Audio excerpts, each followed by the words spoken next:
Hey, yo, what's going on, guys? Welcome to the stream. How are we all doing out there? We're doing good, guys. We're doing good. It's good to see ya. We're going to chill for a little bit, play some video games, probably play a bit of Wuthering Waves, and then maybe hop on to some Throne and Liberty as well. That is probably the plan. I'm gonna wear my blue blood pics. Oops. That one, them ones have got like a smudge on that I can't get rid of. We'll wear these instead, okay? Oh, hopefully you can hear me good though. What's going on, How Pie? Welcome to the stream, Jamie. How's it going, guys, as well? If you're watching on YouTube, drop a like on the stream, it's very much appreciated. Also, I did upload a video earlier on to YouTube. Check it out if you wanna. You know, it's appreciated. It's appreciated. There's a link in both chats actually. Pinned comment. It should be. It's good to see ya. We're still recovering, feeling a lot better today again. Still not 100%. Feeling just a little down still, like, you know. I think like because getting food poisoning smashed me up so much. I think it's just knackered my immune system this week, and I think I picked up a bit of a cold as well, which is great, you know, absolutely great. Man, it must be warm in here. My glasses, I'm steaming up. What's going on? What's going on, boys? What's going on? Yo, Chase, what's going on, dude? Welcome to the stream. It is going well. How goes it for you? I'm good. Alright, so yeah, we're going to continue on. Oh, well, we did just start the 1.3 sortie. We're going to continue on with that. And as I said, we might play some Throne and Liberty as well. Oh, something else. Maybe some Zenless Souls here. We'll see how it goes. We'll see how it goes. Just do what we feel. I was going to get live earlier today. It was supposed to be an all-day gaming session. Kind of just been chilling out, man. Rosie went down Mum and Dad's caravan with her mum and dad today. I couldn't go because I was still feeling absolutely terrible. So, I'm chilling, you know. And I ended up just kind of just chilling, watched a bit of the football. Just been kind of procrastinating, watching videos on YouTube, you know. Just chilling. So yeah, shout out to everybody who has tuned into that video. If you haven't, quick plug, it's there, it's pinned. Check it out. So yeah, I think Rose will be back around about 6 tomorrow, she said. So I think United play 2:30 or 2 o'clock tomorrow. I can't remember what the kickoff is actually. So I'm gonna watch that and then we'll stream afterwards.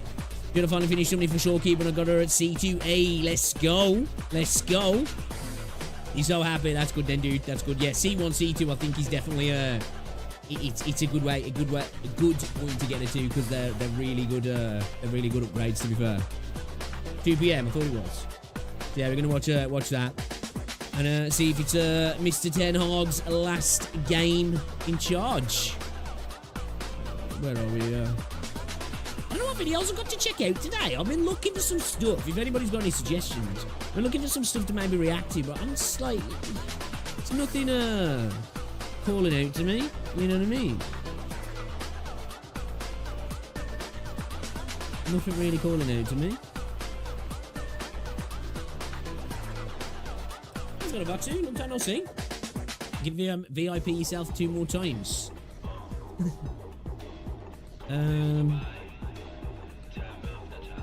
There is this video I wanted to check out from Brain X. We did see some gameplay about Nevernice to Evernice. See what she's got to say actually about Nevernice to Evernice. Topaz just dominated Honkai Star Rail. I haven't played Star Rail for a while, but maybe we'll check that video out as well. Topaz is one of my favorite. I think we'll check that out as well. Some gacha news also, we'll check that out. Shutdowns, some new gachas coming. Nikkei Girls Frontline 2 as well. Not jinxing it by the way, man. Yeah, you jinxing it, dude. That fucking shit. Absolutely diabolical. Absolutely diabolical. Hurts to be a United fan nowadays. Really does. I'm old enough to remember the glory days, you know what I mean? It's sad times. You gotta laugh or you cry, you know what I mean? I don't feel like laughing when I'm watching the games. Like I'm genuinely, I feel like throwing stuff at the TV. But yeah, just gotta laugh after the fact. Try and cheer myself up. What? Did we just become best friends? Yup! Sinu followed your channel. Hey, Sinio, thank you very much for the follow. Welcome, welcome, welcome.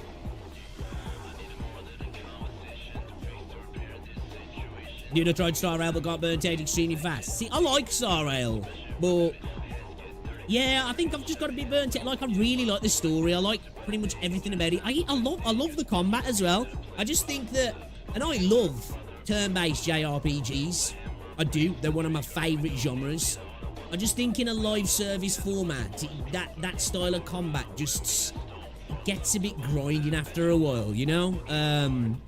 Obviously, it's a type of combat that I want to just go through in a game and one and done it. But also at the same time, obviously gacha games are all based around numbers. But I've said it before, when it comes to turn-based, leans into that a little bit harder, doesn't he? It's all about the stats, it's all about your numbers. Other than like you know, pressing your attacks, doing things in the right order. There's not really like a skill. It's about knowledge of that game, isn't it? Which isn't a problem. You know, different strokes for different folks. Yeah, I think, do you know what? We'll be going back to Star Rail soon. But I was in the same place. I got a little bit burnt out. But I will be heading back at some point. Just enjoying the stuff at the moment, if I'm honest. Happy streaming, thank you.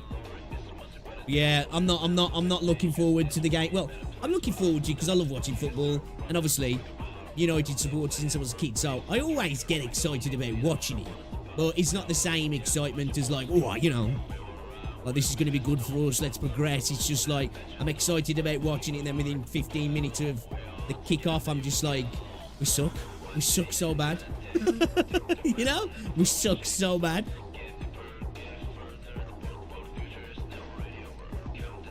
Started 2 months ago. Yeah, I started, I think it was like August time last year. It was not long after I first started Genshin. And I think within about a month after starting Genshin, I started playing Star Rail. And then Star Rail kind of become the game that I played more. And I just started dumping, like, I was streaming daily at that point, and I was streaming Star Rail pretty much 90% of the stream, like, the streams. And then, yeah.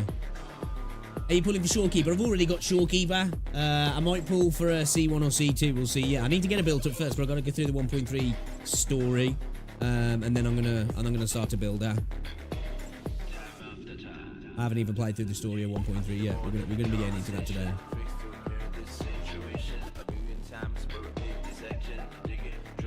Too much dialogue for you? Yeah, I don't mind the dialogue. Because I really like the characters and the voice acting and a lot of the story in Star Rail. I just got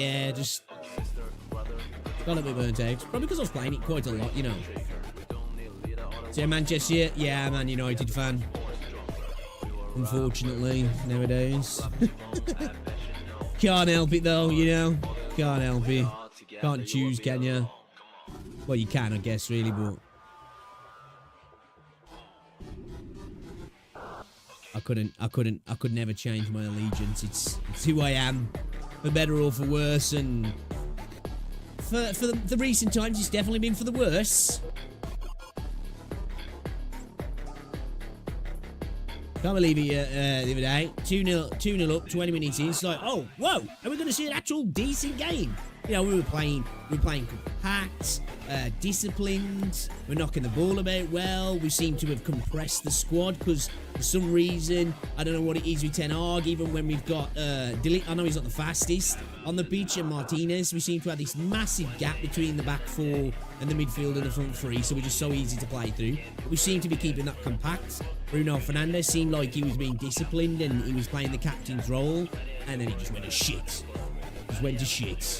Ended up 3-2 down and managed to draw the game with a last minute, overtime equaliser from Maguire.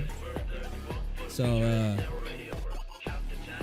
I wouldn't even mind the losses at the moment so much if we could just see there was some progress happening with the squad, but there's just none. There's just like, we seem to be going backwards constantly. There's no patterns of play.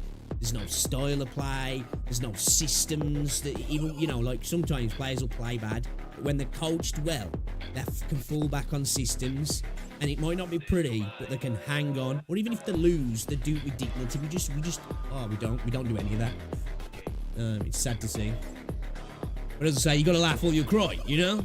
And then there's plenty of reason to be crying recently as a United fan, I'm telling you. Especially when, you know, you're getting battered by teams like Tottenham.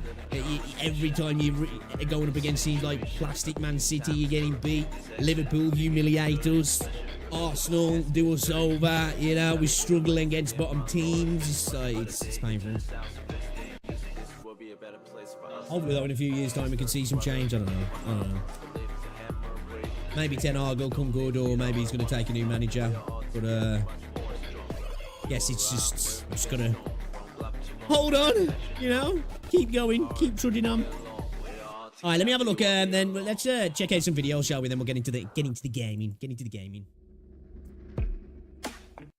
Hop into the gaming. Oh, I haven't opened .obs. You guys can't even see.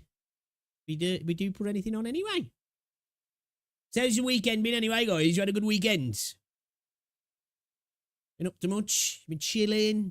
Been out? You've been doing things with friends or family? Or have you just been gaming, you know? It's a gaming weekend, has it been? You've been touching grass? You've been getting out there? I have done nothing this weekend. Again, still recovering though. I picked Rosie up from work on Thursday and Friday, took her to work. Actually went out yesterday, only around the shop, like, it's the first time I've actually been out of the house other than getting her from work and picking her up all week. I just can't wait to get back to the gym. That's what I'm looking forward to now. It's probably gonna actually be the first time in a long time actually where I'll probably feel weaker next week, because obviously being ill, you know, I would imagine, even though I can't necessarily see, I've lost some muscle mass, to be fair, because, you know, obviously having food poisoning, it's probably not great for that. So yeah, get back to it Monday, good chest day, back day Tuesday, hopefully get back into the flow of things, start eating good as well, start banging up the protein again, going up to like that muscle gain diet, start trying to get between 120 to 150 grams of protein a day, go heavy, start getting back on everything, having my collagen drinks at the night, vitamins, getting my creatine and my oh, actually, do you know what? I need to get some more glutamine, actually. I've ran out of glutamine. I'll have to try and get some. I might get some tomorrow, actually. Might pop and get some. If not, try and get some Monday evening. Get back on that. And yeah, man, start training goods. Oh, you had a leg day today, did ya? Yeah, I'm not a fan of leg day. Pardon me. All right, then. Let's check out some videos then, shall we? Get chat back up. Yeah, video that went up today, guys, was just the truth about the gacha revenue. That video we reacted to Tech Tom reacting to Saint Tonta. So it was me reacting to somebody else. And talking about the, obviously, the Sensor Tower data, which I don't take too much into anyway. And I don't think anybody should, especially, I just don't think you should anyway. Just enjoy the games you want to enjoy at the end of the day and just don't spend too much money. I always say, it's the same as when it comes to when it's investing for me. So, obviously, the outcome likelihood's different and you're looking for a ROI on investing, but just never play with anything any more than what you're willing to lose. And I say that with games, you know, if you're gonna buy stuff in games, just don't put too much in. Just have it as a little bit expendable cash, you know, disposable income, and then, you know, whatever happens. But yeah, too many people put too much stock in the Sensor Tower, and I think especially for Wuthering Waves, because I think, you know what, I was saying this, I was saying maybe it's like 60-40. I would not be shocked if we won't probably never get the data from Kuro, but I would not be shocked if we did see that it was like 80-20, the revenue split in regards to PC to mobile or PC and console to mobile, because by the time we ever saw something like that, I would imagine console would be out, but I don't think we ever will. But anyway, that's neither here nor there. Starting to get flu symptoms. Well, that sucks, bro. How's things been anyway, dude? Your health, you been feeling good?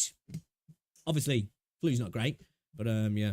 All right, then. Let's get into this then. Let's check this video out from RainX. Surprisingly deep.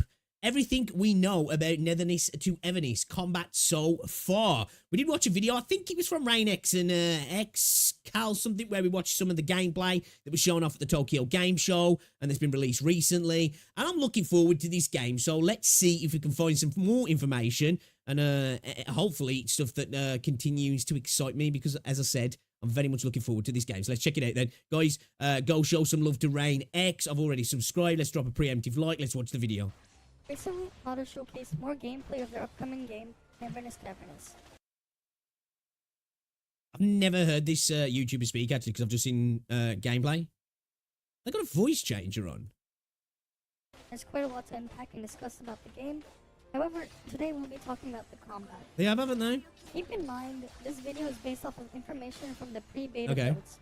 Feel free to discuss it further in the comments, and if you like what you see, make sure to leave a like, subscribe, and hit that bell notification for more in the future.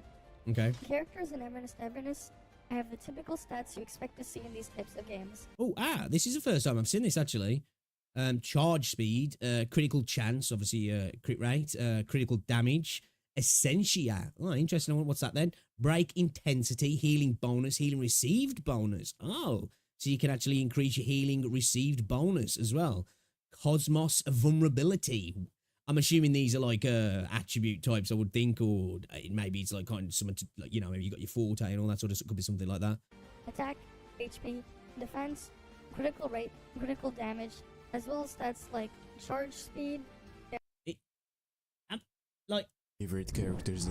Okay, I just had to listen to another video then. I was thinking my headset's playing up, because this, whatever filter they've got on, or voice altering software here, or filter, it sounds horrible. Various different type of damage bonuses and resistances, as well as break intensity, healing bonus. Okay, what we got here? Oh, God.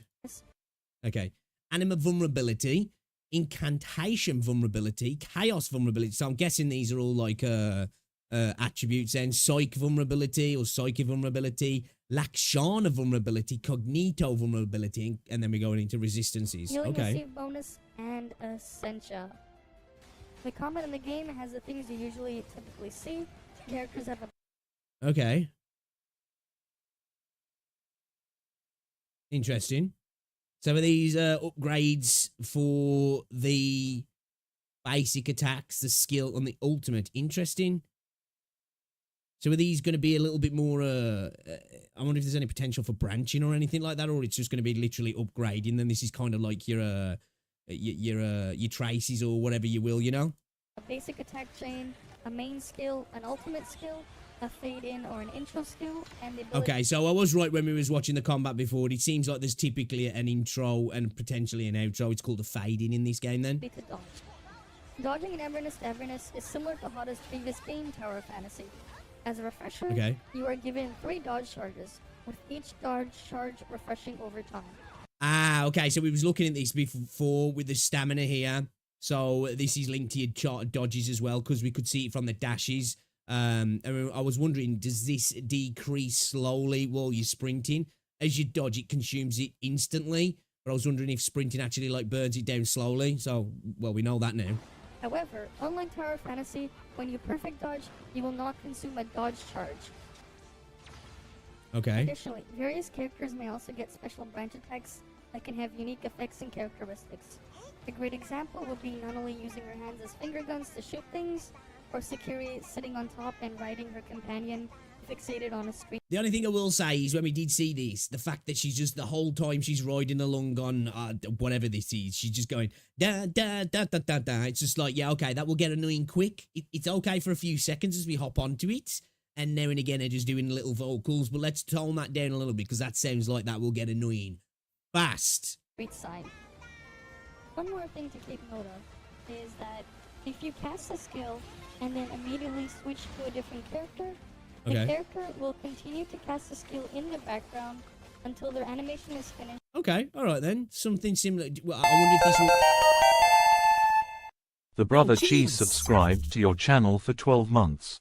Thank you very much for 12 months. Has it been that long, bro? Holy shit, dude. Thank you for the continued support, man. Appreciate ya. Appreciate ya. Scared the shit out of me, though. So, thank you very much, dude.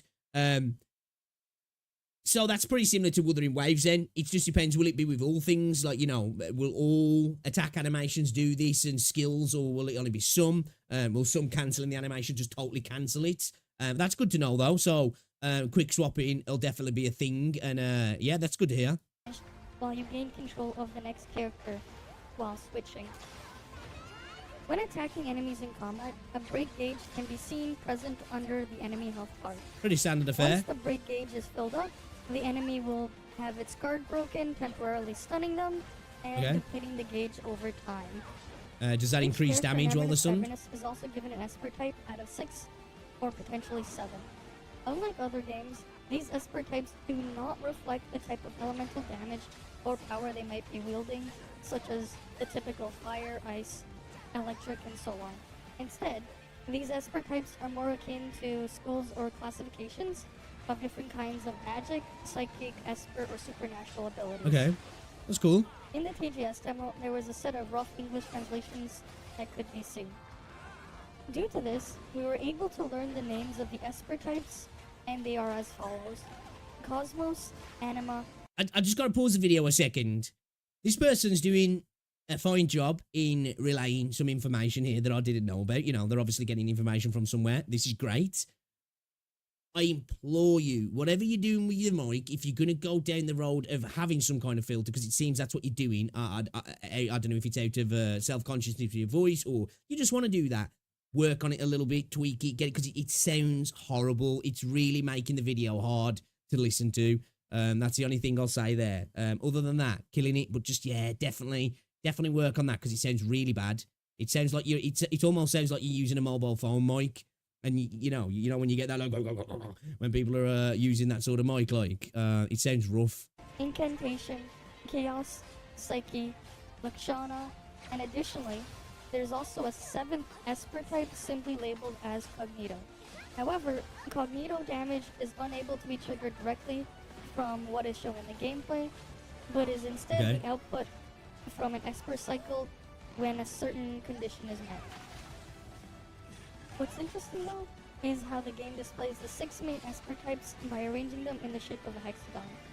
But what's funny is the opposite side of it. So will these like kind of I don't know, I guess something like AFK Journey or Pokemon, will these, you know, let's say Anima work, like, you know, works really against Hex, and Hex works really well against Psyche, and Chaos works really well against Omen, and Cosmos works really well against Psyche. I can't talk at the moment, but you know what I mean? Whether there'll be like weaknesses and resistances. I would imagine the problem has will. the corresponding Esper type in that slot, representing the opposite power to the other side. Okay. A great example would be Cosmos and Chaos, with Cosmos representing order and possibly stars, space, and astrology, while Chaos would represent, well, chaos and destruction. Another example would be Anima and Psyche, with Anima representing the soul, while Psyche represents the mind. Okay. And for the final comparison, it would be easier to go by the original names prior to translation, which would have Incantation replaced with Hexes and Curses, while Lakshana is replaced with Omen. Lakshana or Omen in this case would represent the concepts like precognition, premonitions, predictions, and fortune telling. So imagine Interesting. something like predicting a lightning strike to happen on an enemy and having it manifest. While Incantation would be like applying a deadly curse. Be interesting to see how this is implemented because they sound like cool little ideas actually. Like I like the way they're going down with this style in regards to attributes and abilities. Obviously, inevitably, it'll probably fall into the typical attribute set in any kind of video game, just with a different flashy effect and a different name. But I like the premise, though, definitely. And if they really lean into these things and are quite unique in how they use the abilities, it could be quite interesting actually. Or poison on an enemy. It could be interesting ideas for damage over time based characters. Yeah, definitely. For combat, anyways. To make things even more interesting, each of the 6 Esper types are able to trigger a special effect known as an Esper cycle. This occurs when certain conditions are met. So far, each of the Esper cycles appear to be triggered when swapping from one Esper type to the next adjacent Esper type on the hexagon through the Okay. use of a fade-in or an intro skill. Ah, These so Esper cycles you'll be able to build your team synergy like that. Interesting. Okay, that sounds cool. I'm here for that. After triggering Esper Cycle, a Lebent Stam, I almost read something else then, will spawn near the character and blossom 5 Leben Blooms. Leben Blooms will then fly toward targets and explode every 2 seconds, dealing damage to an area. Cosmos Zero appraisal Blossom Enhancement. Each Lebed Stam that changed the name splits into 2 and explodes upon hitting a target within range. Blossom Enhancement. Each will spawn 5 additional Leben Blooms with 100% increased attack rate. I don't like the names of those though. I'm not gonna lie. I definitely think we could have some better names for sure. Yeah, not feeling that. Lebenstam. Okay, Lebenstam. Lebenstam. All right, whatever. can each individually be enabled or disabled via toggle. Multiple different Esper cycles can persist simultaneously, and Okay. special Esper cycles can occur when triggering multiple Esper cycles simultaneously. Okay, so there'll be like a bunch of stacking. These Okay, Esper that's cool. cycles are as follows: Blossom, Remora, Sprawl, Aftershock, Hex, Echo. We also have Abundance and After triggering Esper Cycle, the target takes an additional instance of unison damage equal to the Psyche and Lakshana damage is taken within 12 seconds. After triggering, I'm reading these like I know what any of this means. I'm just trying to look at what it actually does because I don't know what the fuck these are, really. We know they're obviously attribute effects. After triggering Esper Cycle, the target enters Remora, slowing its movement and attack speed. The effect decays over time and will have a shorter duration if repeatedly applied. Interesting, that's kind of cool. After triggering Esper Cycle, the target enters Hex, something. I don't think that looks like a damage over time. Dissonance. As It seems special something Esper cycles that are similar to activated Genshin in when that regard, multiple doesn't he? Certain Esper cycles are triggered in rapid After triggering Esper Cycle, the target takes increased Psyche and Lakshana damage for 12 seconds. succession. When switching between Cosmos and Anima, you will trigger a Blossom Esper cycle.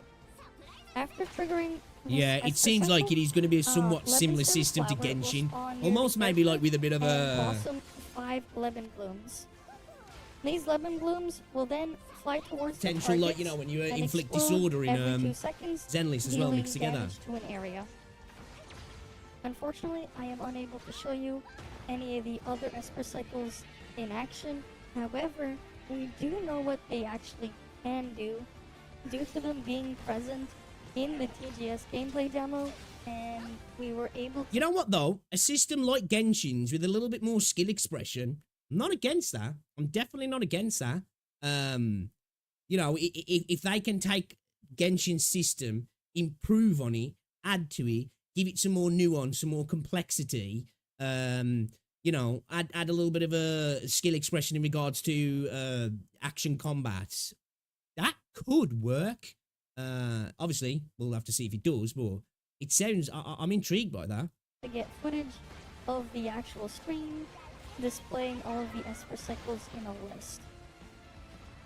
The Remora Esper Cycles is activated when swapping between Lashana and Omen. After triggering this Okay. Esper Cycle, the target enters Remora, slowing its movement and attack speed, and this effect will decay over time and will have a shorter duration if repeatedly applied. Not exactly like, but The Spell somewhat, Esper you know. Cycle Tell there's some is triggered inspiration there. when swapping between Psyche and Incantation Espers. After triggering this Esper Cycle, the target takes an additional instance of unison damage, which is equal to the Psyche and Lashana damage taken within 12 seconds. Aftershock is an Esper Cycle that is triggered when swapping between Chaos and Psyche Espers. After A huge triggering amount an of Esper cognito Cycle, damage. the target enters Aftershock for 5 seconds. When the effect expires, the target takes a huge amount of cognito damage. When switching between Incantation and Chaos Espers, you are able to trigger the Hex Esper Cycle. Okay, After so Hex triggering is this dot Esper damage Cycle, basically. The Okay. targets enter Hex for 12 seconds, taking damage over time. And the final regular Esper Cycle is Echo, which is triggered These sound like they could be really cool though. You know, obviously getting that dot damage up when you're about to hit a bunch of ults as well could be, you know, you could have some huge damage output there as well. when switching between Psyche and Lashana characters. After triggering this Esper Cycle, the target takes increased Psyche and Lashana damage for 12 seconds. If the Remora Esper Cycle is triggered on a target, after triggering a Blossom Esper Cycle, Okay, so we got you some will dot, we trigger got a some special debuffs, Esper Cycle we known got as some Abundance. buffs This by the Esper looks of Cycle it. makes it so that when Lemon Blooms hit targets affected by Remora, characters on Okay, so we field got gain one Dissonance. additional field essence. At this point in time, we unfortunately do not know what that So dissonance is when you've got Aftershock and Hex. means, but apparently they'll gain an extra effect of some kind. Percentage of their break is And the deducted. final Okay. special Esper Cycle, also known as Dissonance, is the result of triggering both Aftershock and Be Hex. interested to see the ability to stack these. What are they called? Remoras or whatever they're called on top of each other. How much they can be stacked. Obviously, you can only go so far depending on your characters. But I think can you have four? Is it 4 characters in this game in some instances?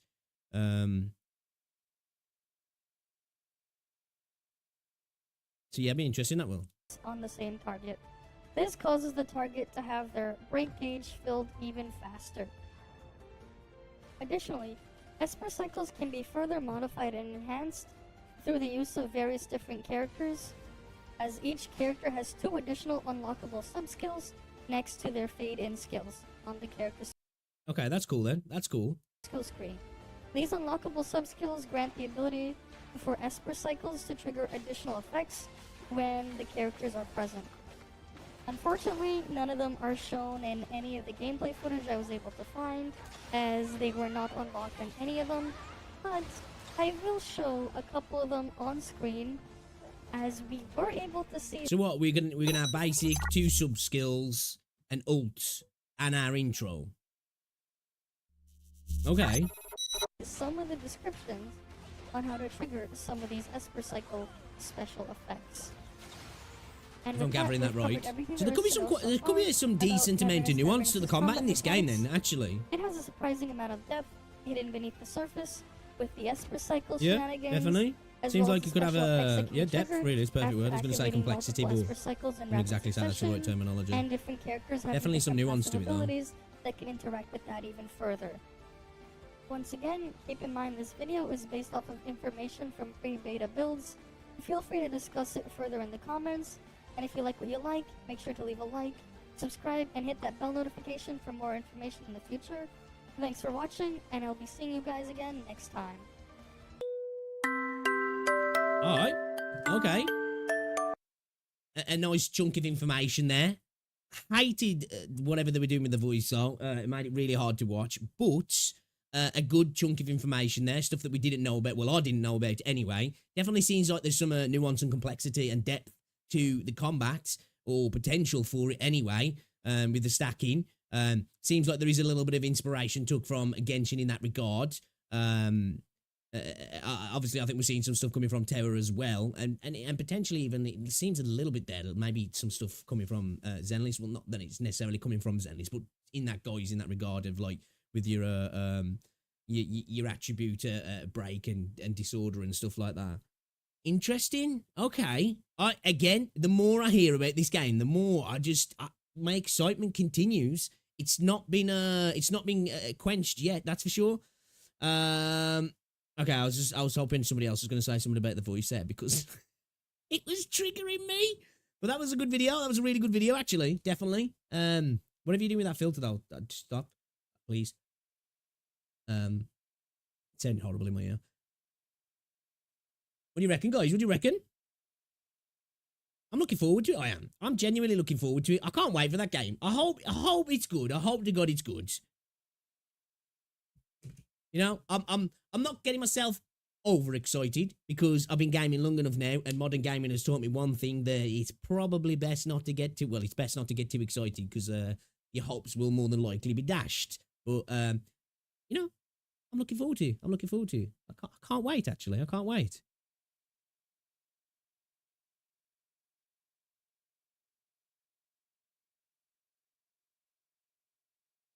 Have any of you lot played Sword Art Online?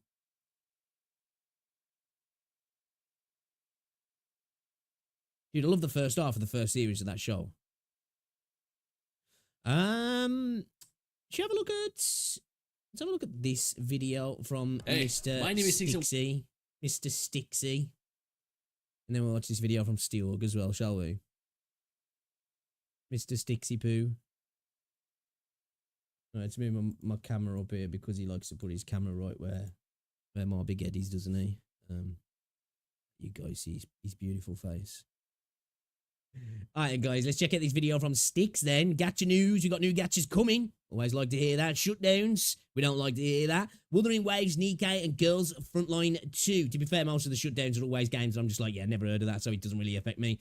And that's probably why they're shut down. Let's get into it, guys. Check him out, show some love. If you want gacha info, that's a terrible place where the video's paused there. Looks like he's stroking out. Let's rewind it. Let's watch this video then. Okay, hey, YouTube. My name is Stix, and welcome back to your weekly Gacha Recap, a video series where I go over the latest news, pre-registrations, test phases, new releases, juicy drama. Talking of pre-registrations, which game? Oh, damn, it's gone. I forgot. It was a game that was genre over the course of the last a pre-reg earlier, but I forgot what it was. Digest format. Now, if this is your first time here, consider subscribing to the channel, hitting the little bell notification. That way you remain up to date with every single thing that I post, and I post daily. Do not miss out. We have a lot to talk about, so let's go ahead and jump right in. Oh, let's do it. Oh, and with it, juicy gacha news. Let's go. What we got coming? What we got coming? Wizardry Variants Daphne. The 3D dungeon crawling gacha that I've actually been anticipating for a little while now has confirmed that they are going to be launching globally on October 15th. This is going to be... This looks like straight up mobile, yeah?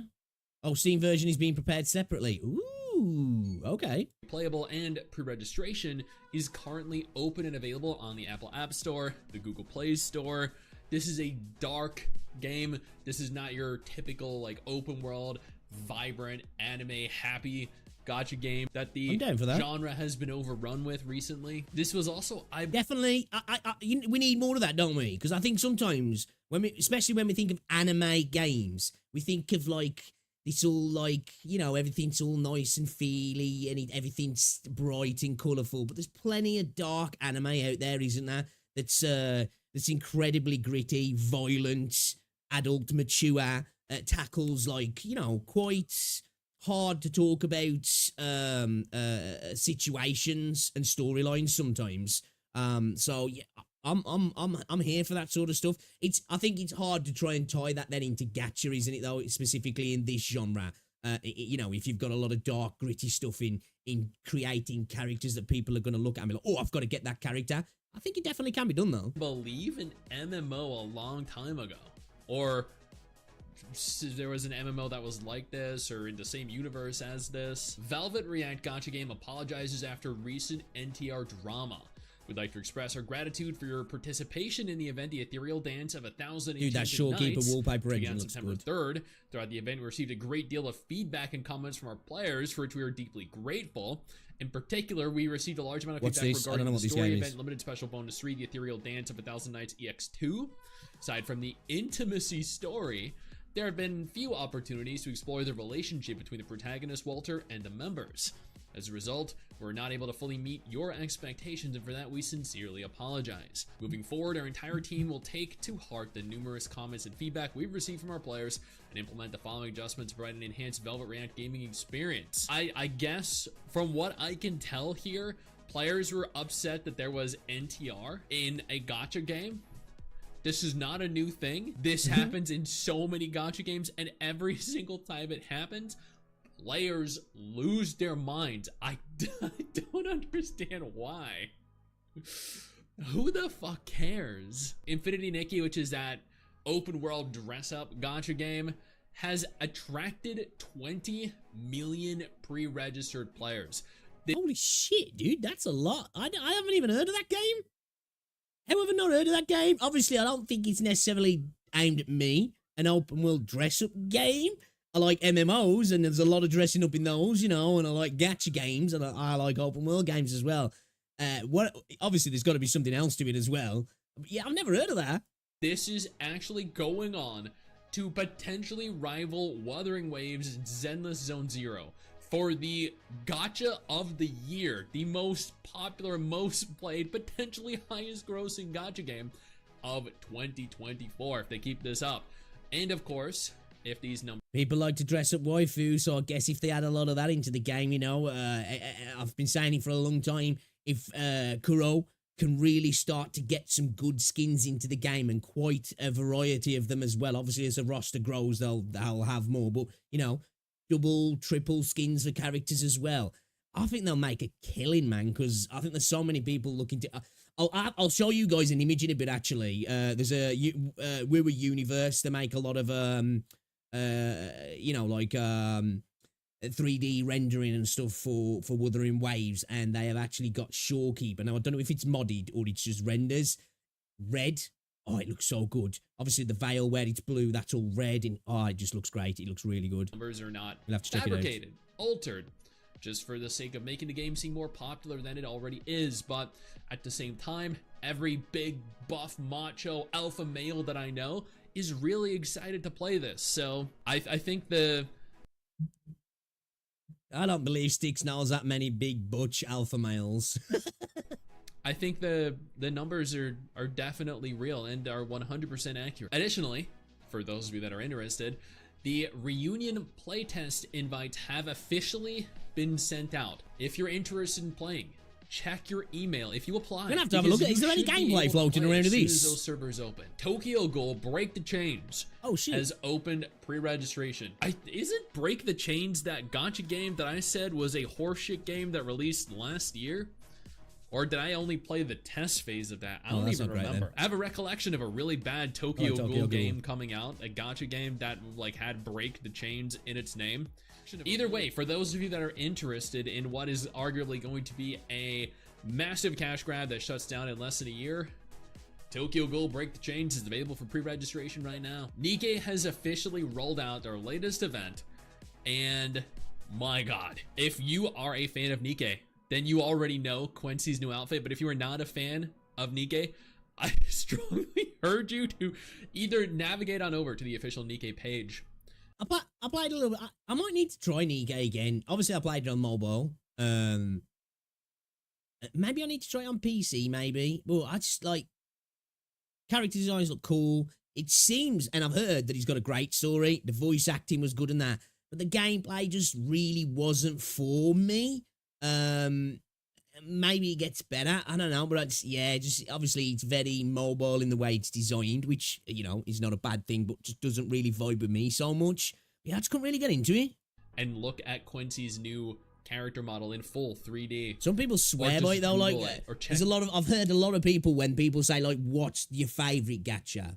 And a lot of people I've heard like they revert back to Nikkei. You know, them like, oh, I play Star Rail, Genshin, Wuthering Waves. Nikkei's probably my favorite. It's like one I play regularly. I've heard Stick say that as well as multiple other people. YouTube for it. it is one of the most degenerate, explicit models I have seen in Nikke to date, and that's saying a lot. I was gonna say, I feel like they took a lot of inspiration from Nikke's Ramos a Kuma game, isn't he? and I'm not complaining. Before we go any further, let me take a moment here to thank my incredible patrons over on Patreon and my YouTube channel members. Well, for me to continue to do dedicated videos like this every single day. You guys are phenomenal. Well, we do I all can't know thank why you all people enough like for the Nikke, that's for support. sure, yeah, Let's definitely. keep talking. Haze Reverb I must admit, when I very first saw the gameplay, I was like, I think I like Nikke as well, actually. You know, I've seen that booty jiggle. Yeah, I just played it like, and obviously on mobile, I know, like, I was like, I can't see how it's going to feel better on PC. But I was just like, yeah, it's not for me, not for me. I've been enjoying playing Sword of Convalaria on mobile, actually. And I am going to play that on PC soon. We're going to play that properly. I've kind of just been dabbling here and there. You know, it's got the tactics style combat, which I adore. So, yeah, I want to play that on PC on stream one of the days. Has open pre-registrations for their impending release. But not just Rainbows that, 2 they as well. decided to debut a And Limbus teaser Company. trailer. This game is going to be available on the Google Play and the Apple App Store. This is a game about giantesses or giant waifus. Okay. Where there's gonna be some really, admittedly, very weird scenarios, roleplay scenarios going on there, because I can't imagine. I think I know where Styx is going here. Imagine being roughly the equivalent of, in terms of. Dude, he's such a gooner. Like, my mind went straight to the same place, to be fair. Basically, he's saying you're going to be turned into a human dildo, pretty much. Size, your entire body being the size of a, a useful tool. Alice Fiction has officially shut down as of a few days ago. I actually went in and tried to record a video for this, like, 2 days ago, and I realized it had shut down, so I went and Googled it, and apparently the game shut down. And wow, yeah, that is sad to see and sad to hear. Romancing Saga Universe Global, not Japan, has announced their end of service happening on December 2nd, 2024. Yeah, a lot of these games tend to do that, don't they? The global servers and versions of the game tend to end of service, but they keep some going in Japan and China. Obviously, you know, they're just not making the money in other regions, but they're making enough to keep it going in those regions. It's smart at the end of the day. There's no point keeping a game up if people just don't care. This game made, I think, like 20 grand per month globally, maybe a little more, but hundreds of thousands in Japan. So it's honestly no surprise that the game is shutting down because nobody played it globally. I honestly don't know how it's probably costing them more to market it and keep it up. Taricus, as of 3 p.m. UTC +9 on Monday, September 30th, 2024, the game ended service. This is a Japanese gacha game that looked really good, like a lot of fun.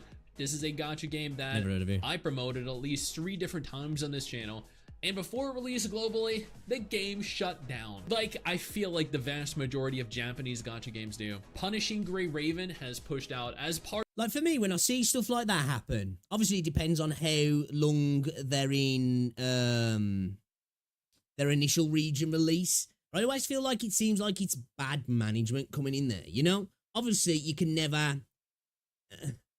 obviously, you can't guarantee revenue. But I feel like when games release into a region, they're planned for global, but then the games end of service before they can even get global out, so it has to be cancelled entirely. I feel like those are the sort of games where it's like, maybe there should never been plans for global, or you should have tried to go everything at the same time, I guess, maybe, but it's just like, obviously, I think if you've gone into one region and you're really struggling, do you think you're going to do well in every other region? It's probably very unlikely, isn't it? I think if you're not doing well in China and Japan, you're probably not going to do very well in the rest of the world, unless you've got a game that's more Western styled, which 99.9% of these games are not. So I think if you're struggling in JP and in CN as well, it's probably best just to stay there and hope that you can get by and make, break even in the end. I think trying to develop and market and plan for global is just gonna be a waste of time, and that's where I say it comes into that bad management of it. Like, part of their new Black Rock Shooter collab, which if you're a fan of Black Rock Shooter, you should be participating in this event.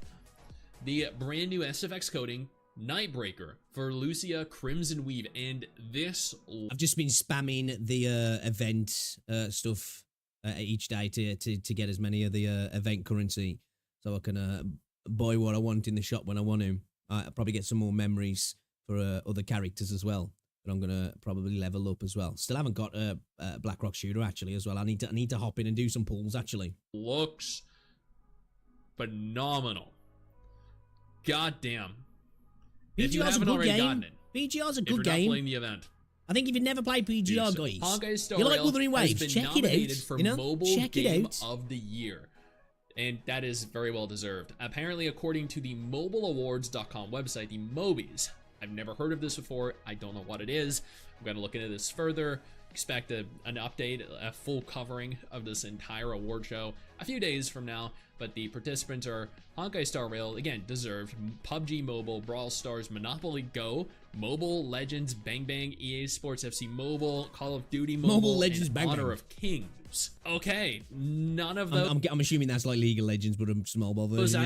I would rate Game of the Year. I'm surprised Zenless nor Wuthering Waves nor AFK Journey are included in this. But again, I'm going to look into this deeper. Arknights Enfield has been honored with the Future Division Award at the Japanese Game Award Show. A lot of these awards are just BS, aren't they? What the fuck is the Future Division Award? Like, what does that mean? And maybe he'll tell us. But what does that mean? Hey, here's an award for a game that's not out, but we think it might be good in the future. I don't know. People might like it. We know some people who said it's all right that they've played it. Maybe. What the hell? 2024. It's very well deserved. Wuthering Waves won the Chinese 35th Galaxy Award for Best Sci-Fi Game. Okay. That is impressive. I wouldn't really necessarily classify WoW as a sci-fi game, but I mean, I guess it has sci-fi elements. Speaking of, I'd definitely class Wuthering Waves as a sci-fi game. It's a sci-fi fantasy game, isn't it? I think some people sometimes they see them as just totally separate things, when at the end of the day, sci-fi is fantasy, and fantasy isn't necessarily sci-fi, but you can have a massive crossover. You know, you can have science fiction fantasy, and you obviously you can have fantasy, but yeah, it's definitely got a science fiction element to it for sure. of Wuthering Waves, if you haven't Probably already, a little bit more Shorekeeper fantasy in than patch science fiction, but it 1.3 definitely just is. rolled out.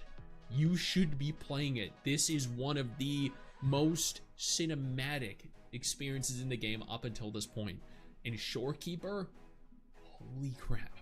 If you want a quick TLDR though, Mrs. Sticks uploaded a video just a few days ago. It's like 2 minutes long. Go watch that. Girls Frontline 2 has a tentative release date, Okay. December 3rd, December 2024. 3rd. This might just be a placeholder date, but at the same time, it might not be. Is this going global as well, all at the same time, and PC launcher as well? Because I might actually check this out. Because at first, when I very first saw this game, I was just like, not really interested. But the more gameplay I've saw, I'm like, I think I could actually have some fun with this game. Either way, the game is releasing before the end of 2024 globally, and I'm very excited. And finally, Fate Grand Okay, there we Order go. Japan decided they were going to ban Holy shit, dude, we did react to this yesterday, didn't we? This is insane. story and event coverage. Pretty much similar from to Persona, content though. creators. I did a dedicated video on this, uploaded just yesterday, but essentially, what happened was they decided content released in The the developers last and 2 publishers are years tripping. would be prohibited from being shared from content creators. That means upcoming characters, new characters, just newly released characters, guides for battles, for content, recaps, reactions, for anything upcoming and anything in the last 2 years. Dude, even the intro cinematic or sequence, that was there. And then there was just like sporadic parts of the game that was like, you can't do that, you can't do this, you can't do that. It's just like, why? Doesn't make sense. The intro, opening sequence as well. It's like, I don't get that, you know? I can understand them potentially maybe wanting to protect parts of the story, which is just weird anyway, because I don't think it's going to stop people playing a game unless it's bad and they don't want people to see it before they actually find out it's shit and invest their time into it. But the opening sequence is just such a weird thing to say, no, we don't want anybody to see the intro of this game.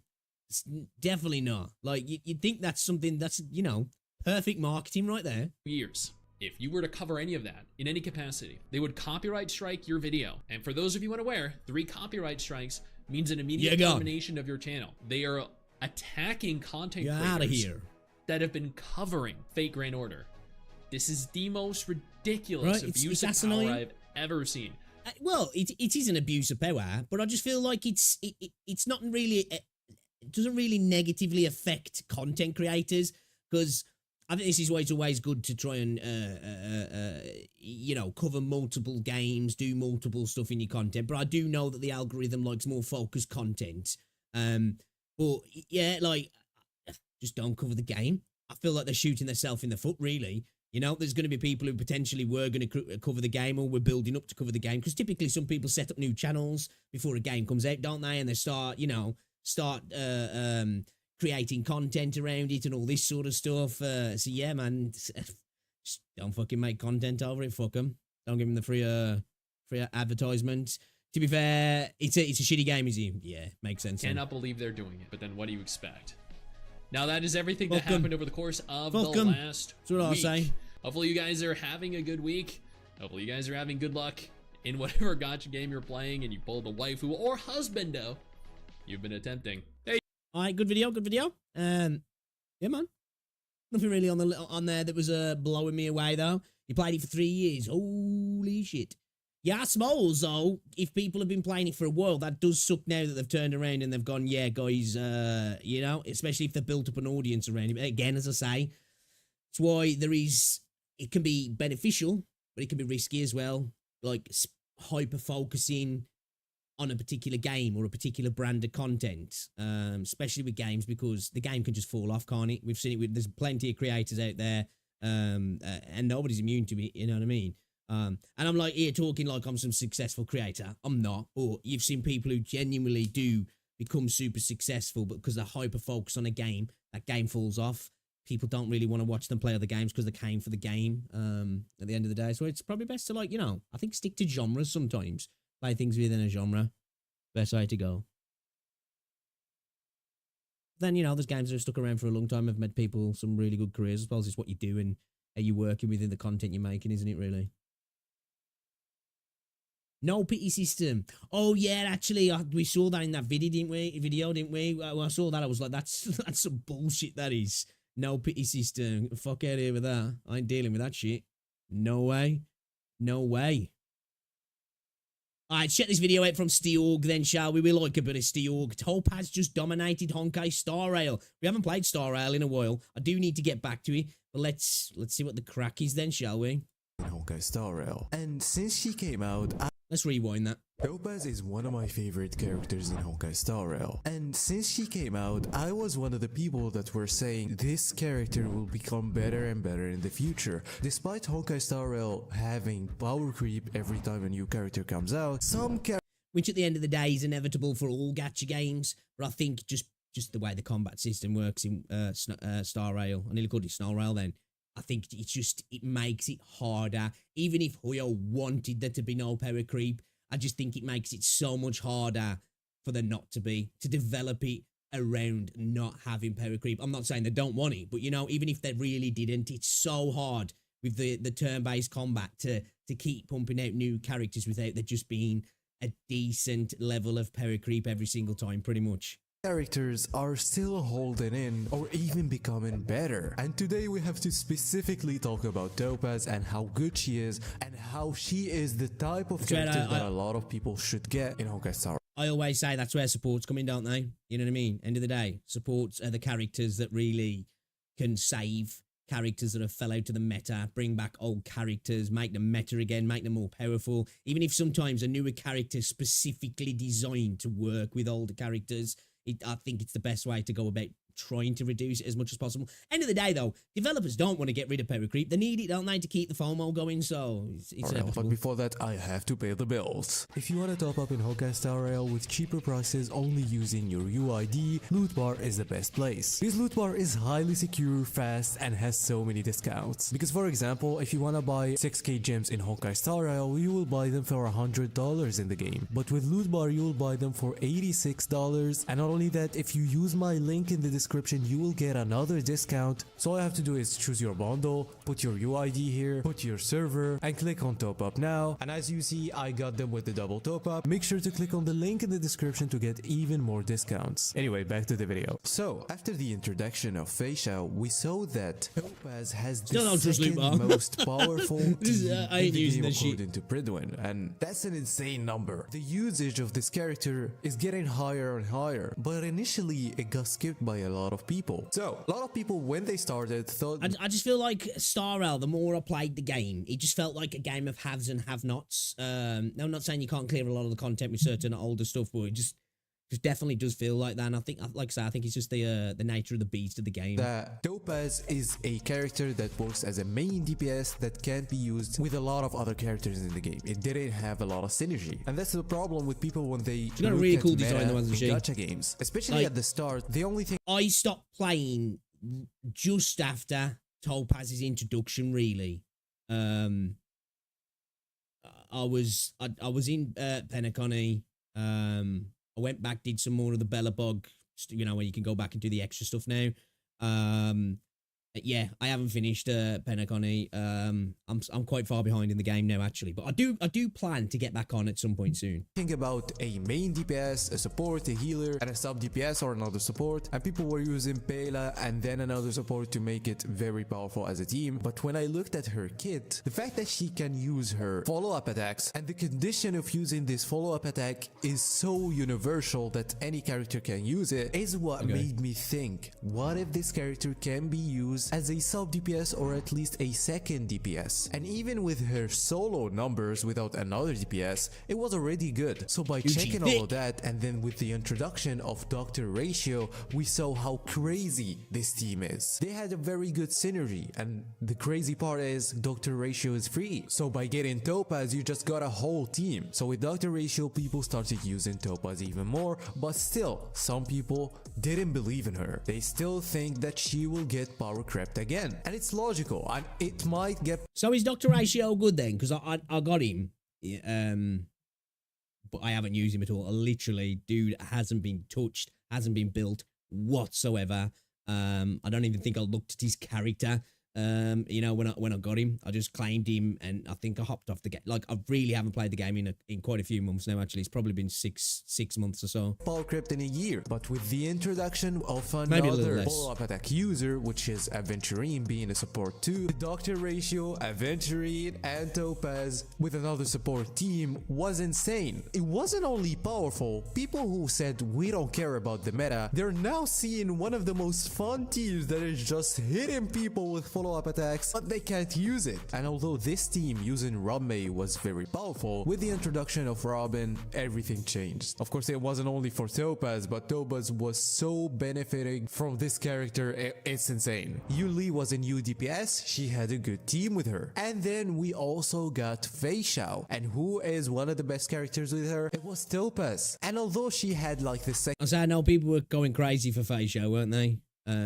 No idea about the character, just in loads of videos of people talking about her. most powerful team, and this is a replacement for Dr. Ratio. Even though Fei Xiao is more powerful than him, just by replacing Fei Xiao, you will get the fourth most powerful team. She's one of those DPSs that are very universal, and with the introduction of Apocalyptic Shadow, she's shining even more. This game mode is just very good for her, because people think of a main DPS that has some types of debuffs and think that the debuffs aren't gonna help. With the addition of having an insane amount of damage, like being able to debuff and then do insane numbers, that's why she's not considered a full damage dealer. And that's why in the Memory of Chaos, in Pure Fiction, in Apocalyptic Shadow, she's usable. But what One about thing the I will future? say, though, Did Topaz about Star Rail, I think regards to Endgame, I think it clears things that obviously like Genshin and Wua, in my opinion, like heavily, really. I hope we get to a point where there's like a really good variety and cool endgame. in Wuthering Waves as well. Topaz reach her peak, and that's the greatest thing about her. She doesn't reach a peak. If characters are getting power crept and new characters are better, Topaz isn't getting power crept. She's becoming even more powerful. So her place in the S tier, or at least in the A tier, will never change. And who knows, it might become even better. And that's the talk about Topaz. Tell me if you want more content about Honkai Star Rail, and if you liked the video, don't forget to like and subscribe. And yeah, that was the video. Bye bye. Alright, cool. Yeah, ain't played the game enough really to care, if I'm honest. Well, not played the game enough in a while, so yeah. I just wanted to check it out though, see if it was anything that was going to make me think, ooh, we need to get back on Star Rail. But yeah, I don't know, man. I ain't missed it, you know? I just didn't miss it. Game just like gets a bit grating sometimes, if I'm honest. I think like, again, like I say, to have and have nots. And I know that's Gacha in general. You know what I mean? It is. You know, there's no hiding from it. I know people will talk about like free to play, and that's definitely a thing. But you know, I think if you have a little bit of time away, sometimes the games they can be a little bit rough to get back into, can't they? And I just feel like that for me, Star Rail's one of those where it just seems to hit a little bit harder. Oh, when you've had a little bit of time away, you come back and you're just like, oh, I feel like a right pauper now. It really seems to hit you. That does. All right, let's have a little look-see here. I don't remember to watch this video from Foxhole. Stop listening to the Gacha Revenue BS. I think we're not going to actually, because we kind of know that really, and I'm sure he'll just be yapping about that, which I love a bit of yapping, but probably he'll just be saying the obvious, if I'm honest, with probably a little bit more of Wuthering Waves bias, but that's not a problem to have a bias. But yeah, I think people get a little bit too wrapped up in it, don't they? Just a little bit too much. But yeah, I don't think there's anything to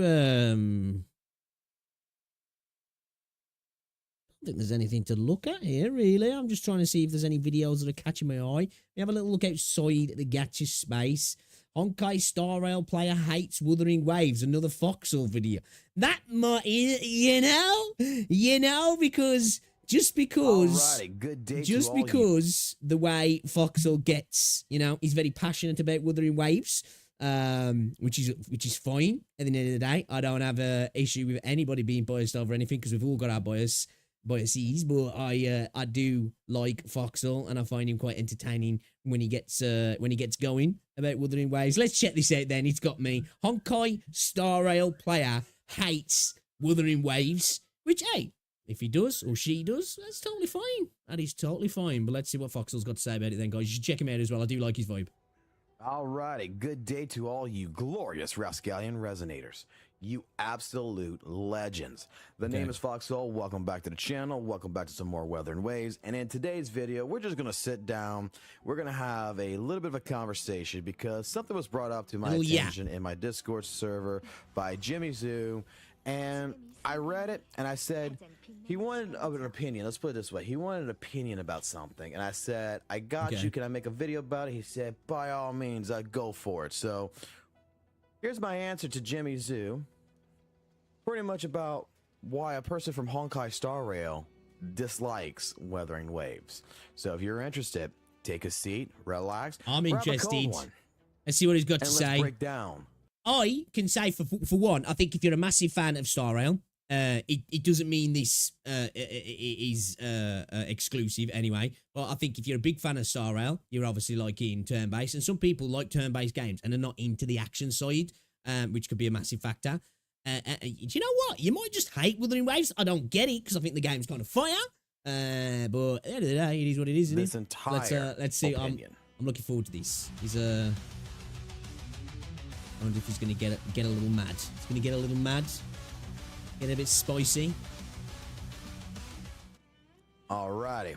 So, like I said, let me minimize a little bit. This is from Jimmy Zoo right here, right? Okay. And Jimmy Zoo yesterday posted up saying, oh, yeah, I have something I wish to bring up.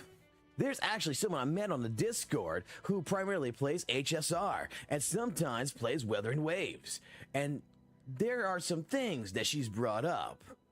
One, she Well, I think one we got to say right away. I don't think she hates Wuthering Waves, then, does she? If she's playing it, sometimes she's got to get something out of it. thinks that Honkai Star Rail is more generous than Wuthering Waves because there's always a 10 pulls for every patch and 30 pulls in the anniversary. But you know, Wuthering Waves also gives 10 pulls per patch since then, but she thought it wasn't enough. She thinks that Wuthering Waves has given so little for her time. Okay, that's an unusual take. I'll say that. Obviously, we don't know that this person's directly said this because this is coming through the grapevine. This is a third party. But yeah, I think anybody who's played Wuthering Waves, I think even people who don't like Wuthering Waves tend to use that as something when they're talking about the revenue being low and being like, well, they need to stop fucking giving shit away, don't they? And having guaranteed weapons and stuff. So I definitely, I think it's safe to say that we all know that Wuthering Waves is incredibly generous with currency in the game, at least pulling currency anyway. Plus, she didn't even do the event, therefore she didn't even get Yao. Is it worth mentioning that Dr. Ratio was given away for free as well and was just sent through the mail? She didn't like the story, and she wanted the shorekeeper to shut up. Seems like she hated Wuthering Waves' story from her tone of things. She hated Wuthering Waves' event because they are... Hey, I'm gonna agree with her here. She hated Wuthering Waves events because they're time gated. Okay, the thing is that Genshin's events are time gated. Relying on that, and for me, as a way to defend Wuthering Waves and be like, well, Genshin does it, is not a good defense on things that Wuthering Waves doesn't do the best, in my opinion. Because we want a game that's doing things better. And I don't mean that all Genshin shit. I just mean in terms of like quality of life things. I am not a big fan of time gated events. I don't mind parts of them being time gated, you know, some parts of it, but I think primarily, typically, when it comes to time gated events, it's because the event itself is it's small. There's not much to it, and it's usually spread it over multiple days, which certain things I'm fine with. You know, it's just a little thing you hop onto, and you just do your little thing, and it takes 30 seconds, and they do that over a day, and it almost becomes like a login bonus or a daily. I'm cool with that. It's just an extra daily. But when it's actually like being touted as like a game mode event, I'm not a big fan when it's like, oh, you've done 2 levels today, you got to wait till tomorrow now to do the 3rd one, and then, you know, and then it takes you a week to get it all done, and then sometimes the last part of it you have to wait a couple of days or a set date. Not a big fan of that either, to be fair. Time gated. That's a total the thing is that fair thing to say. Genshin's events are also time gated. And she thinks that 5 months is way too long, or in this case, far too long for Wuthering Waves to improve, and it's already overdue. Perhaps she didn't see the quality of life changes, improvements since, and she's just in it for the gambling aspect. So I want to hear everyone's thoughts about this. Well, Jimmy Zoo, you got my attention. You really did get my attention with this one.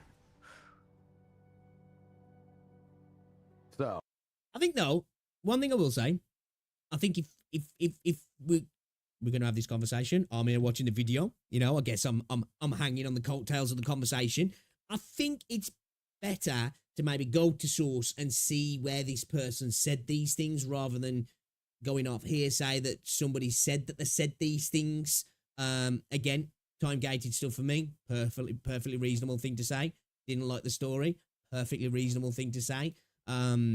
You know, well, all of the things are perfectly reasonable as well, but I just disagree with the fact that the game is incredibly generous, you know what I mean? And I think it's hard to say that the game hasn't been updating quality of life things. For everything else, it's subjective take, really, aren't it? Oh, what can I say to all these points? Well, let's start with the first one. Well, and the first one is that she believes, you know, when it comes down to it, that HSR is more generous than Wuthering Waves because, oh, they always guaranteed 10 pulls a patch. Star Rail is more generous than Genshin, though. That is a thing. It is a little bit more generous, for sure. I don't think it's as generous as Wuthering Waves. I haven't played the game for a while now, but I feel like the game definitely is generous to a degree, and there is plenty of ways to get currency, and you do get more of it, and in free little, you know, throwing you some bones from Hoyo, a lot more than you do in Genshin. But I know there's more generous games out there, but I think in terms of this, you know, because when we're talking about Wuthering Waves, people are usually comparing it to Genshin, to Zenless, to Star Rail. So let's talk about those games in that conversation. I think it's probably the most generous game out of the lot, really, isn't it? Now, correct me if I'm wrong, but I think that's safe to say, personally. and 30 pulls for the anniversary edition. Okay.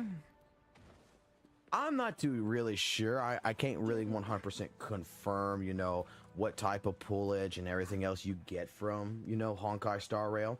But I got friends who play Honkai Star Rail. Friends that I trust, that I went out of my way to, and I want to go discuss this with them. And I said, hey, got a question for you. When it comes down to the pools, which one's more generous? Kuro Games or, over here, or is it going to be, Honkai Star Rail? And I was told straight up, it's going to be, Wuthering Waves. And it was explained to me that, yeah, for an anniversary edition, we get more pools, we get stuff. But, if you look at it, and these are people who are completely, they play both, Wuthering Waves, Genshin Impact, Honkai Star Rail. They've played so many different versions of different gacha games in all general. They're giving an honest opinion to me, and they're like, compared to it all, they're like, so far Kuro Games has been the generous one the most.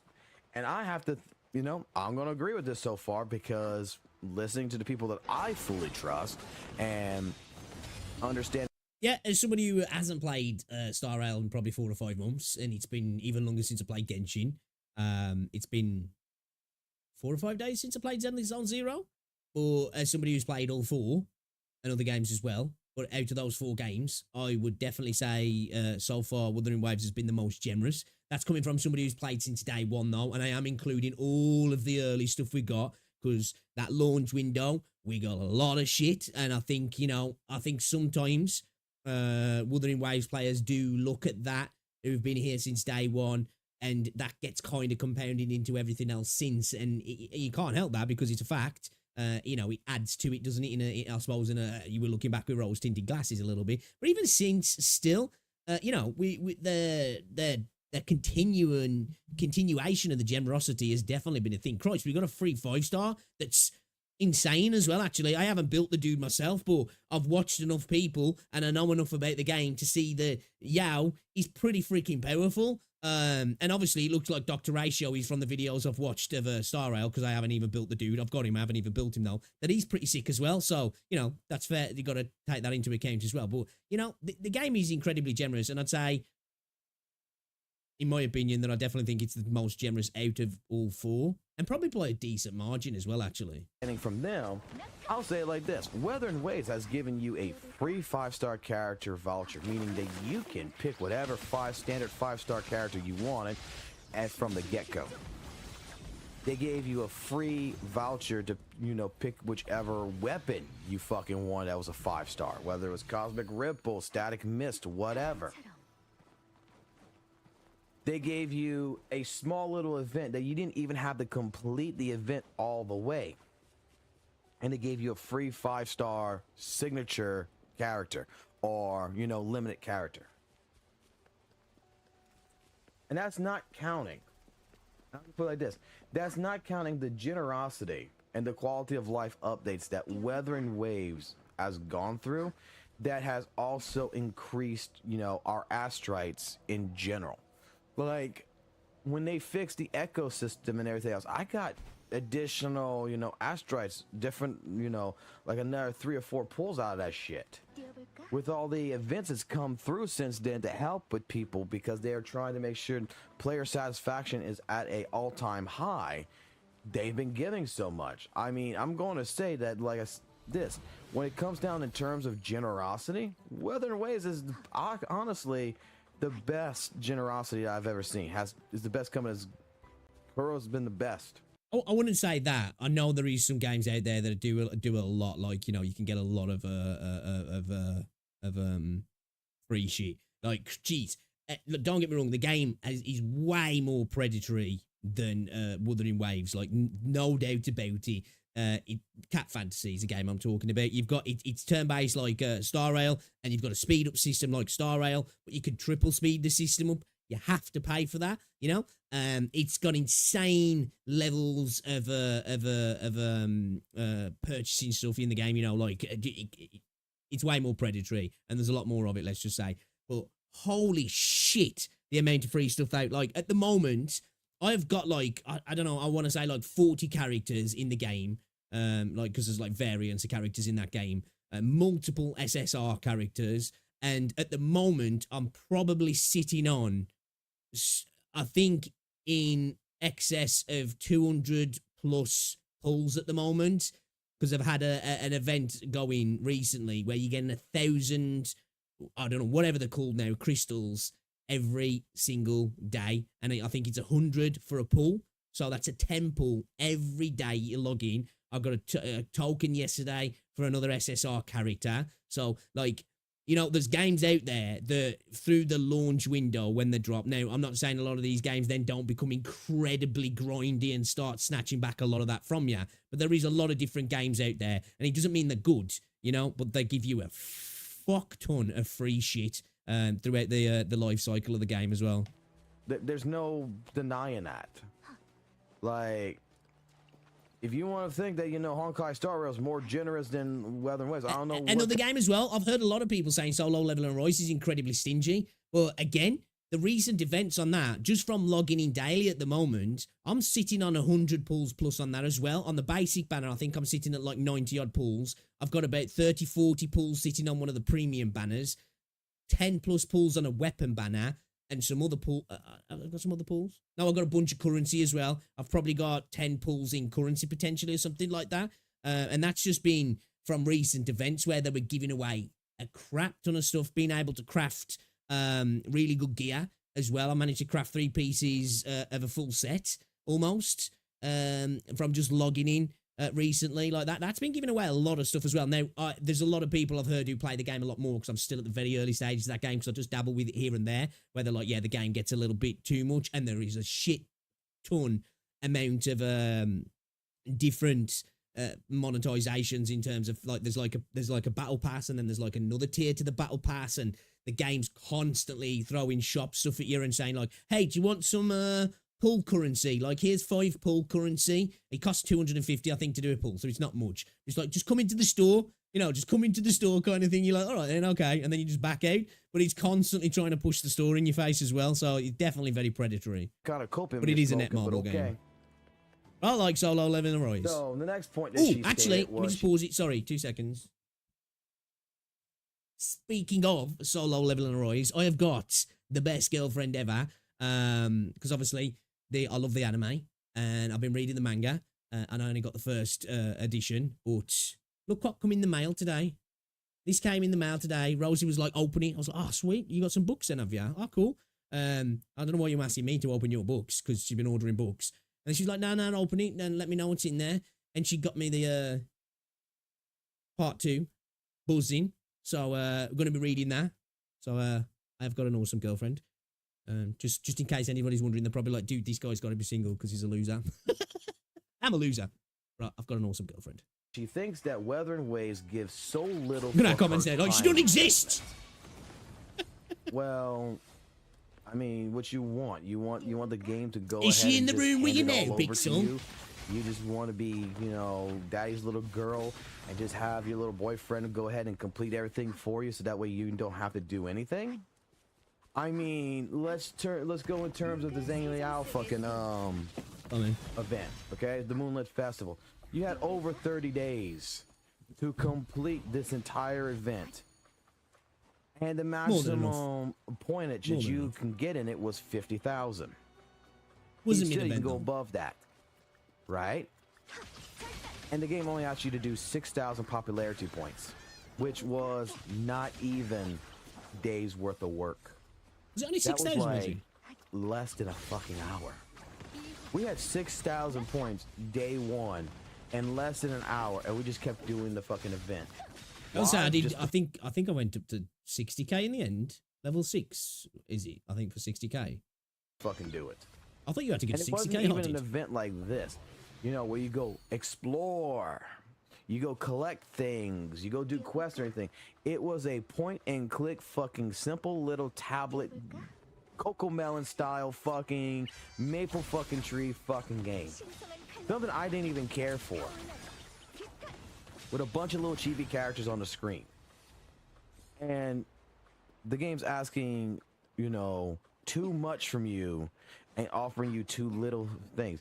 That was a free fucking limited fucking 5-star character. That's actually one of the best units that's in the game. Not the greatest unit, I'll tell you that right now, but one of the best units that's in this game. I don't know what, I'm gonna be honest, I don't know what this Honkai Star I never noticed the shooting stars. Again, I've only just got to the Black Shores, so that's cool. Rail chick is fucking smoking, guys, but I want some.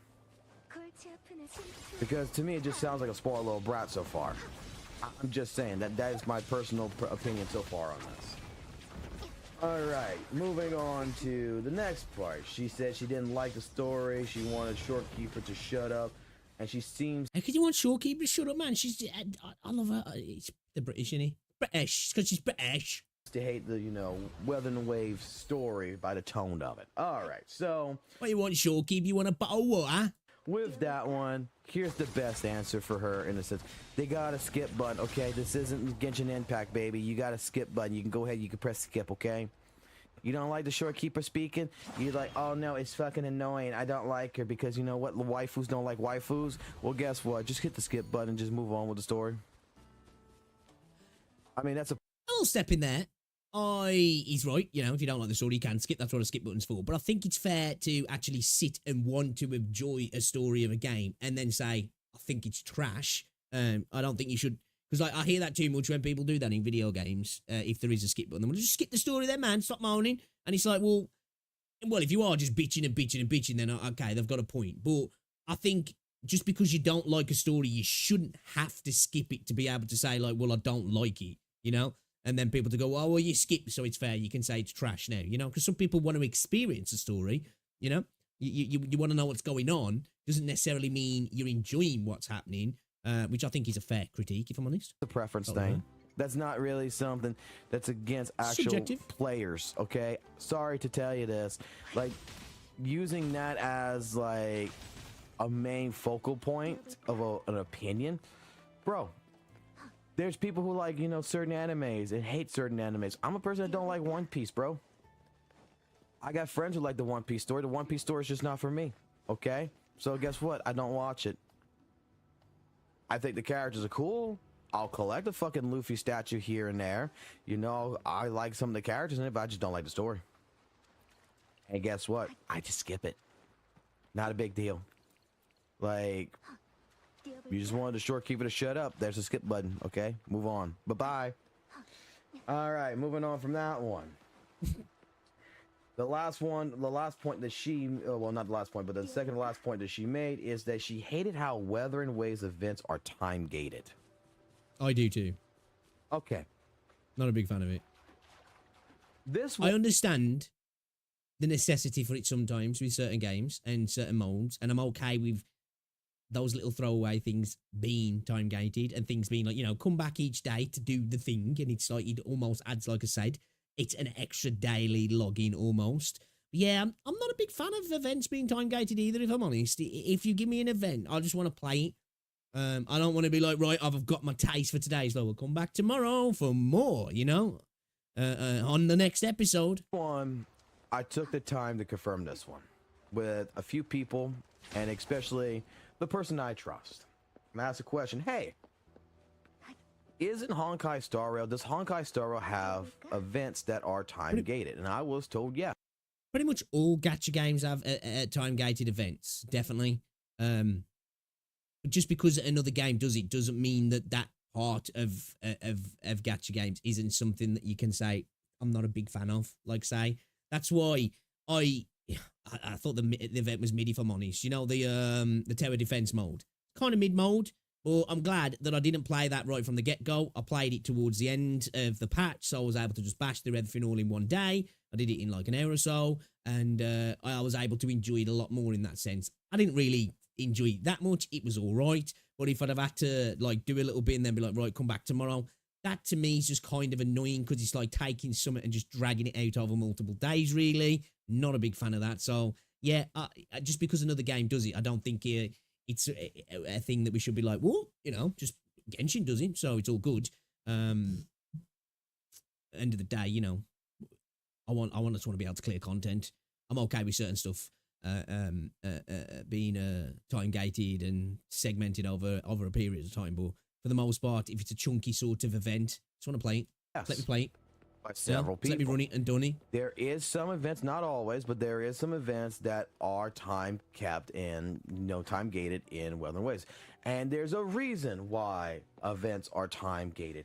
It's because there is pretty much people out there that likes to blaze through, a patch and complete everything in a patch. And when it comes down to it, if they can complete all the content in day one, who are they going to go complain to? They're going to go complain. Yeah, but I think that's a bad argument to be made, really, if I'm honest. I think that's a bad argument that we should have time-gated content in a game because there'll be a subsection of people who's going to speed run that content and then maybe get online and moan about it. Fuck them. If they're going to do that, fuck them. At the end of the day, I don't think that should affect everybody because some people want to speed run it. Hey, if I want to speed run it, I want to speed run it. If I don't, I don't. I think I prefer that ability, that freedom to choose to be like, right, I could knock this out in an hour. I'm going to bash it out in an hour kind of thing. And I'll get the idea it's getting you to come back and log in daily kind of thing. But for me, if an event's just fun, that kind of makes me, and it's got some replayability, that'll make me come back daily anyway. And on a game like this anyway, I'm going to be coming back daily, at least to get my logins and get my dailies done. At least a couple of them, at least, do some of my podcast stuff. Anyway, that's the main thing that gets me coming back daily to a game like Wuthering Waves.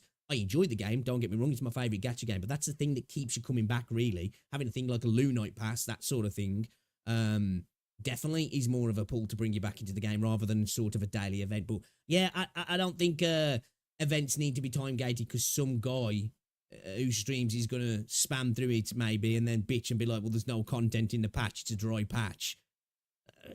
Fuck 'em, man. There's always going to be people who are going to speed through content in any game. Christ. You know, it doesn't matter what game it is. Games can have hundreds of hours of content. There'll always be that dude who finishes super quick and then moans that the game ain't got enough to it. It's just the nature, isn't it? It's gaming. To the company being like, hey, there's nothing here. There are a bunch of degenerates that can't space, they can't space the time of the events and everything. So companies, like Weathering Waves, like Kuro and such, games like Weathering Waves, games like Genshin Impact, games like Honkai Star Rail, games like Soul Leveling, Horizon, and everything, time gate events because, people are degenerates out there and they can't, savor and they can't, understand the word patience. I think this is a poor argument. This is a poor argument. All right. And they can't take their time with the game. So at that point, which is fair. There's plenty of people who don't touch grass. But I think when it comes to a game, to me, I don't want developers to say to me, whoa, you played too much today, come back tomorrow. I don't want that. I don't want that. If you give me an event and I want to clear it, let me clear it. It's on me then that I've got nothing to do the next day. Arbitrarily dragging the event out over multiple days doesn't please me as a gamer. It doesn't make me think, ooh, I've got stuff to do today when I log in, Some people it might, but I think that's a poor argument if I'm honest. Point in time, they're expecting, people to take all these events that they got so far and make it last throughout a patch. And when you make it to where it's not, if you want, in my opinion, the best way to do that is generate content that's a bit more meaty in regards to events. And this is something that I've been asking for a long time in Wuthering Waves, in my opinion, is events that just feel a little bit more than. Because for the most part at the minute, events, and I know in a lot of gacha games are like this, but I want Wuthering Waves to be a little bit different in this regard. Most events are just, hey, clear this, you get some rewards. It's about the rewards. It's about the end of the journey. It's about the destination. It's not about the journey. When I want it to be about the journey, make me some stuff that lasts a couple of days, that lasts a week or so, that lasts throughout the patch, or have drops that stagger, have a reset on an event, have it reset, have it change slightly. So, there's content here that's going to last you a day or two, but then next Friday, it'll be updating, so you can do that again kind of thing. I think that's the best way to go about it, in my opinion, rather than just saying, well, we're time gating it because you can't go and touch grass and you want to do it all in one day. Not time gating, a person gets through it in a day, they got nothing to do. Who they go complain to? They don't go take self-responsibility. And I think 90% of people won't actually complain. There will be people who'll there's some people who'll complain about everything, but most people will do what they do in the gacha space anyway. They'll just go play another gacha game, or they'll go play another game. I think that's what most people do, don't they? When they've kind of burnt through the content that they're doing, when you get in between a patch or just after a patch, or even on patches, you'll play for a few hours and then you'll go do dailies in your other games, your tertiary game, your secondary game, or you might just go and play some COD, or you might go play some Throne of Liberty, or freaking Tarkov, or insert game here. You know what I mean? Responsibility, you know. So far, we've already established that there's a lot of players out there that is gotcha players that don't know how to take self-responsibility for their own fucking actions. Okay, we've already gone through a bunch of these people so far, and we're going to continue in doing gaming that. in general. In gaming in general, No, they're that's going to blame true. the company for this, and yet, I mean, it's your fault. So No, I don't agree. I don't agree. It's your fault, obviously, if you no-life a game and then bitch that you've no-lifed it and you've got nothing left to do. That's fine. Like, really, if you're going to go and moan about it after you've just spent 13 hours on a game, you know, it's probably will... you know, if a story, say a new story game's come out and you've completed it in a day and a half because you spent 17 hours playing through a game, and then you're like, man, that game didn't even last me a week, and you're on Twitter moaning about it. It's like, well, that's your fault, dude. You know, there's some people who are still only 6 hours into the game 4 or 5 days later because they're only getting an hour or two to play it, and they're savouring it, as he said. But I think at the same time, it's fair that if somebody just wants to know lifey and then have nothing to do, I think that, for me, that's where that choice should be, you know what I mean? Choice should be. yeah, there is an understanding and a reason why, you know, events are time gated for people. It's to stretch them out. That's what Why it's is for. that such a big deal? Genshin Stretch does them it. Honkai Star Rail does it. Soul Leveling Arise does it. But like, let's play devil's advocate here. For me personally, I think time gating events is not a good thing. Not always. Certain events it works because it becomes like, you know, this little side game login thing that you come and do every day where it's like, oh, you've burnt through the credits that you got to use for day. You need to come back tomorrow and they'll reset kind of thing. It almost becomes like a daily almost, just for a set period of time. But when it becomes a bit more of a gameplay, it's different. But let's take into account, all right then, the stamina system in Genshin Impact, right? Or the weapon banners. Do we want to have the Genshin weapon banner system? Do we want to have the stamina system? Do we want to have the traversal system? Well, it's in Genshin, you know? Why not have it in Wuthering Waves? It's like, just because it's in another game, it doesn't necessarily mean we should have that in this game, in my opinion.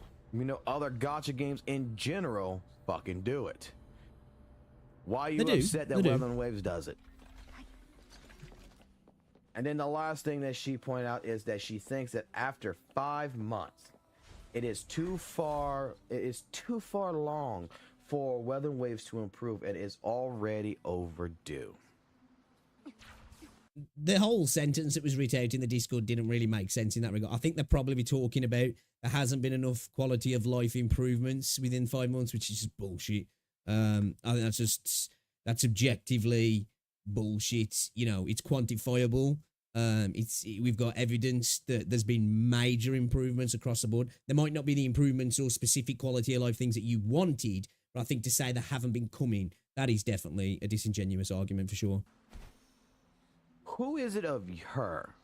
Who is it of you? Who is it of me to determine when things need to stop improving? Or how long it takes to improve something? Huh? I definitely do think we can look to a game and say, well, it would be nice if this should have been fixed by now, you know, especially if it's performance things, if it's glitches, if it's bugs, if it's just something that, like, an obvious quality of life issue in the UI or something like that, where we could say, like, you know, that probably should have been fixed now, maybe make it a priority. I definitely think we can quantify that. But again, no, I think they have been doing that. They've been pumping out lots of quality of life updates. It's evident, you know, it's just evident. Like, that is the most, I'm gonna say it, that is the most dumbest opinion I've heard so far. So, I mean, the game, you know, the game is developing at its own pace. The game is taking time to talk to, you know, Kuro Games is taking time to read feedback, get criticisms, and implement that in each and every update. They're taking their time with setting up different improvements in the game because, let's be honest, they want to make sure that they're providing. Bullshit. Hey, I don't even think they're taking that much time. I think a lot of the quality of life feedback is getting listened to and then getting acted upon quite quickly. If I'm honest, you know, we know what the sort of stuff that's coming in the future as well, which they responded to recently, in regards to the last dev notes, you know, like Echo presets and the synthesizer and a myriad of other things. You know, just things like now that we've in regards to teleporting to the nearest beacon, in regards to the question tracking, these things are coming thick and fast. The best quality game, and the best way to do it is to listen to the players, not just go out of their way and be like, oh, let's change this, change that. I'm gonna say it like this: I don't know who the hell this chick is, but hey, maybe sooner or later, you know, she can actually get a brain in her head, and she can actually think, because this is actually like irking. Like, He definitely is. I like Fox. I do. I like him, but he definitely does get one-guyed a lot. Like, you know, somebody will say something about Wuthering Waves that I don't even think scathing. You know, majority of what apparently she said, like, we don't even know who this person is or if she even said any of these things, were like subjective opinions that were fair. In regards to the quality of life stuff and the generosity things, I think, you know, objectively, that's an argument that can be made against what she said. The other stuff, though, it's just like what she thinks. But I definitely do think it does irk Fox when anybody says anything kind of negative about Wuthering Waves. It does seem to trigger him quite a bit, actually. And it's funny. It's funny. I'm not saying he gets raving or gets ridiculous, but I definitely do think he, you know, it does irk him. Come into actual true style opinion. There's here. nothing So wrong with far, that. This There's just nothing wrong with sounds like passionate it's a about something you blatant enjoy. rip. It's an attack on Kuro Games, Wuthering Waves for different things. Like I said, you know, Genshin Impact is still improving every single day. Well, that's debatable. When it comes to quality of life, that's definitely debatable. You know, Soul Leveling Arise. I'm sure even Honkai Star Rail is improving with each and every patch. Wuthering Waves is still only just 5 months old, and it's taking its time. I mean, are you going to be the type of parent that you have a kid, right? And if your kid doesn't talk by the age of 2 years old, that you're going to I was going to say something. You're gonna say, oh, no, it's time for... You haven't improved in, you know, a fast enough time that I'm going to have to get rid of you or some shit? It's time for the belt. Like, even kids has shown that there's different rates of, you know, growing up. Like... You know, some kids, Kuro's mentally they don't challenged in crawl as development. fast as other kids. Some kids don't learn how to walk faster than others. Some kids have speed. At the end of the day, this game, in regards to quality of life stuff, is advancing at a much greater pace than something like Genshin ever did. Definitely.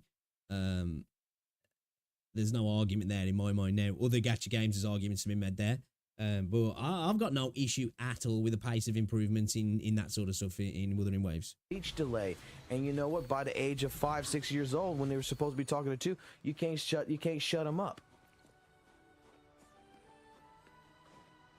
Just that one part of, like, she thinks that after 5 months, it's just far too long for Wuthering Waves for her, because it's funny though, because he's getting one guide, but he's getting one guide via a one guy, you know, by proxy. He's getting one guide. Should have been improved by now. First and foremost, there's a lot of shit that has already improved in this game, quite a bit. And like I said, it's just Kuro Games that's taking the damn goddamn time, because they want to make sure they're working with the fucking players to making sure that they get this shit taken. Yo, again, I know I sound like I'm banging the same drum here. When it comes to quality of life stuff, I don't think they are. Maybe in regards to patches, they're slowing things down a little bit in terms of content itself. But in regards to quality of life, I think they're cruising. Care of the right way the first time, instead of having to keep going back and back and back because they keep fucking up trying to learn some shit, to thinking that, oh, this is what players want, and come to find out it's not what the player fucking wants. Alrighty. Well, I think that is good enough of a video right there. I think I'm gonna leave it. Oh, yeah, we've heard enough there. That was kind of funny. I like Fox. I play both of them, where he's definitely more generous than Honkai Star Rail. I'd have to agree. I haven't played Star Rail for a few months now, but I would definitely agree. I think in regards to these, well, Kuro in general and Huyo, they're definitely more generous than the company altogether. Now, there's other games out there that are more generous, but I think when people like to compare Wuthering Waves, they're talking about those 4 games, really, aren't they? For the most part. They're both very generous. Let me say this is someone who has played PGR, WoW, HSR, and Genshin. HSR gives more pull currency than WoW, but it also expects more out of you. Characters get power crept almost every patch, and every new character is a FOMO must pull. All the patches end game will be way harder. I'm lucky that's definitely true though. In regard to the end game stuff, I think it's a game of haves and have-nots, but that's Gacha in general, isn't it? I'm lucky as a free-to-play. I almost have a very limited character, missing 6 of them, all abundance and preservation units, and I still struggle to clear content sometimes. I feel, in my opinion, Huyo fans just hate diss anything that isn't Huyo. There's an element of that. I definitely do think that there is a lot of people in the Wuthering Waves community, though, that definitely do get a little bit, reactive when people criticize the game. Because I do think, I'm one of those people that I think it definitely has valid criticisms to be leveled at it, and people get mad about those criticisms. Some of them are ridiculous, you know what I mean? But, yeah. Honkai is not better than Wuwa. I don't think the girl even said that in whatever this dude said, did she? According to whatever was said.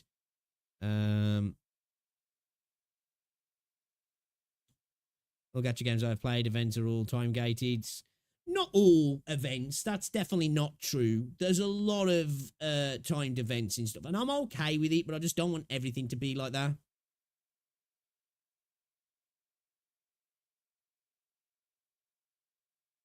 Yeah, it is what it is, isn't it? Kind of a nothing burger, really. We don't even know if this streamer said this or this content creator said this, because, this is just going off some dude in Discord who said that they said this. It's I'd have to see the person saying that first before I was like, oh, okay, they did say this, you know what I mean? Does that person even exist? I'm not calling out the person in Discord, but yeah, just don't know. The new Sword Art Online game is doomed. We're going to watch this because I ever wanted to play this game. But I'll be back in a second, guys.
I'm being good today, boys. I'm being good today.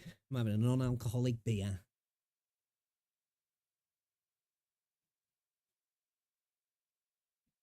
Being a good lad. I didn't shave, man. My freaking tash is keeps catching my nose, man. It makes me think I've got freaking some snot hanging out my nose or something. It's tickling. All right. Let's check this video out then, because I have been very much interested in this game. As I said, being good, non-alcoholic beer. It's a fucking Budweiser though, so, shit beer. But it's non-alcoholic anyway, so What do you expect? All right, then. Video from Globku. The new Sword Art Online game is doomed. Let's drop a sub. Let's drop a like. Let's check this video out. See what he's got to say. I really like the first half of the first series of Sword Art Online. And I've been intrigued about the game. So let's see if it is doomed then. If YouTube's going to play the video. In case you missed it, there's a new Sword Art Online game out today, or 3 Okay. days ago, technically, since you could buy early access to it. So I've been playing it for these past 3 days, and I gotta say, it's not looking good, boys. This game is so frustrating, because it has nailed the hardest stuff to do in a video game, which is to make an interesting concept that is different and unique, and it actually works. All right, I'm going to say, it's not looking good, obviously, but I'm going to be playing this. I'm going to check it out. We're going to check it out. We're going to be streaming this one of the days. We're checking it out, lads. We're going in. We're going in. It has even managed to captivate me with its story. Me! I'm not even a huge Sword Art Online fan. I mean, I like some seasons, others are bleh. But this one, I was intrigued. It felt like a good one of those. So why did they fumble the real simple stuff? I don't know how long this game will live for. I know especially Japan has a huge Sword Art fan. I'm going to say visually, it's not spectacular, but end of the day, visuals really don't mean shit. It's all about the gameplay. But this game could really blow up in a way that it never will now. And it's such a shame because it was so easy to get there after all they have accomplished, but they had to fumble it. Now, I'm coming at this after playing the beta test. Basically, all you could do in the beta was the co-op quest, which had an interesting concept. 5 parties of 4 players each spawn into their own world at the same time. After complete a set of random quests, they join together in a bigger world where all 20 players complete another set of random quests within a I like the premise of that. I like the premise of that, actually. time limit. If a team is faster than all the others, they would start clearing those quests while the others catch up, but at the end of the day, you're gonna need those 20 players to tackle some of the hardest challenges, and after the quests are done, we can go after the big boss himself. This was a that's really interesting and unique concept for me personally. There are elements that you can compare to other games here and there, but the overall structure felt like something new and fresh. And the number one problem with this game is that they didn't simply double down on that. As I must admit, the combat looks a little bit jank at times. But the premise of that as a game mode, event, whatever it is, sounds pretty cool. I got into the final build this week. The game opened up with some really cool cutscenes. Honestly, this game might have the best cutscene work out of all the Sword Art Online games. But after you're done with the first couple of story quests, you notice that most characters are locked. And the game really wants you to play more of its story mode since every new chapter unlocks some new character. And this is the first problem. This game was not built as a single player experience. Most, if not all the story quests actually take place in these co-op quest maps, which are built for 20 players. But here you are now, alone with some bots in your party, which means most of these missions are 80% running and 20% fighting. They are Yeah, that's where the idea, the premise of sometimes of these cool co-op, PvE, PvP type games tend to like fall down in reality is because it just, the implementation always tends to fall flat on its head, doesn't it? Or on its face in regards to how they go about doing things. Yeah, that's never good when you're spending a long time just running about between the bits of the gameplay that are fun, because at the end of the day, the minute-to-minute gameplay loop then is just going to be so trash. And nobody wants to play that as a game where you're just spending time just running from a little bit of combat. Let's go on a little adventure again and run around the map. way too big for a single player mode like this. On top of that, remember those random missions you get in co-op quests? Yeah, I think those are fine if you are tackling them with other people. But as objectives for a single player game, they feel outdated. This is the stuff that we've seen in action games over 20 years ago. It's simply defeat these enemies, protect this NPC, escort this spider, and now that you're playing alone, I hate escort missions. I hate them with a passion. you're actually getting the time to feel how the game plays, how it moves. I will say, the game does look like it came out 10 to 12 years, actually more than that. This game looks like something that came out in like 2010, doesn't it really? Moves, and it just doesn't feel like a modern game at all. When you're in these big co-op scenarios, sure, it's jank, but it's kind of an MMO jank. Something you actually don't mind, especially given that it's Sword Art Online, the whole theme. Yeah, to be fair though, that MMO jank sometimes is kind of what it's all about. You know, it's kind of like a part of it, isn't it? You know, it's part of the shine. It depends on the jank, and it depends how severe the jank is. But you know, it's kind of part of it. is MMOs. But when I was doing this as single player, I kept asking myself, why am I not playing Grand Blue Fantasy Relink again? Like, it just moves way better, it's prettier, and the quests don't feel like they were designed in the 90s. But I get it, not every game has to be developed with the same budget. Even if this game is better, that doesn't mean there's no space for a cheaper game to thrive. Oh, they're the same price. Well, actually, Grand Blue comes from this guy Oh, okay. It's not free to play. Oh, okay. Maybe we're not going to play it then, guys. Gacha series, so it actually has a ton more DLC and season pass stuff, so it's more expensive than it looks. Oh, we're doing that over here too. Now, I did say that I like the story, and I do, from what I played of it. It gathers characters from different SAO series who have never met before, and it gives you a pretty good reason as to why they've been brought together. It plays with the concept of memories, like this game they are playing, this VR MMO, has developed a new system. They explain it like this: it's kind of like taking a screenshot, but it captures way more than a picture. It captures your memory of the event, and then you can share it with other people. So the story can keep you guessing what's real and what's you playing a memory, and that is all I'll say about it. But I get that you had an interesting story to tell. That said, Sounds the story somewhat mode is interesting. simply not the way to tell it. This actively turned me off the game, and it's the player's first impression. Without having played the beta, without knowing that this game was going to give me a 20-player experience, I probably would have dropped the game right there instead of powering through. Now, once I unlocked the characters that I wanted to play as, I turned away from story mode and never looked back. I queued for my first co-op quest, and we found a total of 6 players, which means we got 14 bots in this lobby. Now, to be fair, things did get better over time. That is the problem, isn't it? When a game, and I've got nothing wrong with a game being designed around group activity and stuff, but when it is, if the game's not successful or doesn't have a good multiplayer infrastructure, it's not going to work, is it? You know, and if you're filling lobbies with bots in a game that's designed for players, it's never going to be a fun time.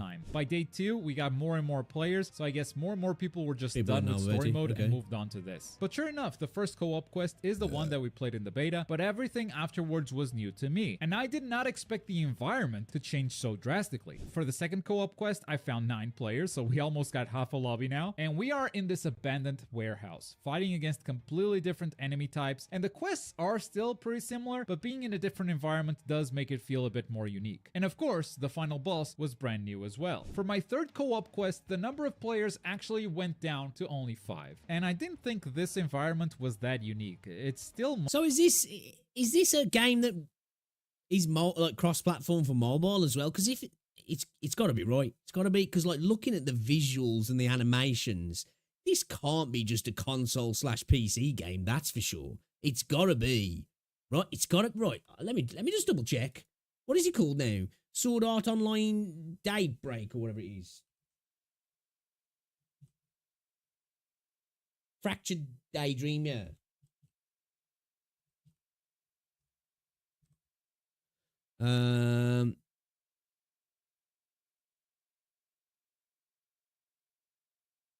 Well, according here to Google, it's got a 9 out of 10.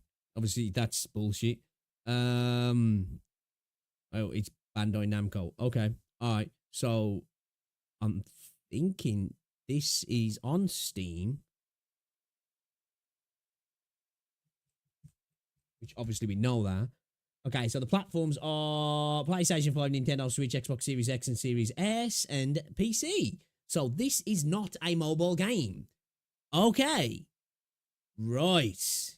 All right, okay. Definitely looks like one. mostly small corridors, similar to the warehouse, but I guess visually it does look different, and once in a while there is a secret wall, which is something to look out for. The boss, however, was once again brand new. And before I knew That there, though, is exactly what I was saying would kind of be cool in Wuthering Waves. You know, those sort of runs, maybe matchmaking, having a little thing like that there once you've cleared it once and you go through on the more difficult run. Ooh, there's a wall there that wasn't there before that looks like I could go through. Or there's a door there and you go in and there's a chest and maybe some mobs to kill. That looks kind of like a cool boss, actually.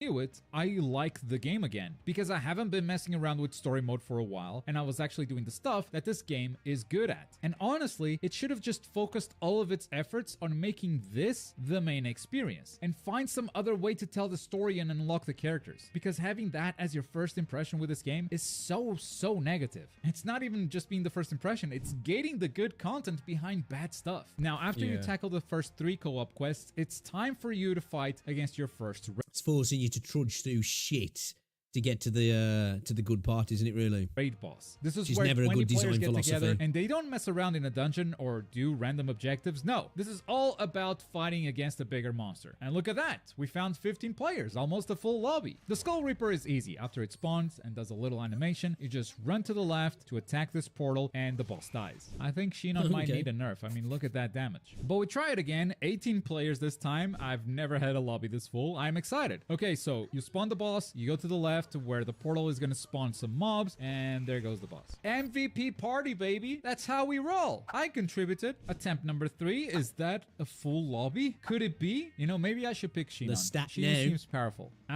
Someone beat me to it. Well, maybe next time. Okay, here's the boss spawning. You know how this goes. Wait, is that a Len? So Shinon wasn't the only one, huh? So, Jesus, I would say in that rather than you having to choose the characters as you get into the lobbies, allowing you to pick, like, have a 3 characters that you choose, kind of like how it is in like Deadlock, and then it matches you up and it randomly chooses one out of those 3 characters, so you're like kind of able to get the one you want to play. But then that probably would add to queue times if the game's not very populated. So I suppose it's probably the best way to go about it, but it would be kind of frustrating, wouldn't it, with your trying to get the character you want, like. But yeah, I like the premise of the way this this co-op kind of works. I'm liking that. Like I say, obviously we wouldn't see anything like this in Wuthering Waves, but those sort of like runs, the dungeon runs, I want to see that implemented into Wuthering Waves, and I wouldn't even mind a matchmaking system, obviously to be a lot smaller scale, but you know, something like that. It's so weird that What's going after on, I Late? went into The the story's options great. Yeah, menu you did and say the turned off story's, this thing called interesting. Crossplay, this never happened again. Maybe they just made this entire boss fight exclusive to PlayStation. Or maybe someone released another anime game on Steam with barely any security that we already got multiple hackers on early access day 2. Anyway, I noticed the next boss only unlocks at level 35, so maybe I should turn crossplay back on. Like, there's a decent amount of content here, but they do want you to grind the same co-op quests and boss fights over and over. They didn't need to. They could just let you see the content for what it is, but they put these artificial barriers to extend playtime, just so you're not done with a game within a week. And to be fair, they did add a mode called Free Roam, in case you... Again, that kind of goes back to the video that we just watched, didn't we? In what Foxhole was saying when he was like having arbitrary things like that put on. It's not a bad thing because it stops people who haven't got any lives clearing content, when it's never a good thing, you know. Give people the freedom. If they want to no life a game, let them no life it. You grow tired of grinding the same quest. You know, don't Here, make it basically people run drops you through into the world with Obviously, I know it's different in this, but don't make people run through the same thing to get access to the thing later on, because that's a way to extend it. It's never a good look. without any barriers, and it just splits the mobs It just based on screams, their we level didn't have into enough different content, zones. So you really, can grind but as much we're or as stretching little it as you out. want. Literally, you drop in, find other players, defeat some enemies, open a few chests, and just back out whenever you want to, which is neat. But since it's aimless like that, it's literally about breaking the monotony of grinding the same quest. And when you design something because you know players are gonna grow bored of the grind, maybe you've already made a mistake. But arguably the biggest problem this game has is the release date. I've said it many times, the way Bandai Namco releases DLC is extremely dumb. They have enough anime games and season passes that they could easily create an ecosystem where anime game fans go from one game to the next game every week, because different games get different updates. Instead, they choose to... That's a good point. Very much like Hoyo, stagger your things so people who are probably playing your games, because if they're in your ecosystem, there's a good chance that they're playing your other titles.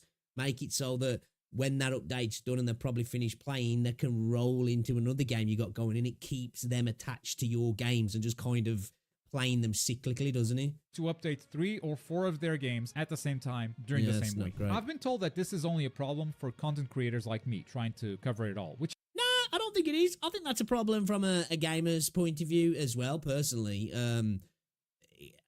You know, especially if you want to enjoy content fresh, I guess it probably does affect you a little bit more if you're a content creator. But, you know, like, I think it's nice that, say, like, you know, something like Hoyoverse, where you can have content drop on a game, and then the next week content can drop on another game, and then another game, and then you can kind of, like, go through the games, like, and you're not, like, feeling like, right, well, I'll try and play each game all in one day, because I know there's a bunch of new content and I want to try the content, and you end up bouncing backwards and forwards and probably not getting as much out of the content as you would. I don't know, maybe that's just me, but yeah, I think staggering it so you can move around the ecosystem with the new content's definitely a better way to go about it. Which I think is a fair take. After all, not everyone is playing all of these anime games at the same time. So long True. as your game gets updated, you don't care when other anime games do. True, But this time, true. I don't think it's just a content creator problem. Many video games in general are steering clear of this release window because there's a behemoth of a game coming out soon. Dragon Ball Sparking Zero. Now, I bet there are a few Dragon Ball fans out there that also like Sword Art Online and would be totally down for trying this out if the biggest Dragon Ball game of recent years wasn't coming out at the same time. In fact, I bet most Sword Art Online fans are also Dragon Ball fans and cannot wait for Sparking Zero. And these games are coming out only days apart, so many people are gonna have to make a choice. Do you think they're gonna pick the big Dragon Ball game, or do you I can never get really hyped over Dragon Ball Z games, if I'm honest, or Dragon Ball games in general.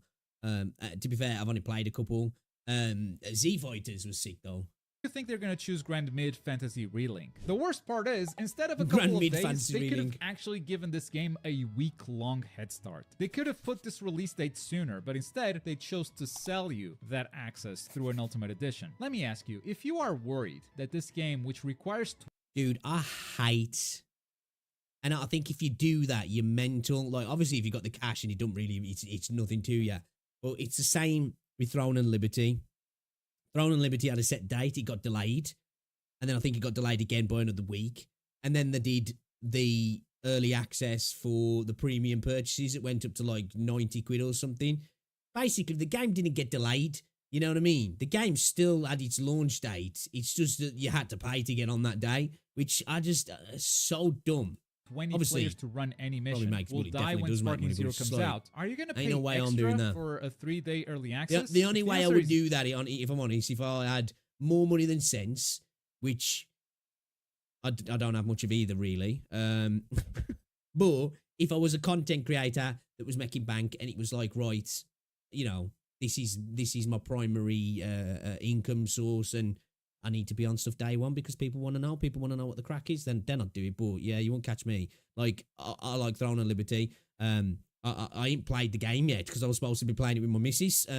She's gone down to caravan with her mum and dad today, so I might just start playing that today or tomorrow on my own.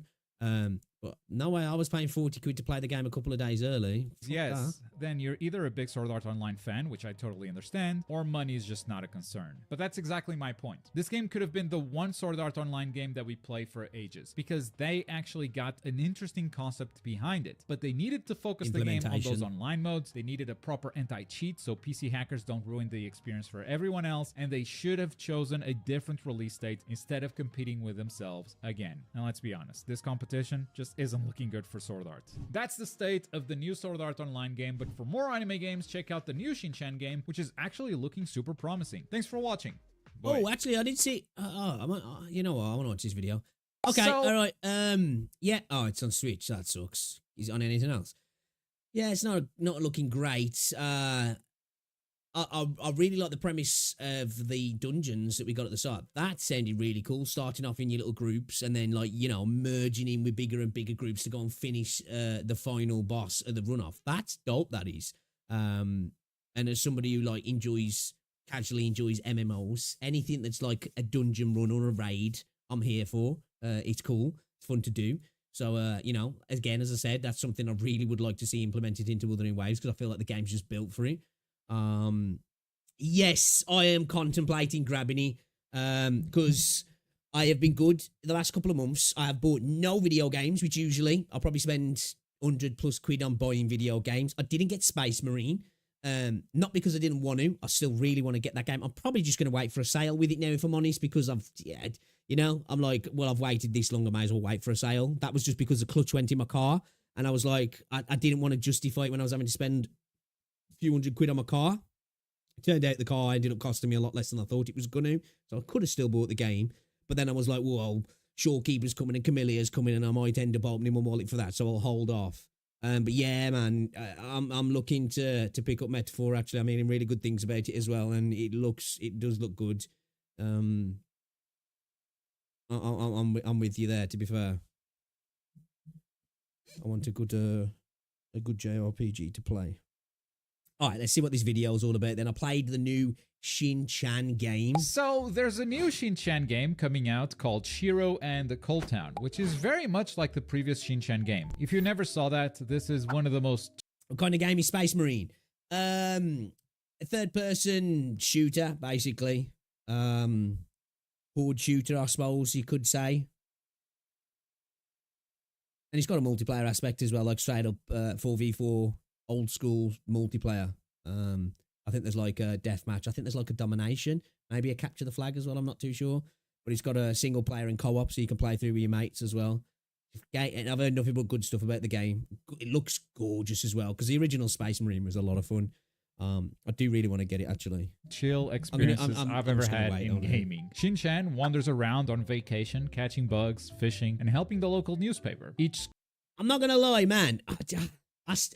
I don't know whether to get a Switch now because obviously there's probably a new Switch coming soon, yeah? Like, I do want to get a Switch, man. There's so many banger games on the Switch that are just proper chill. And as somebody who, like, I want games to play up in my bedroom, but I don't really necessarily want to play on the console. I'm not bothered about buying a PS5 at the moment, if I'm honest. I've got, like, my two PS4s upstairs, a PS3. No, I haven't got a PS3 up there, actually. I've got I got two PS3s upstairs, a PS1. I haven't got a PS2. I do need to try and grab a PS2 actually, to play on the TV. But I want a Switch so I can just lie in bed and just play some chill video games. And you know, the stuff that Nintendo does, you just can't get anywhere else, can you? Screen is gorgeous. It's a game that I really liked playing last year, especially because as soon as it looks like it's gonna get boring, bam, dinosaurs show up. You go, what? What is this plot, bro? Now, this new game has been out in Japan since February. I do not know what the plot twist is gonna be, but I'm definitely expecting something. But the good news is that this game is also coming out with a Western release later this month on October 24. And I got an early code, so I could give you guys a preview. Now, during this preview, I can only show you the first 3 days of gameplay. I decided to check the first day before I started recording because it's usually a lot of tutorials and such, and sure enough, I got to meet some new characters, I got to walk around the beautiful space, but not much happened. So here we go. This is the start of day 2. Let's see what happens. So the whole family is away from home because the dad is on a business trip and he brought the whole family. He also apparently grew up here, so I think this is where his parents are from. And Shinosuke, he gets along great with his grandfather. Yeah, I'll say that's kind of what I'm probably thinking to do now is wait for the Nintendo Switch 2 because I've heard that that's happening, right?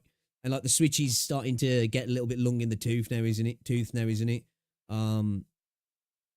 Yeah, because I know Rosie really wants a Switch as well.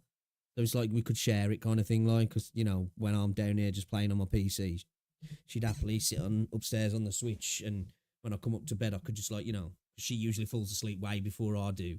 I'm a bit more of a night owl, so I just lie in bed playing the Switch, man. That'd be buzzing. Father. I mean, they're both big pieces of work. All right, the grandfather is here, so let's see what we're gonna do today.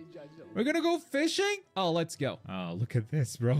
Look at this. Pretty. It's so good. But if you want to run faster, you can, of course, Bud Alien! Bud Alien is still the sprint button, bro. There's the bug lady. Okay, so let me catch this butterfly. See if she gives me any money for this. 50 yen! Okay. What about all the butterflies in my pocket? Do you want any of them? No? Okay, well, I'm gonna stop catching butterflies. Fishing! Alright, go fishing! So you see the little shadows? The fishes? They don't see this. Aim it though. Hey, I always love a cheeky fishing mechanic in a game.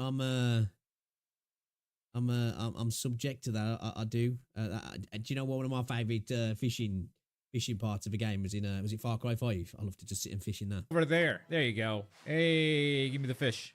I like doing it in New World. Sweet. Masu salmon. Oh, I need that for a side quest, actually. All right, so let's see what we got to do here. Main quest is just saying just there's stuff to do in you the know. mission. Okay. Submission, I do have a Masu salmon. So yeah, this guy wouldn't let me pass until I got a Masu salmon. And I think now I've completed this quest. Salmon. Oh, minerals. Minerals are new. That was not in the first game. It's my first time going Never past heard this anybody guy called too. Salmon. Wait, did it fly away? Oh, man, I missed the bug opportunity. I'm not allowed past this point now? Okay, there's another prick.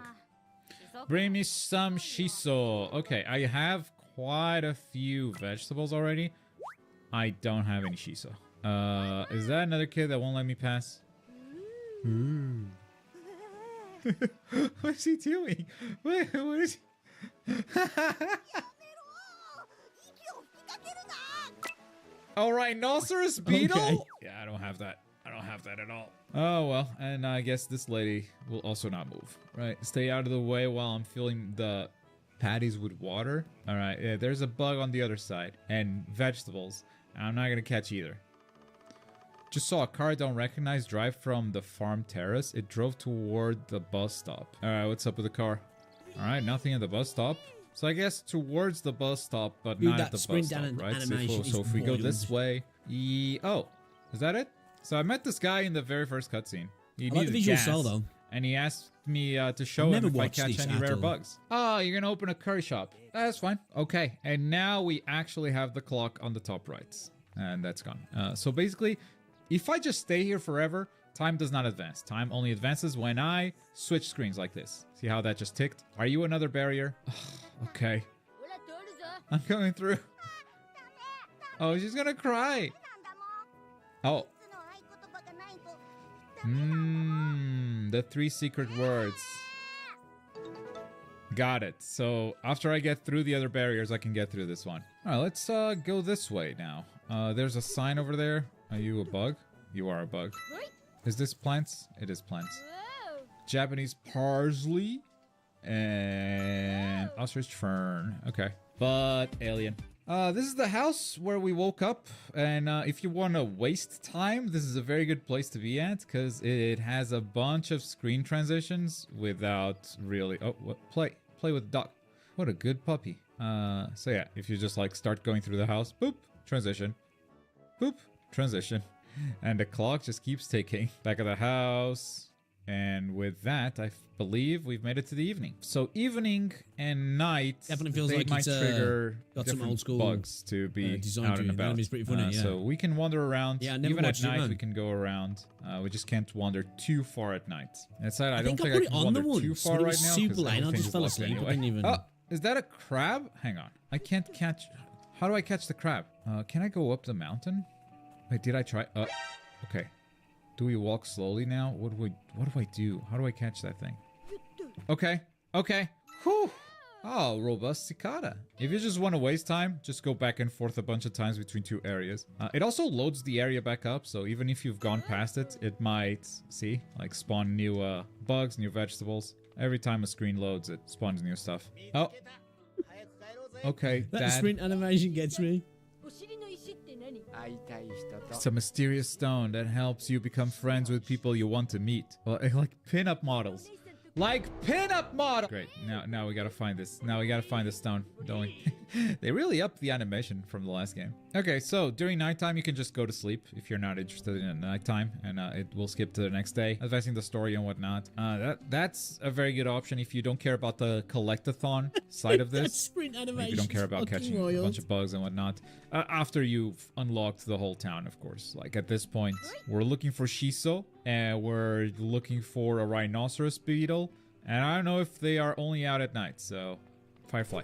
Firefly gives me money. The bug lady gives me money for every firefly I catch. So that's a good one. That's a good one. What are you? Mum and Dad letting you go Oh, out at so- night like that.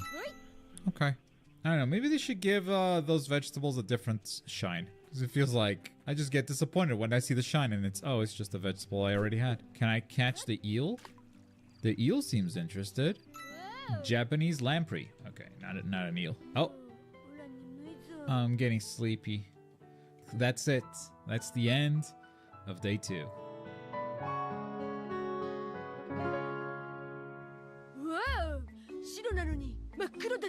What's going on with our dog? It's all dirty.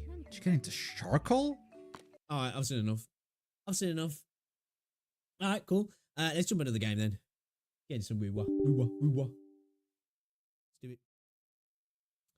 You should do it. Otherwise, we're going to end up, because I've been fucking live for 2 hours and I've been watching videos the whole time. I can't help it. Sometimes I get a little bit sucked into it, man.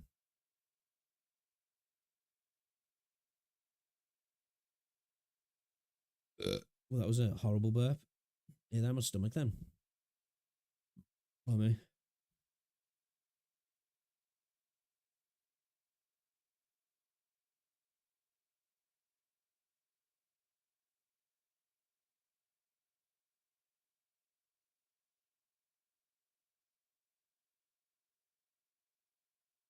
Has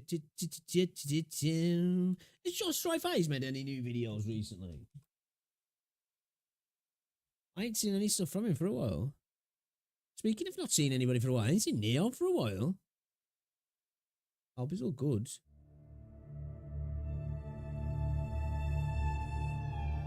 Oh, last video created was 2 months ago. Where's Josh Strife Plays?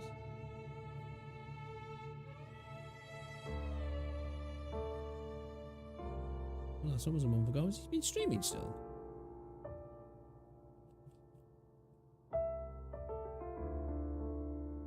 Oh, he's live right now. Oh, he's playing Broken Sword as well. I like Josh.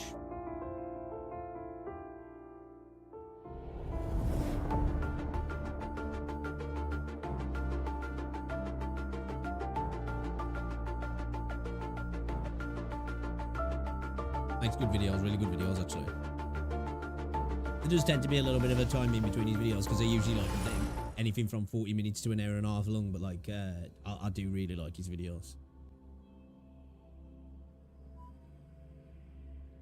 Boo ba da boo boo. Sorry, Rosie's messaging me. She's Facebooking me.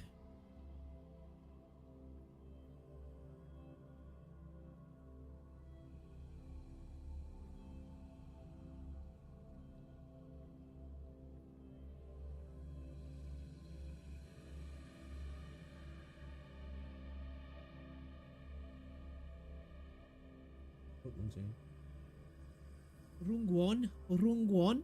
Swear, if I ever alt tab out this game and click on something else, it just wants to take forever to load. I don't know why. I don't. It loads really quick. Punishing me. Don't you dare. Don't you dare. Pay attention to me.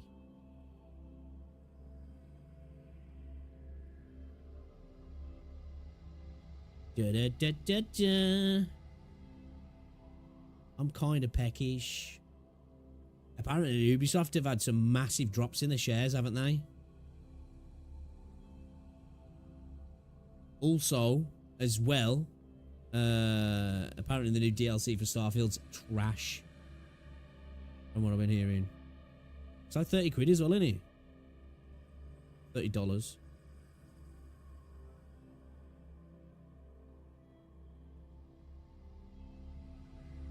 You know what I've been watching a lot of recently? I've been watching like a lot of Red Tree Crime and Explore With Us, like freaking like, you know, like these interviews like of people who've like, you know, freaking murdered people and stuff. I don't know why I have these like fads where like sometimes it'll be like body cam footage from police and then stuff like that as well. I've been binging that stuff recently. Dude, I don't know why the audio's coming through. Should be coming through the headset as well.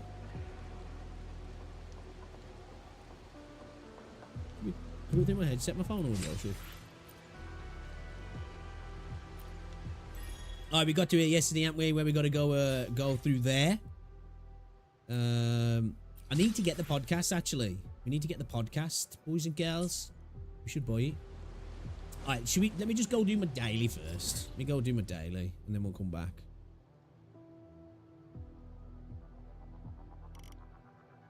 Oh, we're up. Oh, we're there on the map, are we? Okay.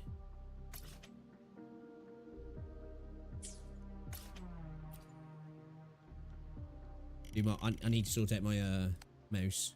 I have bought another mouse because I've got the Razer Viper 8K, and I've got a Razer Naga as well. The scroll wheel's gone on my 8K, and I have bought another 8K. But I'm like, well, I might as well just try and use this as long as possible until like the mouse starts to go itself, and then switch over. Kind of stupid that I bought the mouse, really. But it was on sale, you know what I mean? It was like on a deep sale. It was like 70% off or something. And I really like the mouse, so I was like, I might as well. Makes sense, yeah? Guests of the unkind. Oh, we got that lag. Game's got to do its 30-second lag thing it does. all fights. Together we vanish. Make it Oh, there fast. it-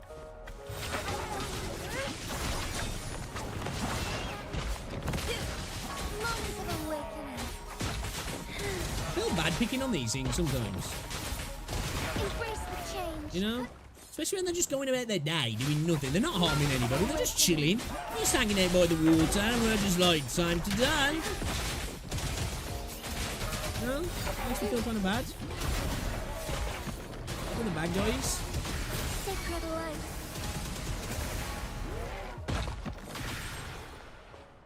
Alright, cool.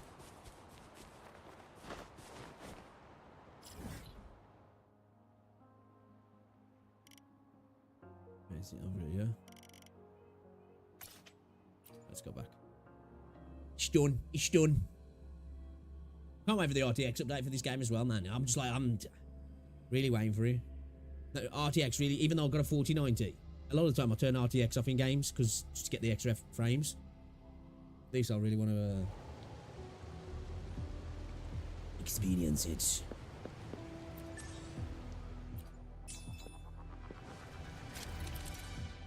Ooh. When Kuki approaches a corrupted core, it can decode and remove it, thereby cleansing the surrounding corrupted data. Okay. Hold Q to control Kuki and clear the corruption. Okay. Well, let's go. Corruption clear.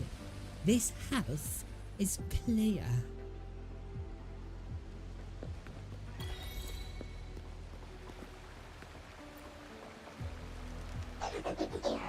You're indeed as capable as Kumuni said. But be careful, this corrupted data is dangerous. The authorized keys are one-time use and work within a limited range. They deactivate after use or if you are too far from me. Clearance issued. Let's proceed. Okay.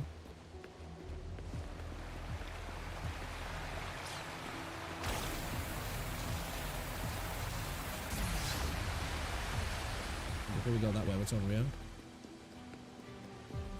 Well, we've got to go up here before we go down. We've got to have a little look. Clear the corrupted data along the way. I'll have a look up here first, so. What's this? Haven of Sprouts access door. Oh, okay. And outside.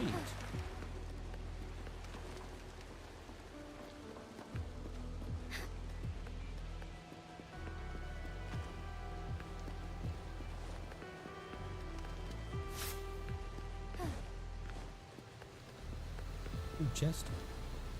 Can I blast that off? Well, there we go. Ow, does that do damage? This place is dangerous. All the researchers at the Haven of Sprouts have been safely evacuated. We'll stay here until things are resolved. That was doing damage, yeah? Yeah, okay. Oh, look at that.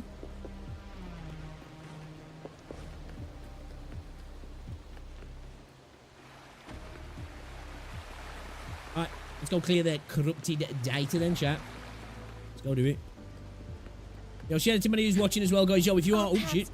If you are watching on the tubes as well, guys, be sure to drop a like on the stream. It's very much appreciated as well. YouTube is being weird as well. It's not showing my live feed. It's showing, it says it's ended, but it's not. I don't know why it's doing that. Oh yeah, quick plug again. Got to do it. Pinned comments on both the YouTube and the Twitch chat, guys. Recent upload. I uploaded this morning, or this afternoon, should I say. Check it out. Let me know what you think. I have a video going up tomorrow as well. That's the plan. Probably upload the gacha scams video. That sound reminds me of the mining tool in freaking No Man's Sky. Enough for your needs? Tell me if there's anything else you want.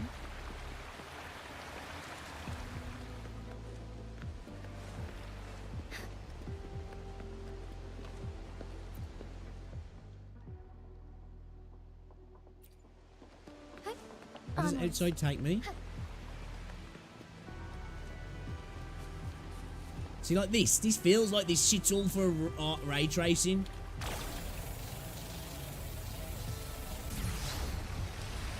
The lighting's gorgeous. Okay. There you are. Quick on your feet, huh? How do you get down here?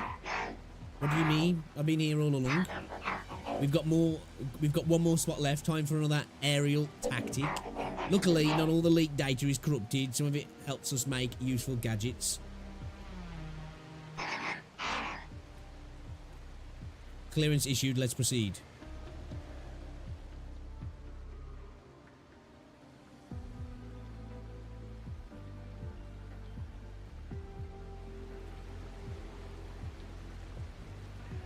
You guys hear the gameplay?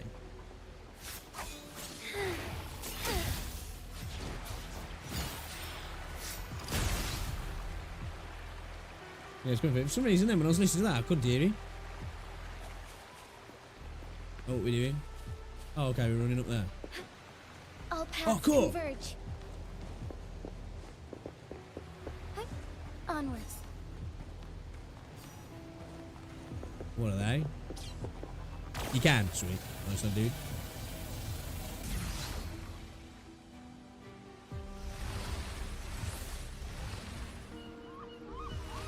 Ooh, there's a chest up there. We have to go get that, don't we? Oh. The early disruptions on the island seem to have settled. This is the beginning of a new story. Who's that? Its geographical coordinates remain unchanged. Is this the Everything Black is Shores as it before it was was. built on? Even time leaves no traces on the Tacitite. This world has not yet begun. But we have already seen its end. They too will be as fragile and lost as we once were. But this time, we will show them what we believe in. What Okay. was that? I mean, that was the Black Shores, An wasn't it? illusion caused by those abnormal frequencies? Obviously, it was a little bit different. But it felt all too real. Hello? Can you hear me? It was Rover's voice direction stopped up again, I Rover, see. thanks to you, the abnormal frequency index in the Haven of Sprouts has dropped. The island ahead is the Eye of Asteria, the highest point in the Black Shores. It monitors the Etheric Sea across all of Solaris.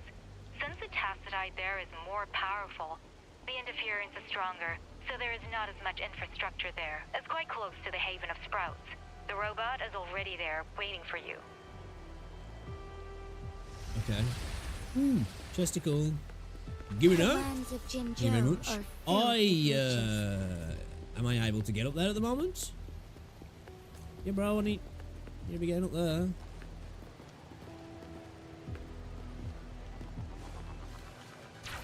Soar against the winds. Oh, that jet regenerates stamina. Okay.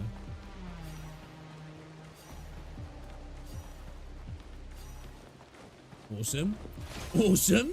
See what I'm talking about? Traversal. Traversal. You know? Just saying. Just saying. A different approach. Well, that's definitely higher, isn't it?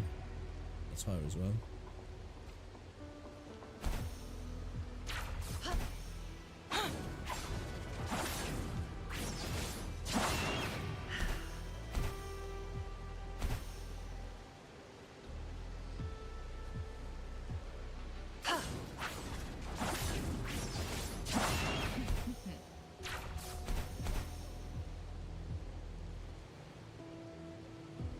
Who's the chest down there, is there?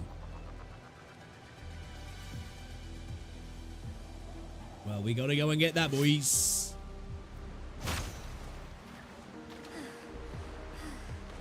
Does the water in this area have a better, Tell me if there's anything else you want. physics like it seems to?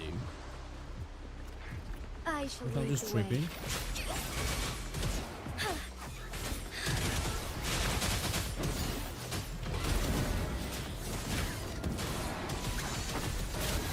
Sacred light.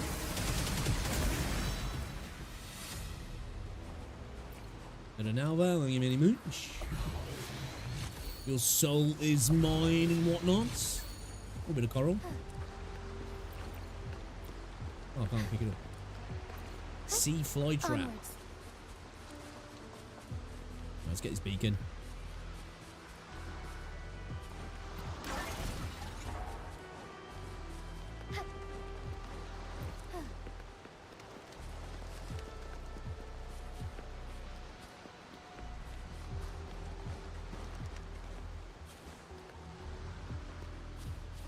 Restore the anchor at the Eye of Asteria. Talk to Tethys Terminal. Okay, you in. Oh, there he is. Gain the clearance. Alright, brother mate. My mate. Not you again. Afraid so, that's my responsibility. It's our job to deal with the corrupted data, right? This anchor is the Eye of Asteria. As you may have noticed, it bears the same name as this island. It's the Black Shores, eye towards the stars. I still don't know. Most of the corrupted data around here are gathered inside the anchor. Employ the switches here to use the grapple. They'll help you climb to the top of the anchor. Employ the switches here to use the grapple.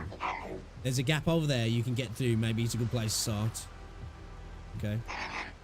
Clearance issued. Let's proceed.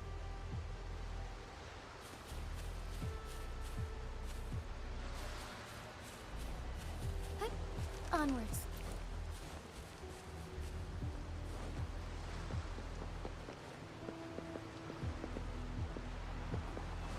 As far as the eye can see. Oh shit, what the fuck? Forgive me. Hold on, what?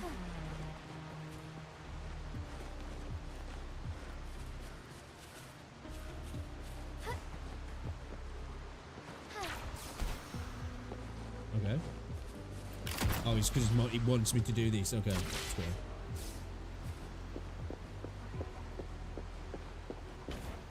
Because it wants me to do that. Ow, ow, ow, ow, ow. As far as the eye can see. Oh, it's weird playing the game like this. Taking me a moment.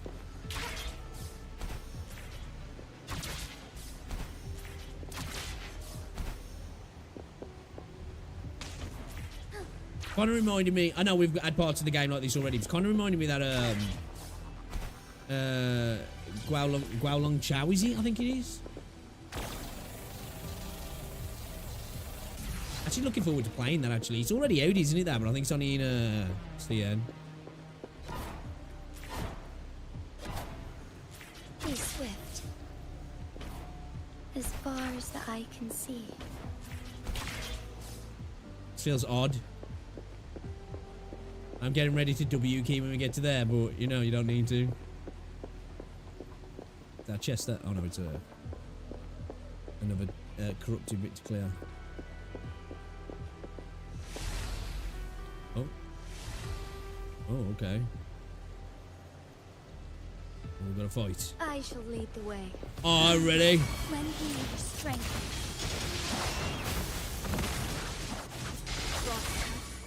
Sever. Who's the caged bird now? Together we fight. In starlight. A little bit of the guitar there for the music. Together we vanish. Thunder guide us. We need to turn the music up in this area, don't we? Our lights shine through. Evil I'm taking damage off the wall as well when I get too close to it. Onwards.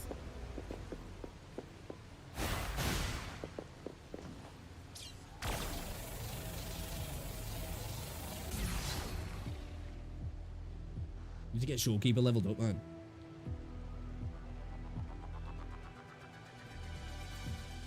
Booyah!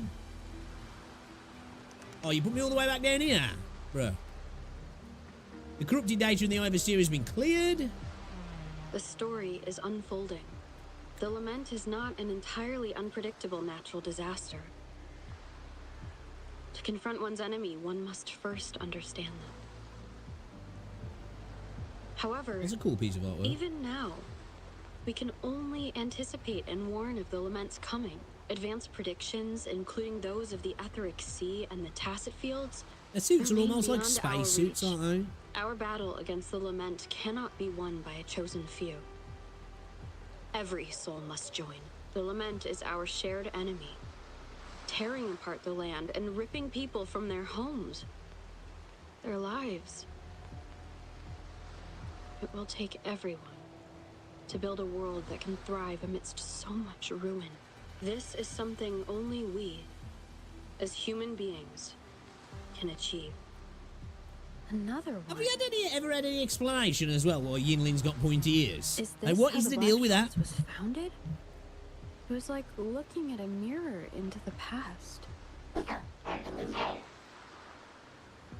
really high up there, isn't it? The view from the Eye of Asteria is quite nice. But now isn't the time for a sightseeing. Isn't time for sightseeing. Come save me. There are so many tacit discords in the TD Observatory.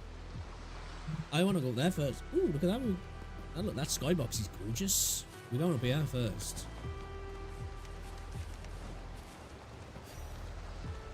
We can wall run again now.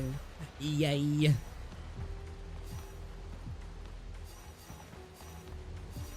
Oh, we missed. Oh, no, I thought we missed that last one, then we got it in the end.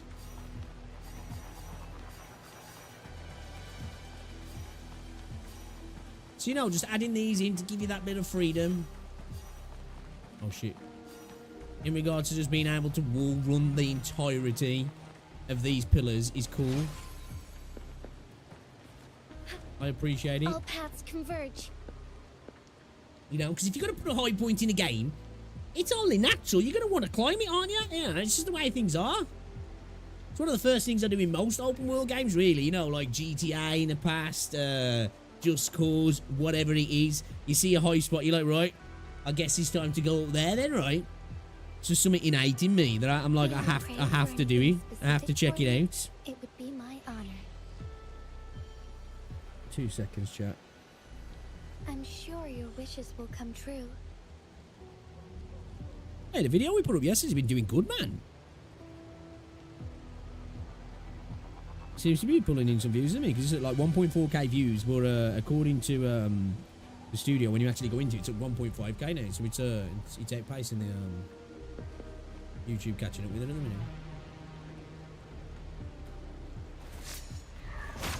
I shall lead the way. Find harmony. So be it. Holy bitch. Together we vanish. Why not? Life is in everything. Grow for me. Together we vanish. Who's the caged bird now? My blade yearns. To say that against little birds. It's a dead bird. I'll take that, thank you. Gives the title heritage. Thank you very much. Premium tuners, nice. Dude, the sound of that as well kind of reminds me of the Mineral Probe in Mass Effect 2. You know, when you're planet scanning. That's why this place is the trickiest. We had a severe leak in data. You'd better find— Watch out! More tacit discords incoming!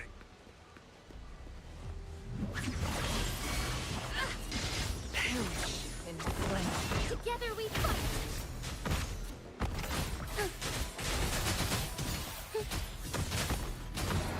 Evil be cleansed.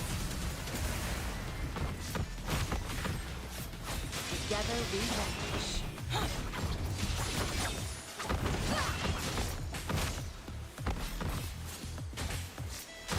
Lend me your strength. Talking about patches, you know, I was watching a little bit on YouTube today. I was watching old episodes of Neighbours, man.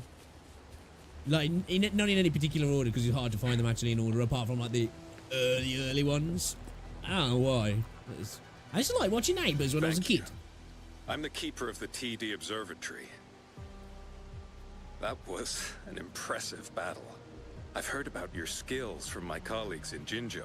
Well, you know, I get about. Yes, but regardless of our origins, we're united by a common ideal here. While you were busy cleaning house, we took the opportunity to reconnect to the Tethys system at the Haven of Sprouts. Since data can materialize using the energy of the Tacitite, we can harness it to our advantage. Now we have input data near the anchor, enough to form a climbing platform. Let's actually drive following my those character. monsters back to where they belong. Looking down when I switched to Verena. I haven't noticed that before. The foliage. Make it fast. Physics is gorgeous. Right. Restore the anchor at the TD Observatory and head to the anchor. Let's go.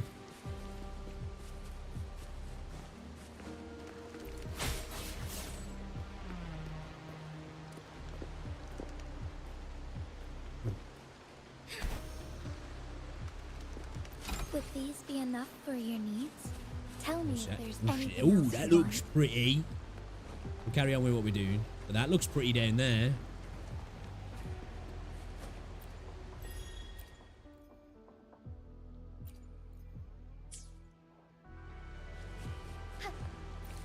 Have you been streaming at all, like, over this week, Jamie? Onwards.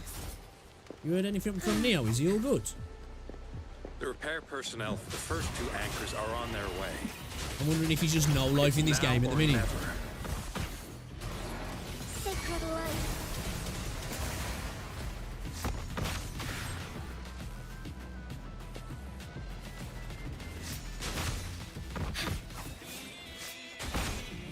Oh, yeah, dude, this music slaps. Oh, stars, heed my calling.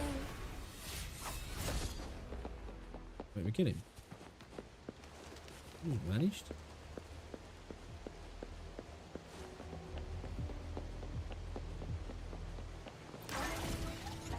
Oh, he's alright. I know he has been, like, he's got a lot of stuff doing around the house as well, and he's so probably doing that. Unless he's just no life in the. I would have thought if he was no life in this, so he might respond on Discord. I know he don't use it as often as he used to, does he? Never, never. Never, never. Are you a parrot? Huh? I thought that line had good resonance. Sue me. Whatever. We're all set now.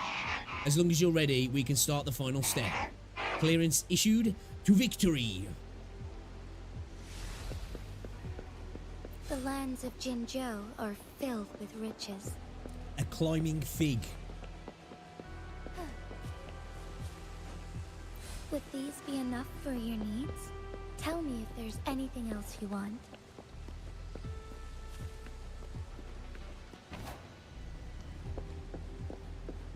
What's one of those? Is it one of those flying fish things, or is it a butterfly?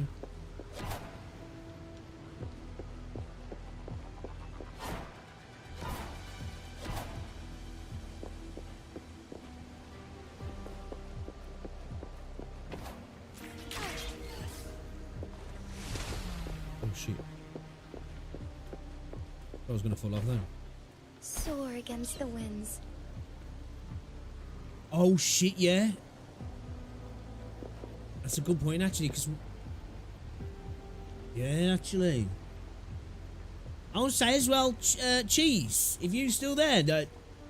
Because I ain't too sure exactly where you live. You all good with that? Because, like, it's like... Is it, like, mainly Appalachia and all those sort of areas that got hit? Because thinking about it, where is Neo in them regards? I think he probably is kind of, like, somewhere where he might be affected, actually, hasn't he?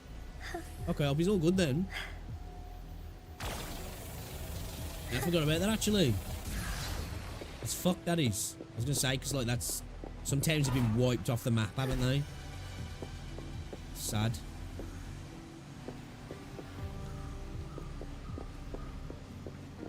You know all that stuff as well, all these reports of, like, the FEMA apparently blocking... You know, like, volunteers who've been trying to help.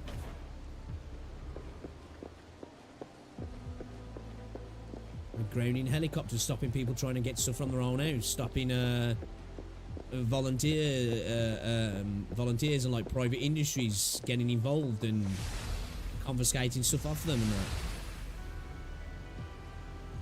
you know, stuff that's there that have been resources have been took to help people. What a world, man. Right mess. I shall lead the way.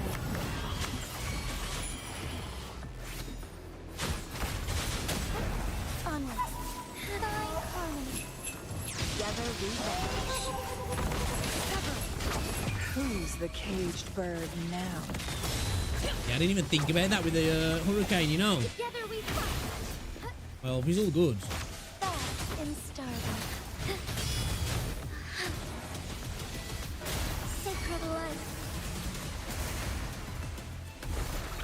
Together we vanish. Woefully. Moments of awakening. Going against it. Fast in the sunlight. Together we vanish. Heaven ordains. Banish all vice. Winds, heed my command. Embrace the chain. Lend ease. Take forward. Why don't you? Trying to clear the corrupted data with the Inferno Rodo.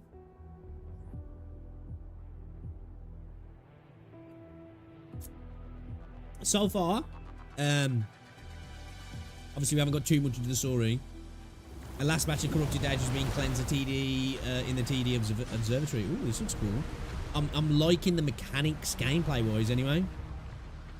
What's that? Gorgeous of spirits. I can only go as far as you commanded. From the etheric sea to Sonoro. From time to space. Hey, Yang Yang, look! Somebody's over there! Oh, is that when we... Wait. Is that when we got TV'd? Dead? Or just unconscious? Your Oh, wait, story begins here. Oh! Go forth. I am forever by your side. Oh, so when we first... Okay. So when the Shia and Yang Yang first found us... So she's been involved all... Well, we know she kind of has anyway, but okay. I've got some spare parts and oil here. Take them all, thank you, but I'm good. The anchor in the TD Observatory has been restored now. Oh, look at the Aurora Borealis. That's pretty. The skybox is looking very nice now. We've improved the weather somewhat, guys. That's gorgeous. Are they shooting stars? Dude, that's beautiful. This game's gorgeous, man. This game is fucking gorgeous, man. You know? It's just straight up gorgeous. I don't give a fuck where anybody... Like, I hear people say, like, now don't get me wrong. Obviously, an art style, subjectively, you can say it looks bad. I guess you could... Visually, man, this game's fucking beautiful, man. You know? I think it clears Genshin in that regard. In terms of, like, just being stunning. Like, it's stunning. A different approach. It's beautiful. It's pretty.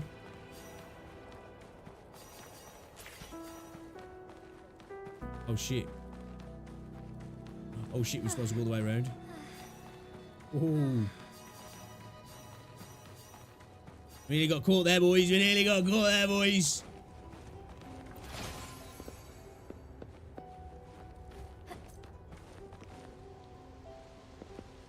Oh, 2 seconds.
Got myself some Pringles, boys. Some Pringles. Where are we going to go to? Hidden between the waves, talk to Alto. Where is he? Oh, is he down below us?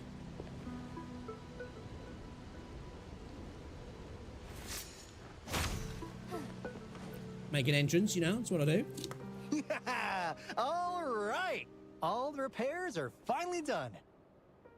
Thank you for your help. Without you leading the charge, we would have barely made it. You are... Hoda. Oh, I forgot to tell you. We finally found out her true identity. She wasn't lying when she said she was a bloom bearer. She worked as a field medic, but more importantly, she died in the lament that destroyed the port city of Guishu a few hundred years ago. In short, she couldn't be alive. Now, is any of this possible? Hoda is but one of us. In the Tethys system, our registered name is Necrostar.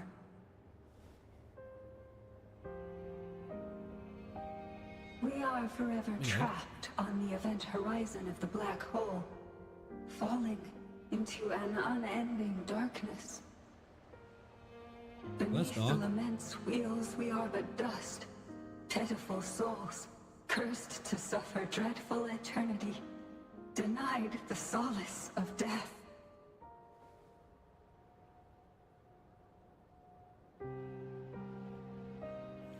My mentor, the one I follow. Please, I beg you to end this Mobius loop, this endless cycle.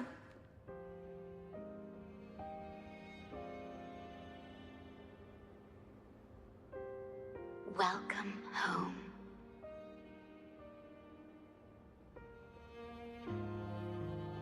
You stand on these shores once more. She actually there? Welcome home. You say me back in the port city of Guishu. I wish to keep you from any harm. Forgive me for acting on my own accord. Was that you on the beach before?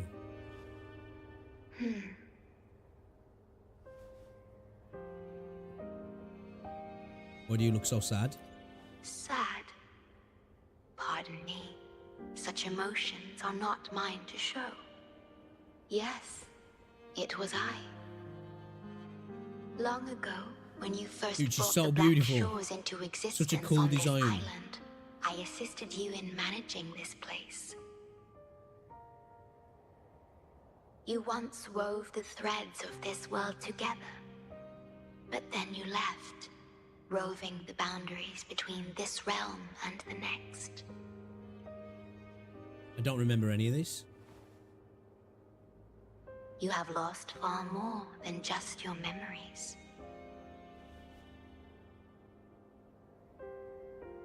The Black Shores. Since your departure, the Tethys system has been the sole leader of the Black Shores. Most have never seen you, and that is all by your design. Man, that must have been some G back in the day, yeah. This place, built by your hands, holds all its resources at your disposal. Oh, she was You the have hell more out important uncomfortable. matters to attend to than dealing with everyday trifles. That is why you entrusted the Tethys system with the Black Shores governance. This time, only you have the ability to end all of this. Completely. This is also your first step towards the future.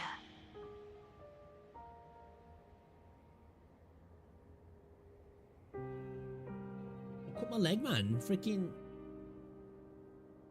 Pissing out of blood, though. What's wrong, man? What's caught it deep? Shouldn't have got all that blood. It's not loads, obviously. It's just running down my leg. Hoda said something similar. You mean...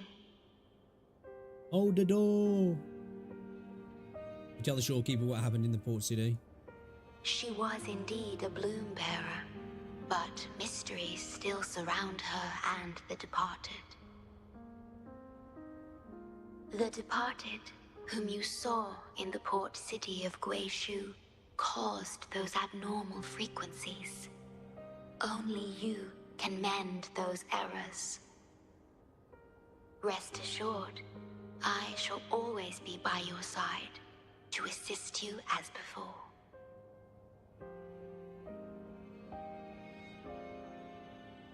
What happened back then? I am sorry, but I must keep this secret from you. Why, bitch? Perhaps, as you restore the Tether system, you will uncover the reasons for severing ties with your past. Wandering traveler, please tell me. Are you satisfied with your journey and stories in Jinzhou? I don't know. I think I need to keep it from you.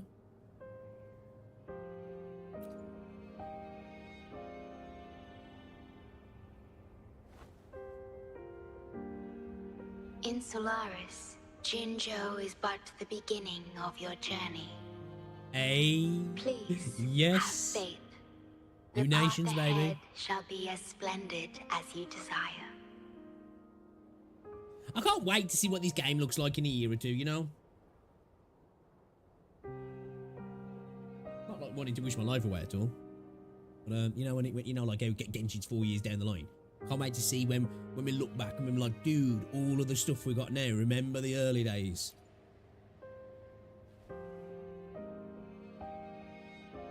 The gate to the underground has been opened. Pass through it, and you will reach the depths of the Black Shores. Your journey has only just begun. Beyond the Black Shores lies Solaris itself. Before you go, can I ask a favor?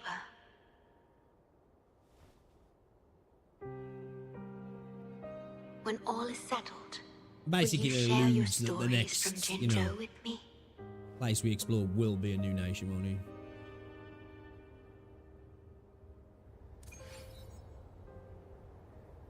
Yeah, she's beautiful. Really cool character.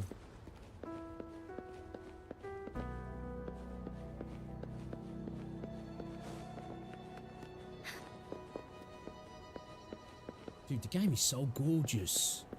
Like, this is what I say. This game is not a mobile gacha game. This is where like, obviously people just don't want to see things. And oh my god, the sun's setting. That's fucking dope.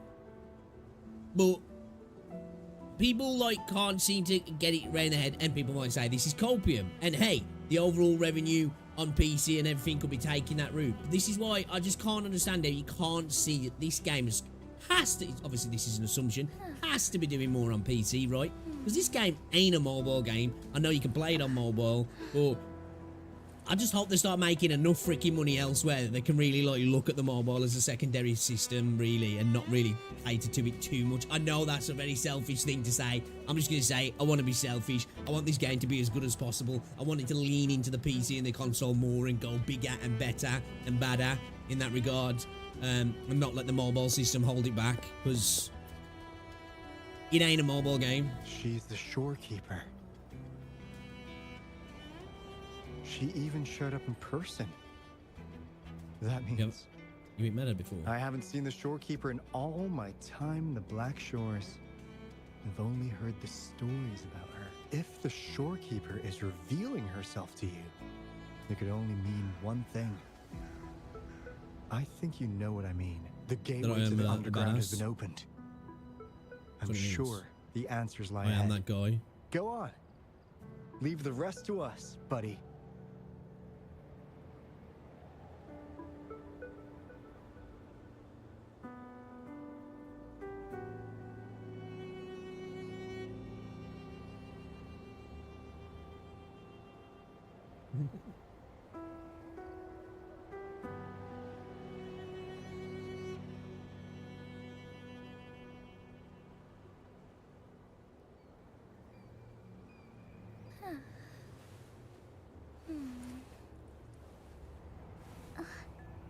Rosie's mum's dog snuggling up with her. Soar against the winds. I guess we're going over here then. Alright, let's get some mats while we're I here. shall lead the way.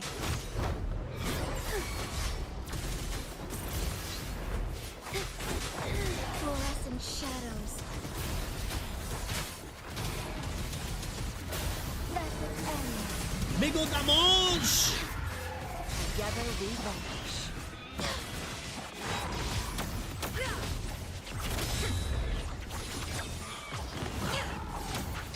Strike is one. Bloom.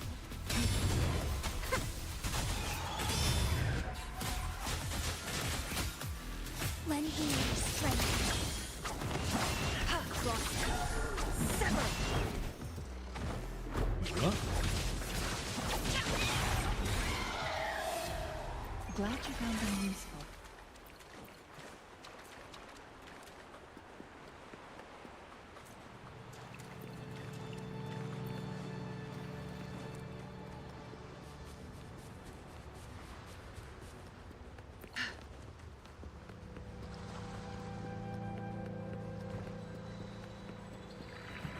Guests of the unkind.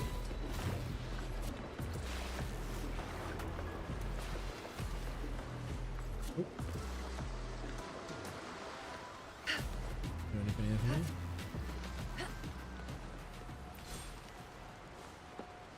No. I'm not ordering that.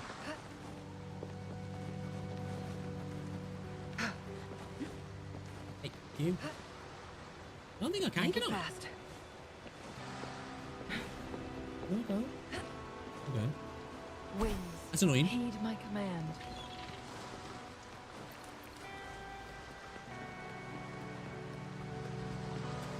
Dude. It's pretty, man. Like a good skybox.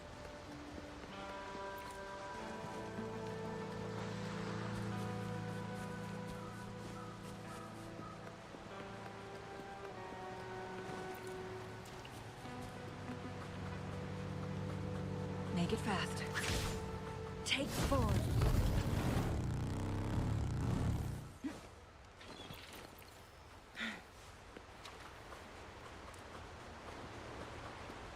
Guests of the unkind. Sever. Leave it to me. Bring it out. What kind harmony? Luminous energy. Strike is one. Fluorescent shadows.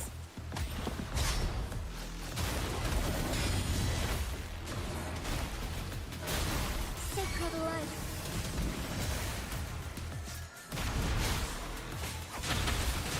Lend me your strength. Glad you found them useful. Nice when you get to a new area though, and there's lots of stuff to get, like, you know, easy farming. Make it fast. You know, it's abundant. Make it fast. Make it fast.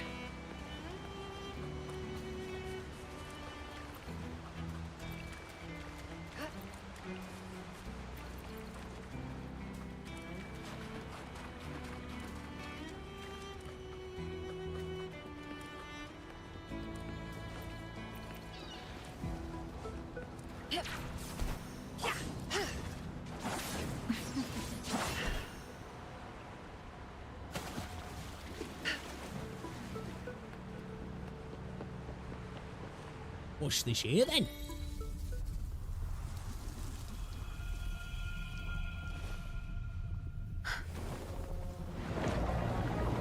No hesitation.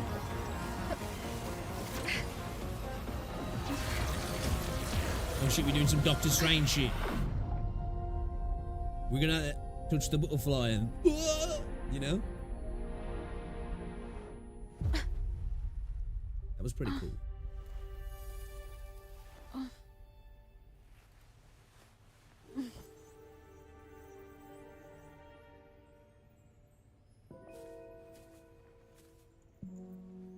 Oh, is this the Tethys thing now where we're underground, like?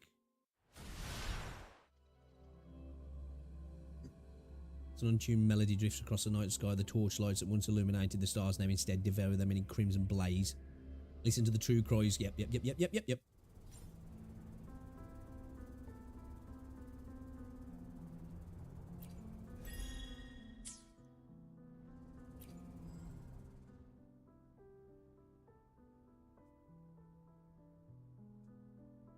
Should do a couple of pulls, fuck it.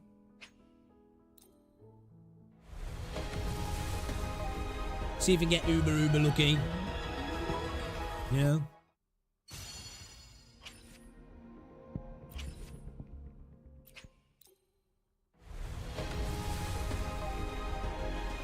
I can't help myself, Captain.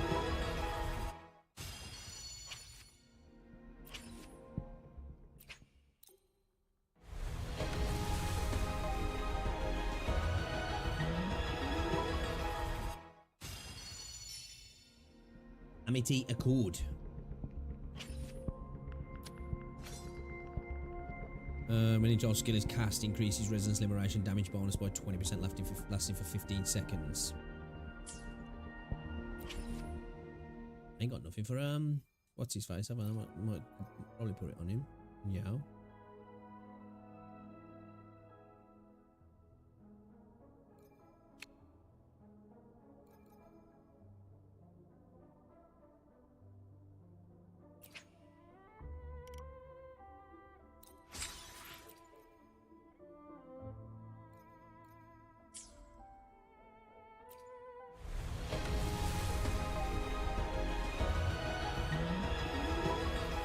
See if we can get a copy. Or at least chip away to maybe towards one.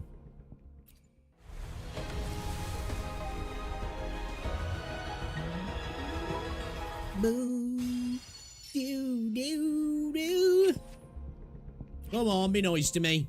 You know you wanna. You know you wanna, Kuro. I'll say lots of nice things about you. I'll glaze all day long.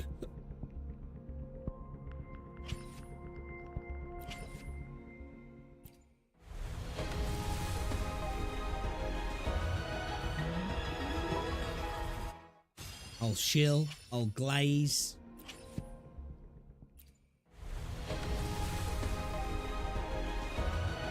I'll do what needs to be done. Just give me, come on, just give me.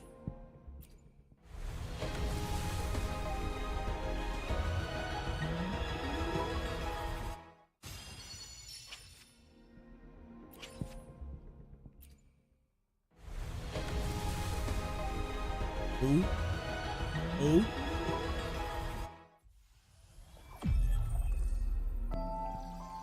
Alright, let's go. Let's go. Not too bad, not too bad. What was that? It aligns with my purpose 9 or 10? and drive. They only exist because of you. C1? Let's go. Let's go. Freaking dope pull animation as well. We've seen it already, but like, you know, dope pull animation.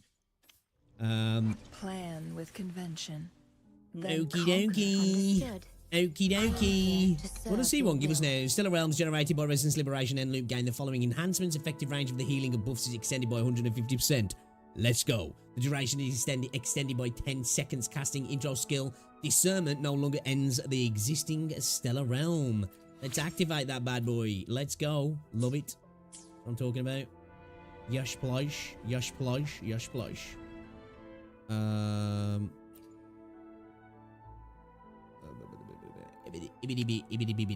don't have to hold on to these for the time being.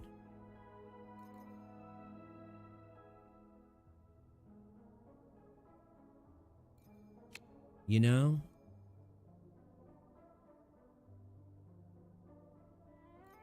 I have to jump into some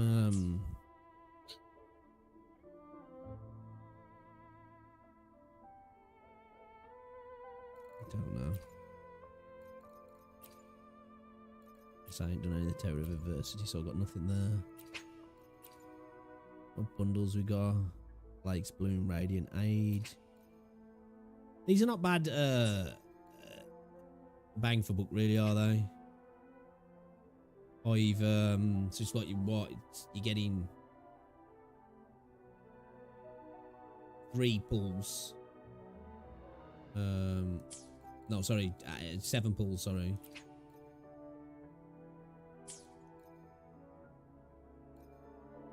For what, a tenner? And how much would you be paying otherwise? What would a tenner get you? Yeah, tenner would only get you 600, wouldn't you? Well, first time purchase, you'd end up with what, 900, wouldn't you? And whatever the bonus is. What's the bonus once you've bought on the 4.99 one?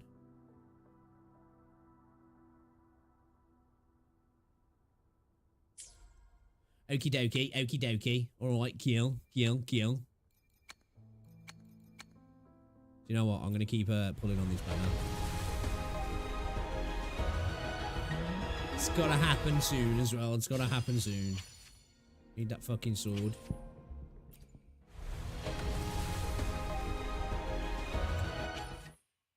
Alright, cool. We got C1 Shorekeeper though. Let's go.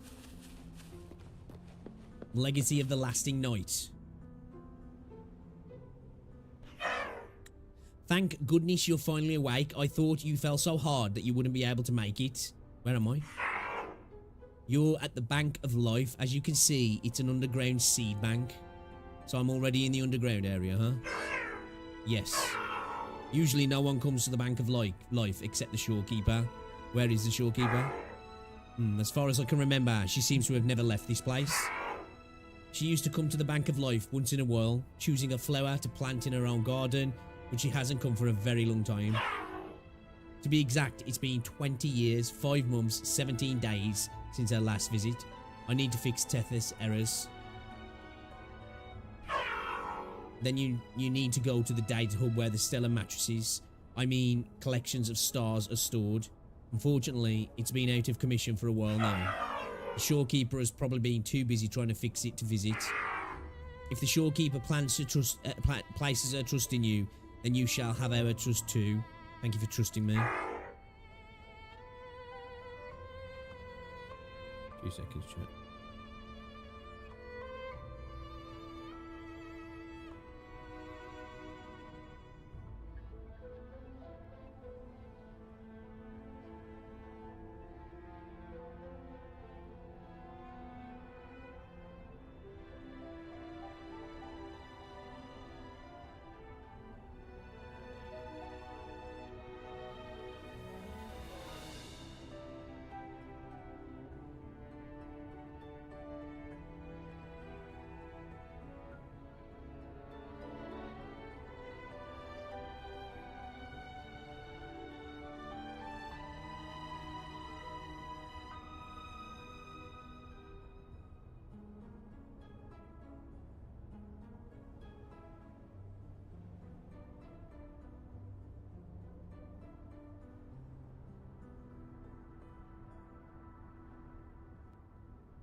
Human shared your information with us through the Tethys system.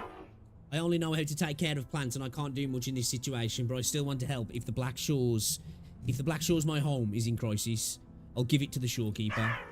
Thank you so much. Go straight ahead and you'll leave the Bank of Life. Put the key on the base to activate other mechanisms. The key on the base to activate other mechanisms. Okay.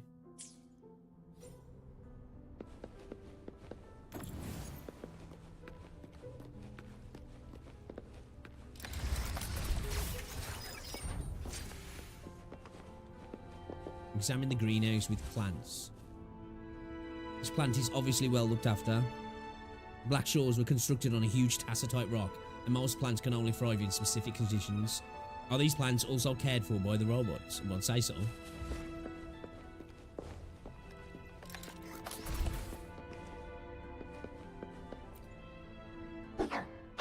By the way, try this. I've also gained a new power to help you. Ta-da!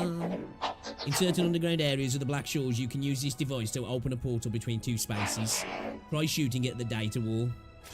Oh, we got the old portal gun, have we? You can control KU to shoot energy pulses at the data wall to open a portal. We got a portal gun? Pass through the portal to traverse space. You cannot create a portal on the back side of the data wall. Wait, what?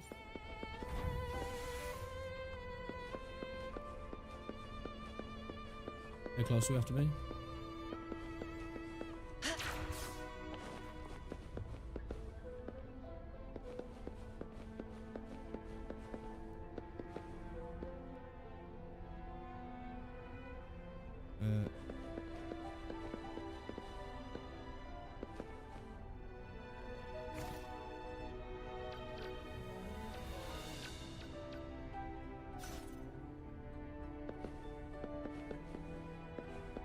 Going to get further back.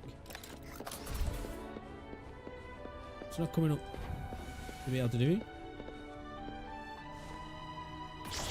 Oh, what a shooty. Oh shit, okay. Can I create portals anywhere then? Oh, so it literally is a portal. I was like, I'm tripping then. I was like, why ain't it working? So I can't put it back there though. Okay. Oh, it's a shame you can't create like one so you can just keep infinitely full. You know? That'd be cool. Okay.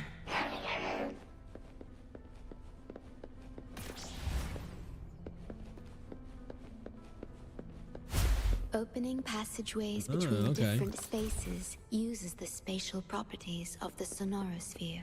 Thus, the tether system can hold nearly infinite data. It is akin to a collection of sonorospheres. Oh, almost pocket universes then, in a way, kind of.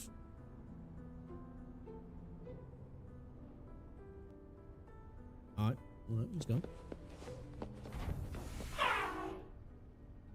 Since Tethys malfunction, the elevator here has been sealed off. I left a key, the key upstairs, we can reach it through the portal.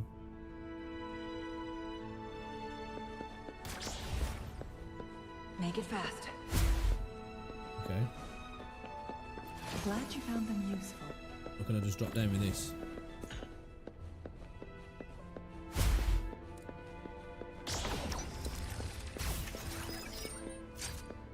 Right, let's go.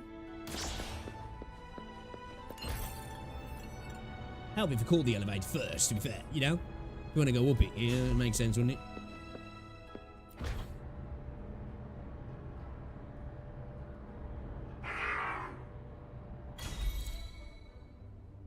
I am not a moron. Go straight ahead and you'll leave the Bank of Life.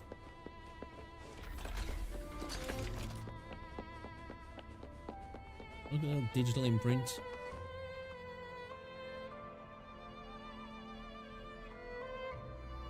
This is So what the I was Black wrong in that Shores call in really the Shorekeeper looks down then.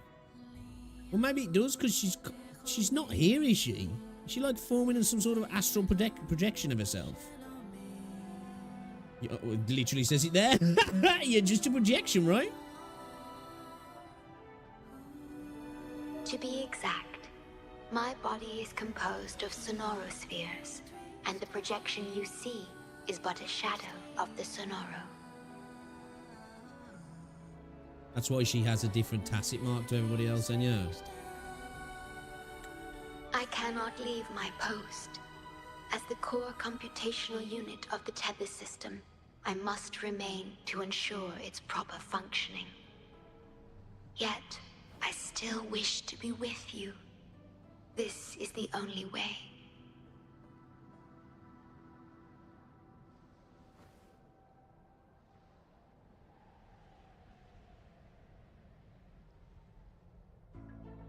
Seeing a sky like this down here is a real surprise. This place holds records of every lament across Solaris.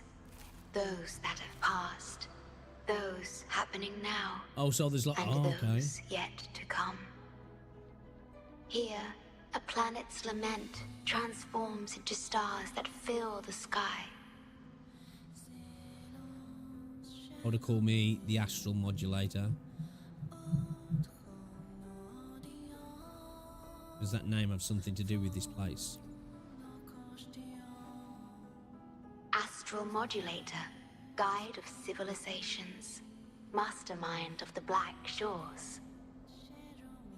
Before you severed ties with your past, it was indeed one of your names. Perhaps you have a preference? Gosh, so we like Sauron at this point, you know, or Morgoth or something, you know? Just got loads of different names. What did you call me? Me? I would call you by your true name.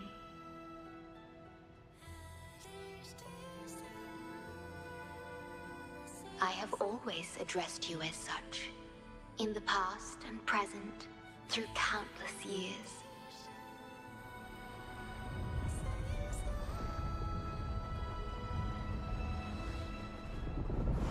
That is the Necrostar, once known in ancient astronomy as a black hole.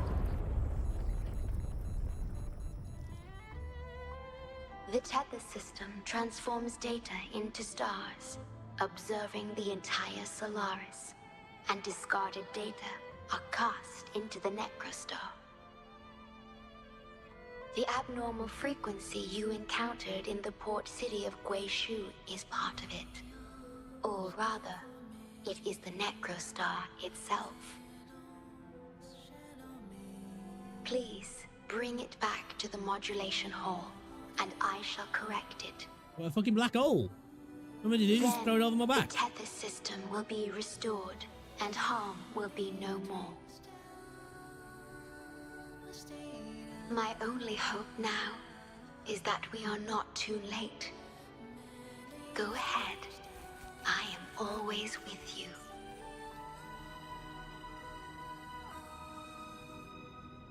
Okay.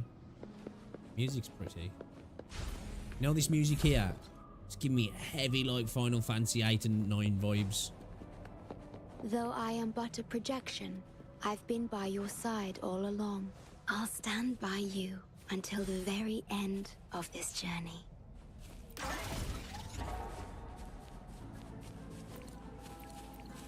Been watching me while I poo.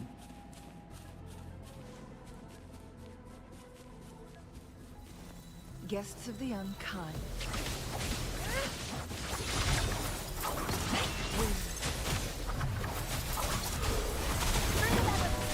Oh, stars, heed my calling. Necklace together we vanish. Oh, that is fucking news. Who's the caged bird now? Cover. Take form. So be it. Blow for me. I need some fertilizer.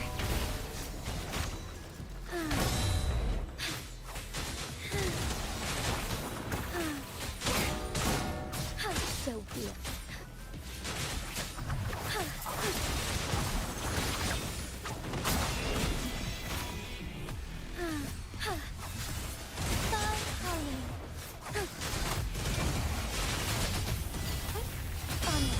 Strike fast.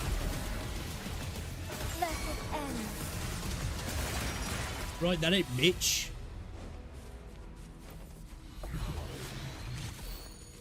The lands of Jinzhou are filled with riches.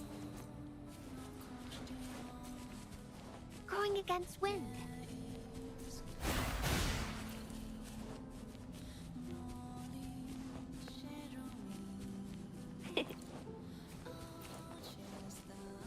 Chesticle. Are those little flowers growing inside?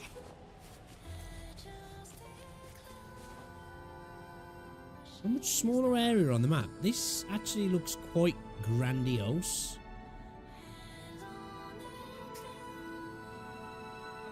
That's pretty cool, actually.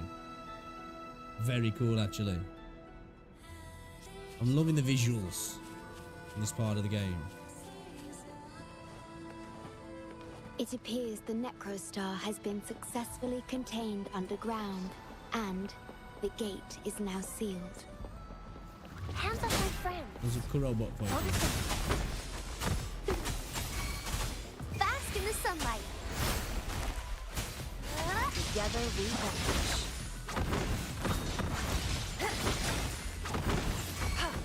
Together we fight. Together we vanish. Wind, heed my command.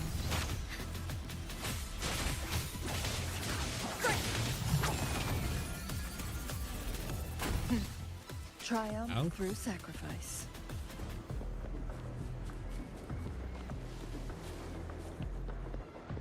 No thanks from you, buddy. Alright, cool. Fuck you then. Make it fast.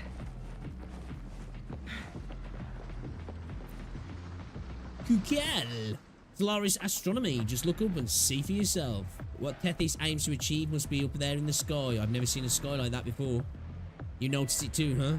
The sky here is different from the ones outside. Could it be intentional?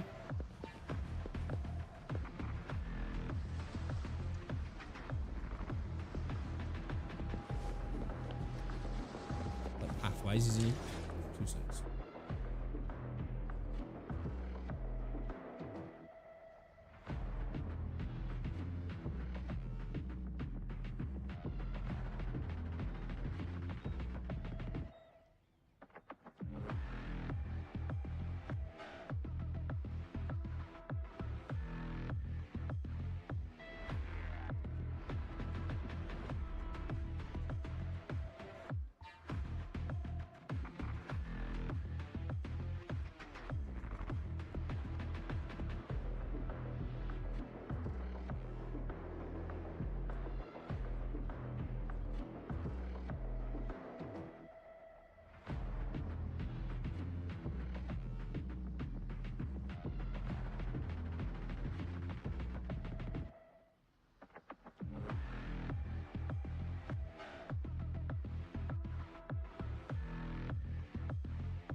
Trying to quickly ring Rosa.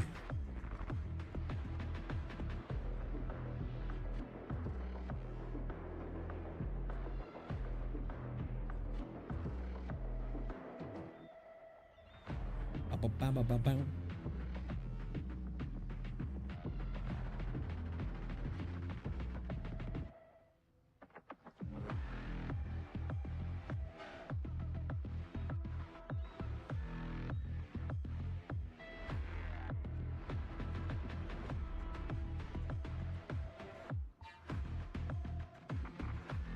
Only 5% of players return to the DLC for Starfield. Shit.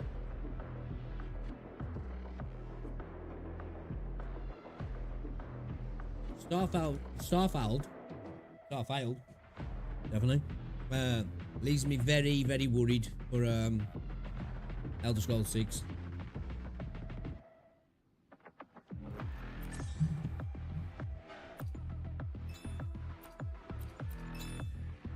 Very.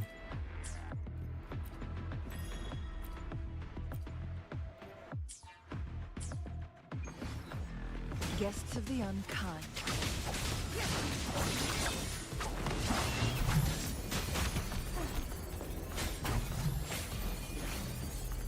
These you just self-destruct then, yeah? Okay. Just explode on death.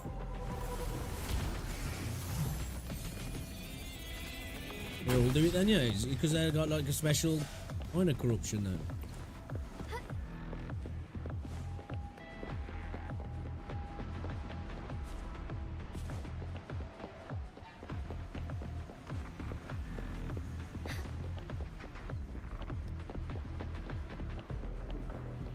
Be swift.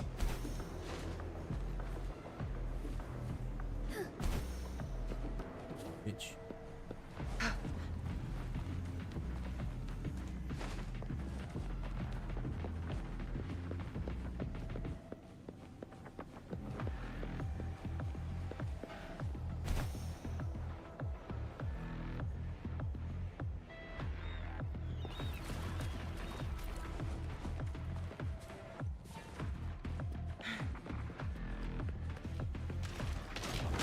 Who's your big boy? Who's the Big caged boys. bird Back in habits. Strike is one. Roll through that. So be heaven ordains. Banish all vice. Big dragoon. Worry not. There now, lads. Fast and You can talk this out. No need to resort to violence. Oh shit! Oh, she got murked. She died. She died. No. Shit, bro. Shit, bro. Make it fast. She got caned by the AOE freaking death bomb.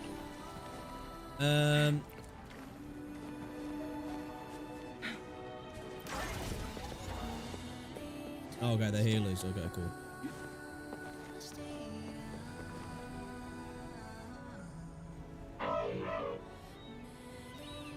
Thank you, you saved the day. These tacit discords are such a pain. Luckily, we've got a way to get rid of them. You see, you got a frying pan. Kunana said you have important things to do, right? Go on then, leave the rest of us. Apparently, there was an Nanami Easter egg with these, yeah, but I think somebody in my chat the other day said that it got taken out. I'm not too sure about it, though. Madame Beatrice and the agents also need your help.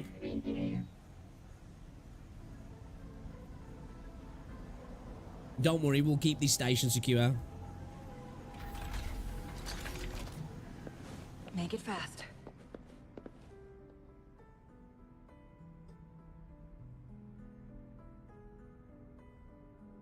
You're safe. It's okay now.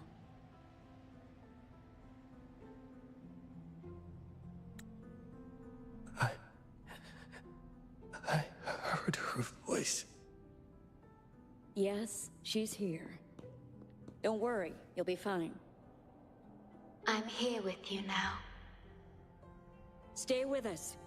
The medical team will arrive any minute. I fulfilled my duty. as a member of the Black Shores. That Your hat's effort fruity. won't be wasted.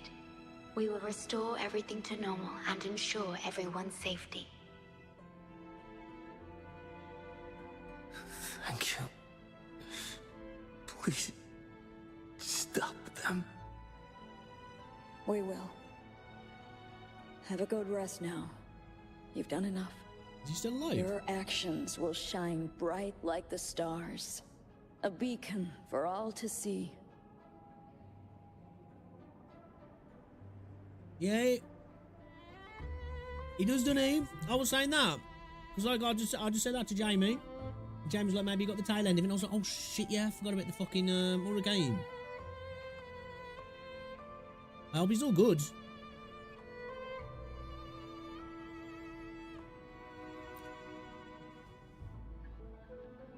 An entire Necrostar was forcefully discharged into the Aerocell without warning.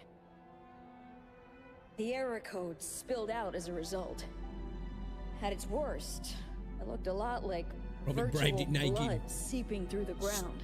Standing there, We had to American seal flag. the underground gate to protect the control room. But someone had to retrieve the key. He did what was necessary, even if it meant risking his own life. I admit, I am surprised to see the Shorekeeper here.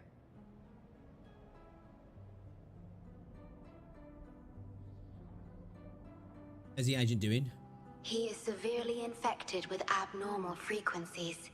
Right, so he's still It alive. could be fatal. It He'll be appears alright the now. Necrostar has Couple been paracetamol, successfully contained underground. Cup of lemon and tea. the gate is It was now gold. sealed. Shake it off.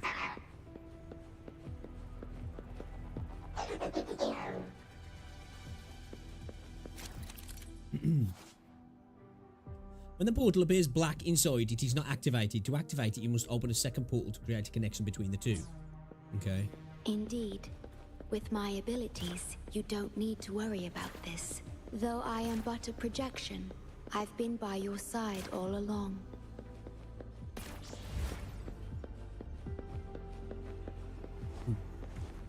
Chesticle.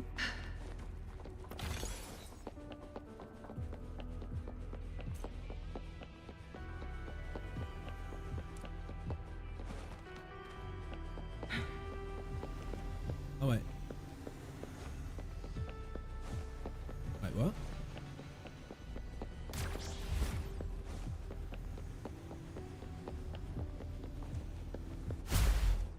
Did it run out? Oh, bitch. Help, anyone, help me. Let me out, me. Fight back. It's not for the Black Shores. It's not just for the Black Shores, but for the Shorekeeper and everyone here. Request to activate the Force link. Ooh.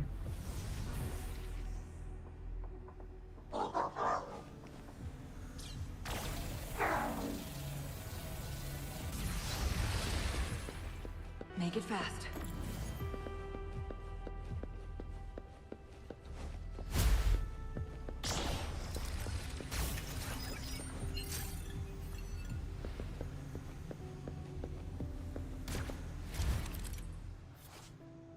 Yeah, you can pass through the portal to destroy the core of corruption on the other side. Okay. Oh, we can blast it from here, like. Oh, look, I can see myself. Hello!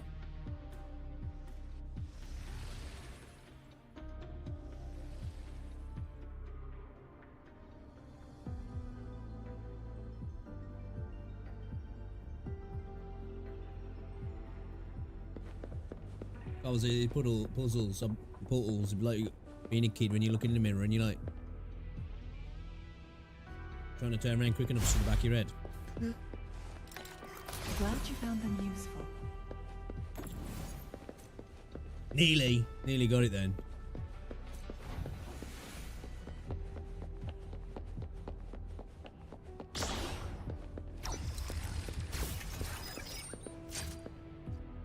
Or did that power? Oh, what, did he turn that off? Or can we drop down now then? Are you alright?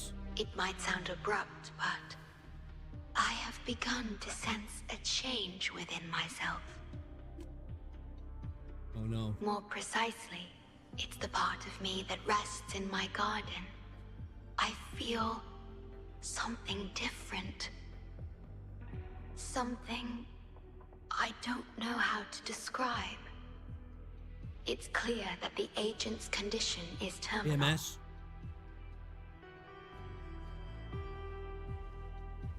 But still, I lied to him.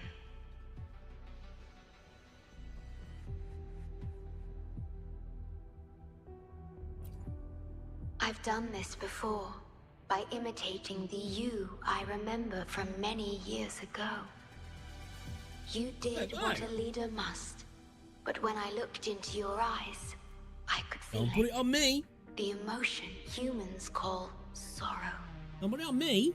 Maybe I should express that emotion in situations like this. You've learned this from me. Yes.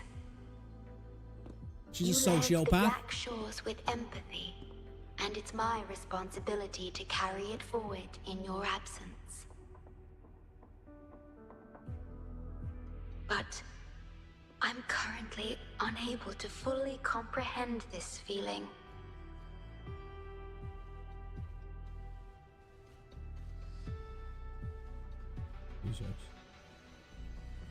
Human emotions are complex. I see. Well, it is our utmost priority to deal with the Necrostar to prevent further harm. The only way to achieve this is by bringing the Necrostar to the modulation hall and initializing it within Astral Tethys. modulation. Right?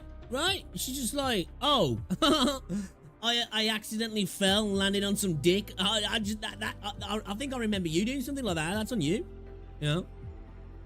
I just lied to all my friends. I'm pretty sure I got that from you, actually. Like, no, wait, what? Gravity causes destruction of the port city. Does the Necrostar have any connection to the port city? This Necrostar is the black hole that destroyed the port city of Guishu. When the lament struck the city, many were unable to escape and were drawn into the black hole. Oh shit. The data you brought back is directly related to that event. Is the Black Shores experimenting on the lament? Yes, you've questioned this approach before. That's Well, if she was why the I leader. aim to change it. She was the leader. Couldn't you just stop it? Oh?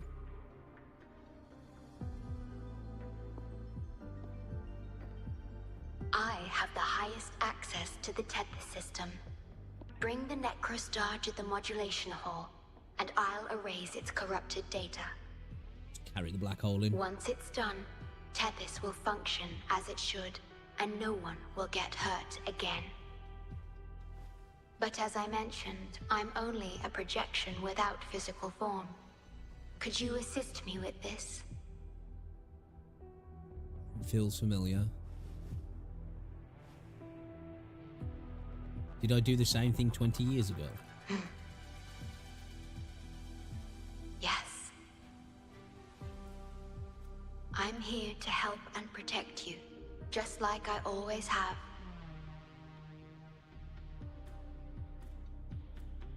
But this time, I will bring everything to a proper end. Let's talk again once we're done with all this.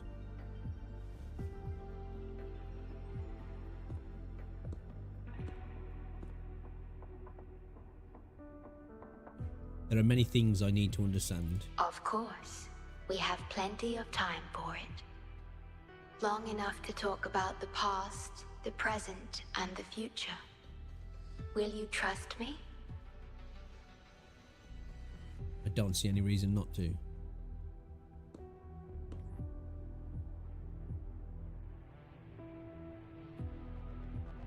kiss. Go on. Thank you. For Do it for the everything boys. Do it for you've the done. boys. Get your tits out. Get your tits out. Get your tits out for the lads. Make it fast.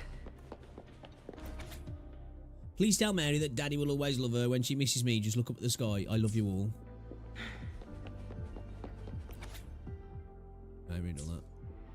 Make it fast.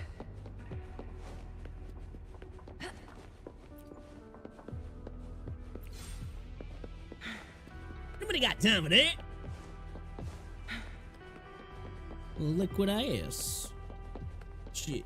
That's right. I had a bunch of this week, man. How do you like these? Liquid ass. Oh. Stinky caca-poo-poo. Not even stinky. Stingy. That's for sure. Come on. My bad. Make it fast.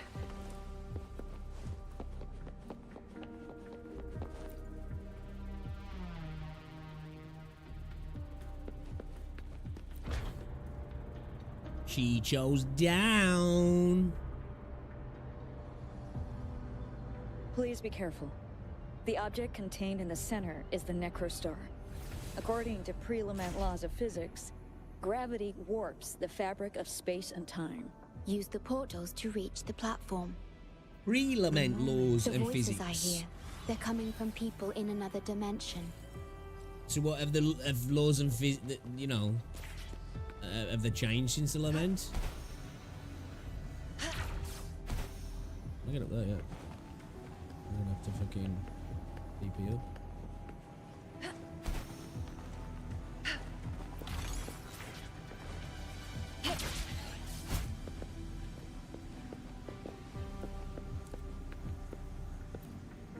Watch out! Watch out! I'm very British. What the fuck? Oh shit, bro! Fuck me, man! Threw the bike at me, you dickhead! I'm gonna lie, that legit kind of scared me. Shit!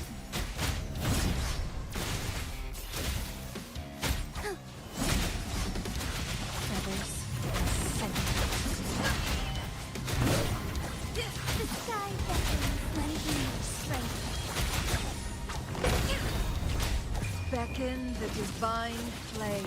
That did scare me. Let me jump. Together we fight. Fast in starlight. Strike fast. A pleasant end. Together we vanish. Unending strength.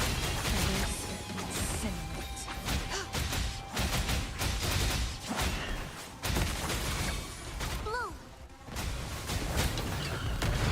Luminous energy. Mind's eye. Who's the caged bird now? Heaven ordains. Banish all vice. You walk away from me. I shall lead the way. We're back in the right dimension now. The battle just now stabilized its frequency fluctuations. I've been trying to reach you about your bike's warranty.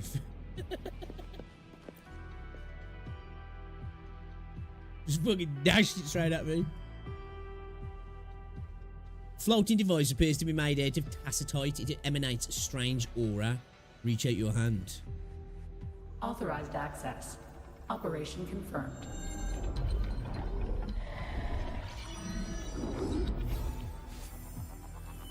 Hey! Don't just eat whatever's in front of you. This looks awful. Ugh, like the worst stew ever made. I'm eating black holes. This frequency. What are you staring at? It's the one. The one? Neo. This frequency has dwelled within you for millions of years. I'll Oh, keep hold an on, eye on oi. it.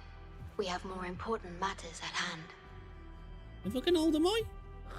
Wait, are you saying I'm not important here? When did you wake up again, Abby? Cause you were about to gulp that hodgepodge of who knows what stuff. Go grab something normal if you're hungry. But this, absolutely no. This thing is like a dark, spooky hole. Once you fall in, you'll never crawl back out. Where did it go then? We put in our book. Precisely. This is the Necrostar, a black hole that will suck anything close to it into oblivion. That little creature is able to perceive objects by their frequency. Just as it described, the Necrostar's frequency is indeed incredibly complex. Speaking of which, are you feeling discomfort anywhere? Not at all. Black hole doesn't affect me. No, I'm referring to that creature. Do you feel anything unusual when interacting with it? You have itchy eyes, stuffy sinuses. I feel fine. That's good to know. The Necrostar's singularity has been retrieved. Let's take it to the modulation hall. Okay. I'll stand by you until the very end of this journey. She keeps saying that like she's not going to. It's making me a little bit worried.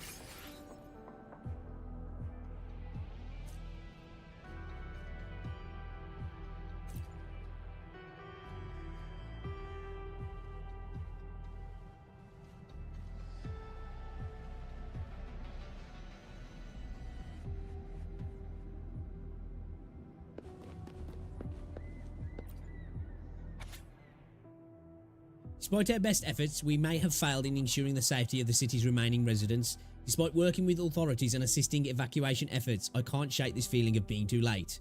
It's now 3 PM. We have reached the skyscrapers in the city centre, with flames lighting up the northeastern sky. The bridge there seems to have collapsed as well. We stumbled upon a specialised unit led by the formidable ironclad Brandon, making their way towards the heart of the lament-infested zone. We must advance higher. Those dangerous red flowers emerging, they are pushing us towards the skyscrapers, but the lament's core is right above us. That black hole.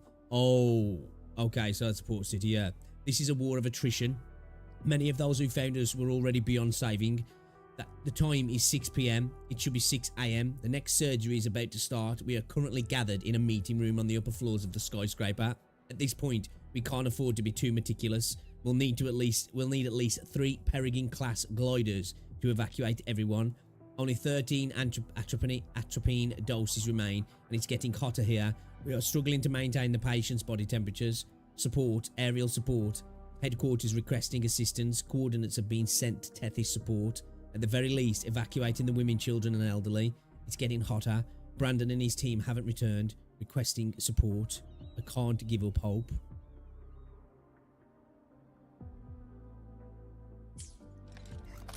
Okay.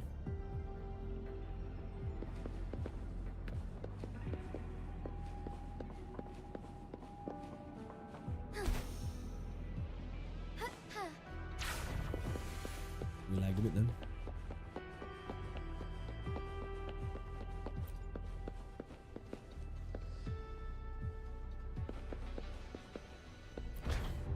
Let's get up. Until I must keep my promise.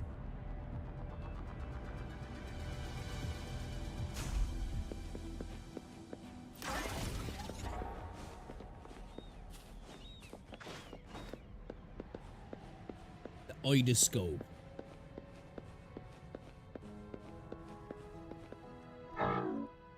I think, therefore I am. Existence precedes essence. How should one comprehend this sentence? Hello? What an intriguing question. Excuse me, could you tell me where I am? Ah, my apologies. I was immersed in contemplation and didn't notice you.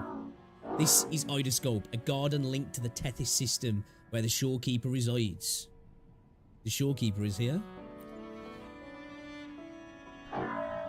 Well, this is her garden. It's only natural for her to be here.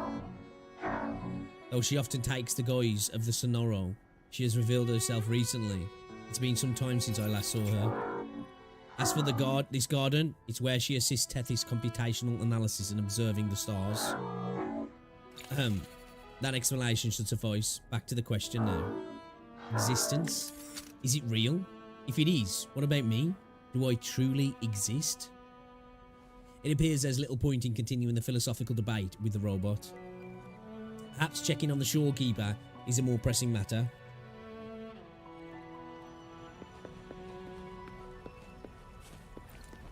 Give me those. Oh, fuck, bro.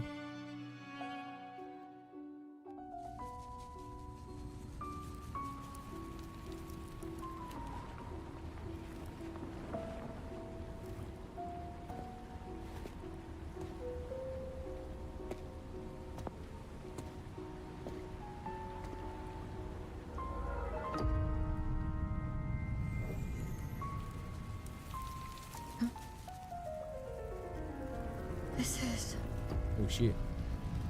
the lament. It razes cities, topples towers, crushes civilizations. Nothing can escape it.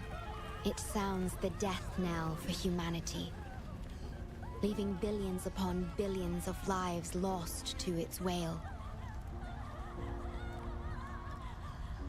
Despair, obsession, resentment, remorse. These feelings are archived within the Tethys system, alongside the names of each victim, grasping desperately for a tomorrow that never dawns. But why? Why is this burden yours to carry? I am the guardian of the Black Shores, the core of Tethys. I was created for this purpose.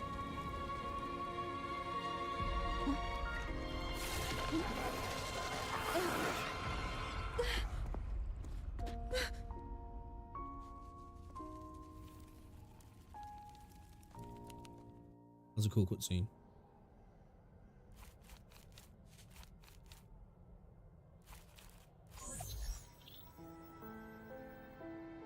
Apologies.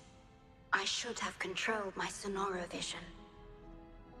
Those scenes, they look real.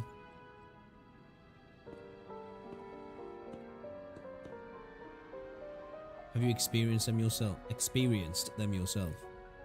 I was entrusted to lead the Black Shores in your absence.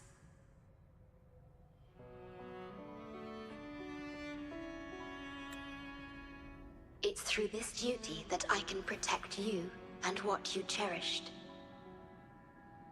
Did I cherish? Though I've never witnessed the lament firsthand, others have shared their experiences with me. I've encoded them into observable stars, enabling the Tethys system to issue lament alerts.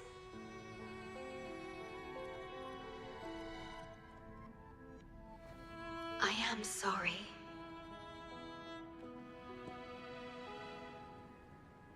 I apologize. I should have done better.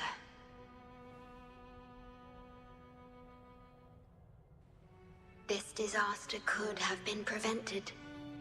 If only I had been more dedicated to understanding those experiences and emotions.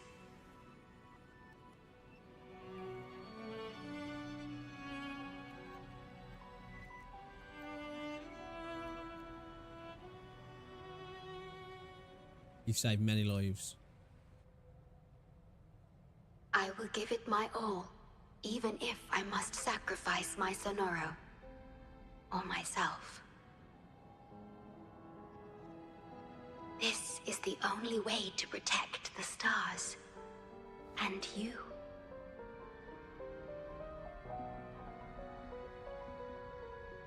I made my vow to you long ago, it remains just as true today. I will break the shackles of fate. I will unravel the Mobius loop that binds you. I will give my all to honor my commitment. How do I describe this feeling? Is it guilt, dismay, or perhaps longing? What emotion should I express now?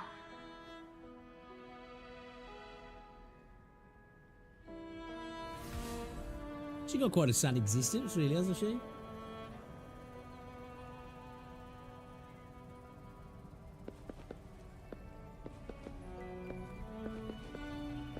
What's this? These first. Give me them novers.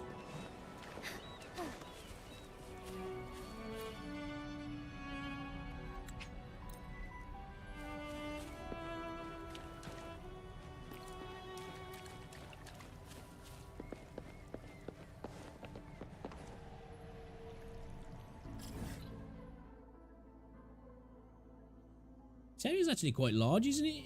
The Tethys. Yeah, 1.3 is a bit, quite a lot bigger than 1.2, isn't it? In regards to you know, actual like, I guess it's, you know, square mileage.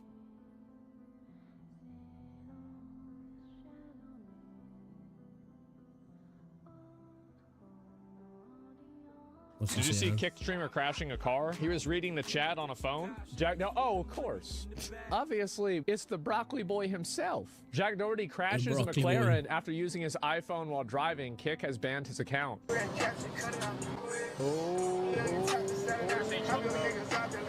the rain as well, man. He's in the express lane, too. You can see that because the double lines. Oh! Oh! No! No! No! Fuck, open the door, open your door. We're locked in here. Fucking idiots. Holy shit. Where's your phone? Oh, I just broke that shit. Me too. I feel like I'm watching Cloverfield. That sucks, huh? And a gorgeous car like that, and that fucking whack ass whatever this is, vinyl wrap paint job, wherever it is. Everything. All my money's gone. The exhaust. The whole body kit. Maybe you shouldn't have put all the money on it. Do you think the insurance is going to cover that? I'm sure State Farm or filmed yourself fucking doing it as well, so you didn't even like you can blag the insurance. Geico, they love kick streamers. They can see that, they'd be like, yeah, you were on the phone while you were driving. How fast is it? It said how fast he was going, right? It said 72. He going 72 miles an hour. This should be a 50-mile-an-hour area at this level of rain. Yeah. You can see. Oh! You see look how fast he's going. No! See that? No! Yep, there it is. But it's good that he's okay. Nobody else except for him and his dumbass friend. Like that's writ off as well, isn't it? That got hurt. He extremely lucky. Extremely lucky that happened, man. Lucky he didn't kill anybody else, man. Jeez. Fucking idiot. Dude's a bell end anyway.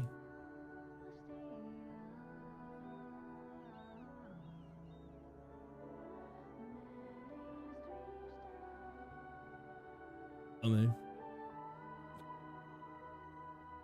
Hiccups.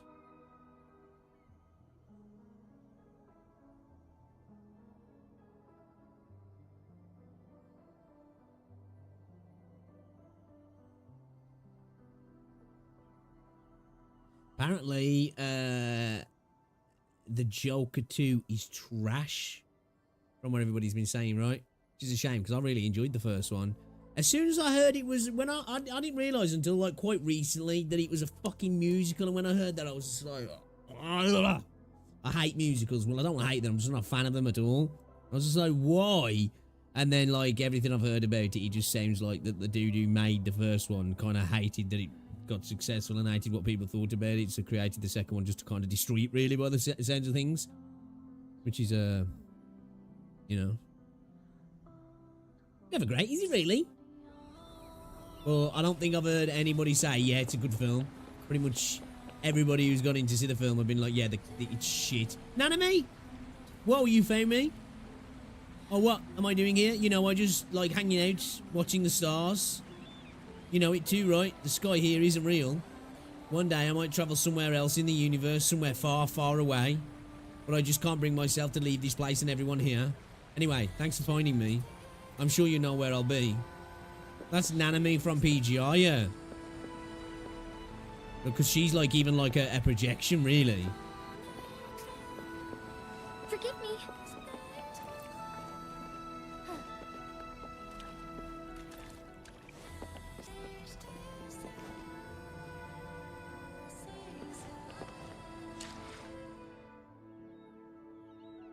Right, dude, just live stream that shit.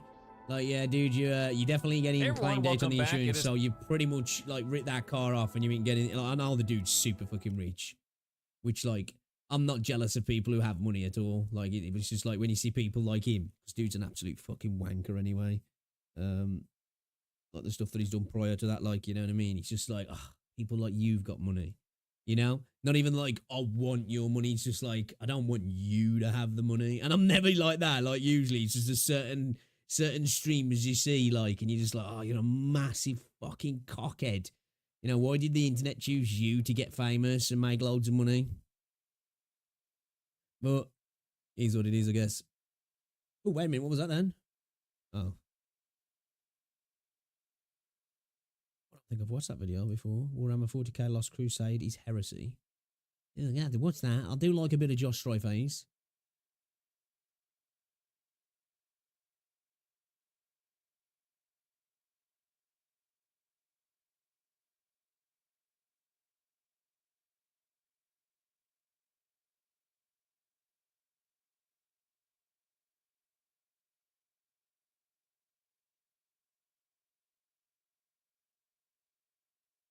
You playing what's it at the minute, bro?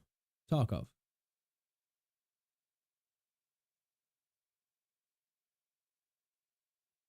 Making a sec, chat.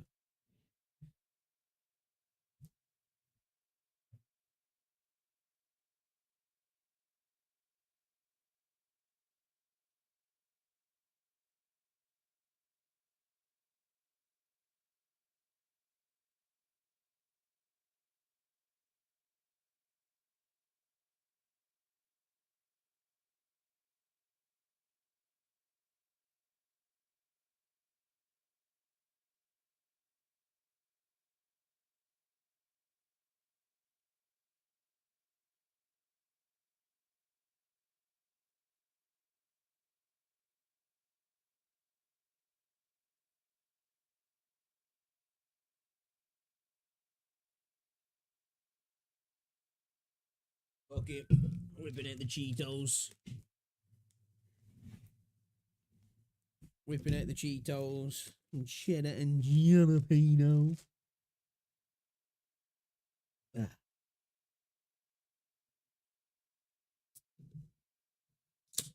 Yeah, I'm good, man. I'm hungry. I'm on the non-alcoholic beer tonight, though. I'm trying to be somewhat good. Fucking Bud Zero, though, man. It tastes like piss. Yeah, baby. Right, let's have a look at the 12 best new games to play in October, then, shall we? It's time once again to take a look at this month's best looking new games, Well, new I stuck my updates, face. and expansions for games for the month of October 2024. Let's jump right into it. Kicking things off this month is Diablo 4's first major expansion, Vessel of Hatred. This marks what I would consider a pretty big moment for the game, while Diablo... Yeah, I ain't a fan of Budweiser anyway. Don't like it at all, but I don't know if it's a glass I'm drinking this out, because sometimes, because it's just a Bud Zero, so it's got no alcohol. In the tall, thin glass I've got, sometimes it doesn't taste too bad. Because like usually, like if I'm drinking non-alcoholic beer, I'll drink a Stella, which isn't too bad at all. But like, because I was going to have a beer tonight, but I ended up having a beer last night, and I was like, right, I'm going to be good this week. I ain't having none tomorrow. So I was like, fuck it, man. Rosie bought some of these the other day because she likes them. I was like, I'm drinking these, and if she ain't here. 4 still does certainly have a consistent player base, it's also clearly fallen a bit in popularity since the game released. You know, not too much different from most games post-launch fall-offs, but nevertheless, certainly it is the case that Blizzard would love to have even more people playing the game anywhere near their launch day numbers in the franchise that is basically birthed the ARPG genre. So with this expansion, is there enough to bring the lapsed players back into the game? Well, let's take a look. New content and features coming in Vessel of Hatred include the brand new class Spiritborn, described as this mobile apex predator of the jungle. They use glaives, quarterstaves, and polearms with attacks infused by ancestral spirit guardians. There are 4 spirits in total: the eagle, centipede, jaguar, and gorilla, and each of them grant abilities with different effects, which players can mix and match, choosing what they please. The brand new region is Nahantu. This consists of 6 large separate areas, a mixture of deep jungle, red rock canyons, and underground locations. The playable space of this zone does appear to be slightly larger than the zones from the base game, and then beyond having a visually distinct locations, we'll encounter a handful of new enemy types and the typical assortment of stuff to do: points of interest, dungeons, strongholds, public events, altars, and so on. Mercenaries are making a return. These are AI companions that can aid you in combat. You will unlock them as you progress through the campaign, with 4 to pick from: a tank, archer, berserker, and demon mage. Then beyond following alongside and fighting with you, there's this reinforcement system where you can attach any mercenary skill to your skills, that casting them in tandem. Mercs also come with a more fleshed out skill tree in Diablo 4 than what we saw in D3. And finally, there's the Dark Citadel. This is the one big new type of playable content coming in Vessel of Hatred. It's this large co-op endgame dungeon designed for groups of 4. Beyond challenging enemies and boss encounters, there will also be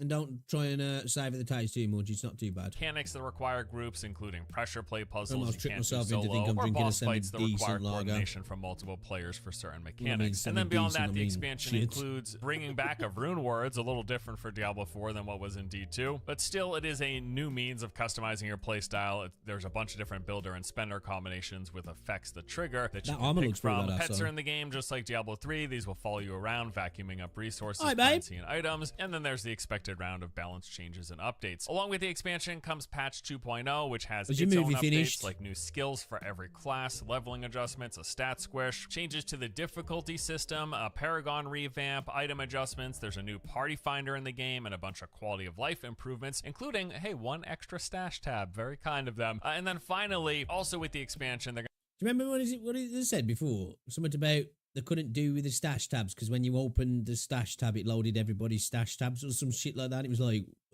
what? going to be kicking off a brand new season, the Season of Hatred, which will include some new Mephisto-themed events and rewards. So Diablo 4 Vessel of Hatred is launching on October 8th for PC, PlayStation, Xbox. I'm very curious to see how this does. I will for sure be jumping in myself, probably checking out the new class if I don't just play Barbarian and Sorc like I always do, and then trying the new endgame content. Like, I want to see the new forms of things to do, and I'm looking forward to it. Like, I'm sure it's going to be fun for at least one playthrough. I don't know if this is going to propel Diablo 4 into the never-ending replayability that people seem to profess from Path of Exile. It's probably going to be fun for me for like another 50 to 100 hours. I was having a couple of them actually, which generally I'm fairly satisfied with. All right, next up we have got today's sponsor, Wayfinder, the dungeon diving co-op action. So this what's it did in it? It like it went down and then it's been like soft launched again as kind of like a single player / co-op player now. Co-op game, should I say, sorry. Where like before it was this online MMO like dungeon crawler, where now it's just like single player with the ability to play through with your friends as well. So it's lost all the multiplayer aspect of it now. But as from what I'm aware, it's not been doing too great. It's a shame, really. I think it's just, to be fair, it's been a while since I played it. I think it was like a victim of content, lack of content, really, potentially. Because like the game is pretty, man. It's got a lovely art style. The combat's decent. I just think it was a bit repetitive as well. And you know what? I've got a good PC. That shit made my PC run warm as well. An RPG where you collect and play as several distinct characters, adventuring, fighting, and taking on Single challenging bed, though. bosses and collecting No, loot. As you might already know, nice the game's double seen bed a to number myself of big tonight. changes through the course of its Weird, early going to access sleep on my own. development. The biggest being it is now a one-price, no in-game microtransactions premium title. Well, they've been trucking along now, and this month it will at long last be getting its full 1.0 release. Beyond the changes over the past year, with 1.0 specifically, there's a bunch of additional new things coming. A brand new playable wayfinder or class, bringing the total up to 8 to choose from. A third chapter to the main story quest with this. Okay, that. Also, I think it was only at 4. When I started playing, I played from launch, it was, you had the 3 classes you could buy, or you could just get, and then there was like the 4th class was like for people who paid a bit more, but you could unlock it a little later. They were adding a fully fledged brand new open world zone full of side quest collectibles, new monster types, and You might have to hours hop more back on these content. games. Just 2 like, new look at it, Lost it's Zone pretty easy, dungeons isn't it? with unique events, loot, monsters, and traversal mechanics. These are the repeatable content. You had a and good gear day though, grinds. babe. There's 6 new weapons to collect and awaken, each with a unique weapon ability, new mounts and monster types, unique personas, armor sets, skins, and echoes. There have been performance, UI, and quality of name was life cool. improvements, and they've also announced full PC mod support will be coming before the end of the year. So Wayfinder Okay, 1.0 that's cool. is launching That's with cool. cross-play on October 21st, first coming to Steam and PlayStation 5, with a release on Xbox Series X and S and the Epic Games Store in the following weeks. Continuing So with with full PC mod support then, can you just like show off to your console peasant friends then when you're playing with them, like just strolling with like your mods? You know what I mean? And they're just like, this month's list, one of the all-time great psychological horror games, Silent Hill 2, is getting a I full-blown know Jamie will remake be in happy about October. this. The game has you playing I'm as assuming you're getting James this, yeah, Jamie. Sunderland, returning to Silent Hill, chasing the memories of a deceased wife, only to find the town is abandoned, cloaked in a deep fog, and full of monsters. You must fight for your survival, solve puzzles, and uncover mysteries while searching for traces of your beloved. Key features of the remake include a whole new perspective, with them moving away from the original's fixed camera viewpoints to an over-the-shoulder one, putting you much closer to the action and creating a more immersive experience as you come face to face with monsters. I wouldn't be surprised. I wonder if though, with it being in this like a camera viewpoint now, being over the shoulder third person, will it lose somewhat of the vibe of the original game? Because Silent Hill had such a creepy vibe to it, the initial one anyway, the first one, because of the limitations of the PlayStation 1, wasn't it? Because they had to add the fog in to make it actually run, didn't they? Because like obviously you had quite large open areas, didn't you? And for the game to have ran, you would have had insane popping, because obviously a lot of games back in the day on the PlayStation, they'd have ridiculous popping, wouldn't they, on like games that were 3D. As you'd be walking, you just had like that fade of everything just coming into view kind of thing, wouldn't you? Like sometimes, and it was like about 15 foot in front of the character. So they added in the fog, didn't they? But it was like a genius movie. Because like that was a thing back in the day that we got a lot of, wasn't it? In like the PlayStation 1 era. And maybe like even going into the PlayStation 2 era, which we don't necessarily get so much now. Like the limitations just tend to affect performance of games, and developers don't really like make creative ways around it. Like the technical limitations that were in the PlayStation 1 a lot of times, you had developers coming up with really cool ways to get around the technical limitations that actually took something that was like a negative, a con, and turned it into a pro and a positive, didn't they? And spun it into something that like made the game better. Because like the technical limitations, they had to come up with some like really clever ideas to like negate the problems with the hardware that they were working on. And like Silent Hill was a good example of that, wasn't it? We'll be at some point, yes, going to try and get a PS5 to do pay monthly thing. Oh yeah, I forgot. Yeah, you still I like want to get a PS5 as well, but it's like I don't know, man. Like there's like, it's like the seeing that. Because I still haven't played Ghost of Tsushima yet, and that Ghost of Yotai, whatever it's called, that looks dope as well. But I'm just like, I don't know if I could justify it, man. Like, I think I'd rather just get the Switch 2 when that comes out. Because, like, Rosie'd like to play that as well, and like, I'm contemplating that, man. Like, I do want to get a Switch, but I'm like, is it worth getting one now? Do I just wait for the Switch 2? When's that happening, though? Is that coming anytime soon? I don't know. But I really do want to get a Switch. Surprised if this was like a bit of a contested change, given the fixed camera of the original game was sort of a staple at the time. Personally, though, I'm happy for like a more modern day approach as a third person game, basically.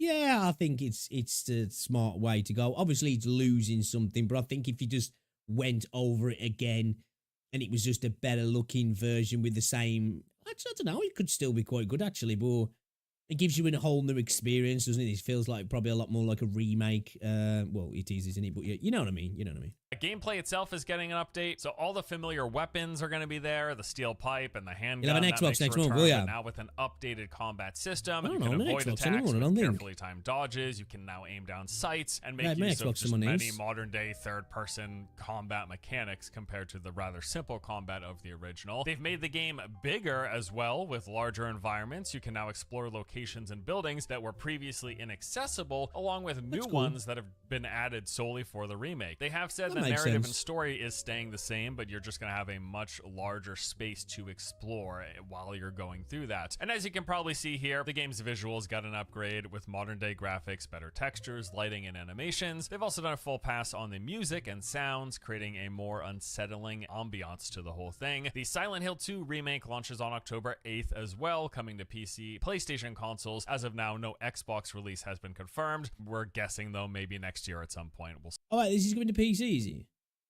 see. Amazon is taking one more stab, hoping to revive their flagship MMO. Oh yeah, I forgot that this is this month. I've got access to this actually. It's the New World Eternum version, yeah. So it's like it's getting a rework, isn't it? It's getting like a relaunch for the console launch as well. Because I bought the Angry Earth DLC, I've got access to this.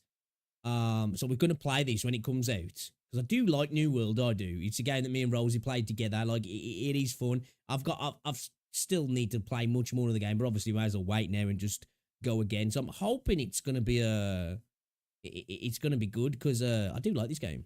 With the release of New World Eternum this month. Now, for clarity, because I think the marketing on this has been a bit confusing, I've seen people expressing confusion. This isn't a new game. It's rather an update and a rebranding of New World. So with Eternum, New World is getting a handful of changes. There are some systems and zone revamps, and there is a bit of new content. But the real big thing here is that for the first time, the game will now be available and playable on consoles. But if you play New World during its original PC release, this is very much so the same basic experience. Okay. There are a few new twists. There is some new stuff, some quality of life improvements and additions, but it's not a massive content expansion. It's You have to pay for it, don't you, though, if you didn't buy the Angry Earth DLC? more like a retooling with a little bit of content, some changes, and if you just played at launch, there is more content in the game that you would have missed out on with the Angry Earth update. Okay, so with that settled, they had an open beta for Eternum last month. I played it, and frankly, I had a pretty can good swim time. though, yeah. At the very least, Yeah. this reminded me what I enjoyed about the game the first time around,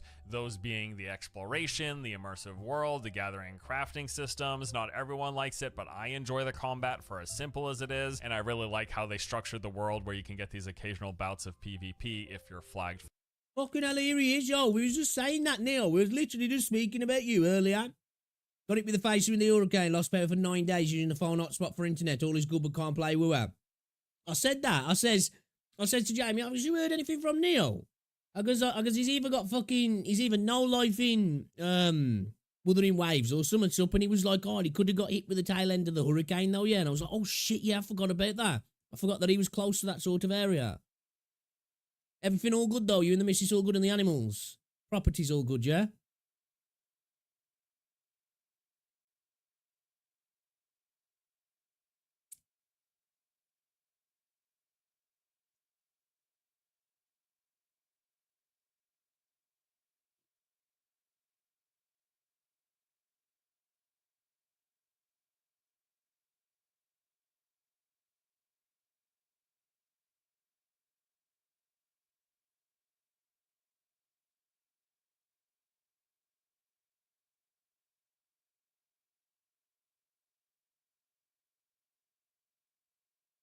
We got slammed hard repairs for power with 7k, but you've had to pay 7k for fucking hell.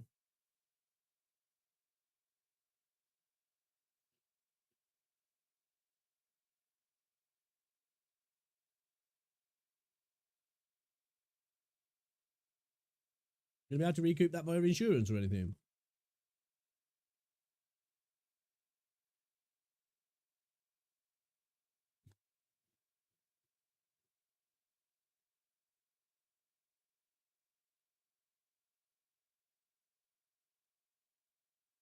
$2.1 million to power net is down, everything is fucked. Fuck me, man. I was just saying how it's been bad over there as well. Like, there's towns have literally been wiped off the map, ain't they?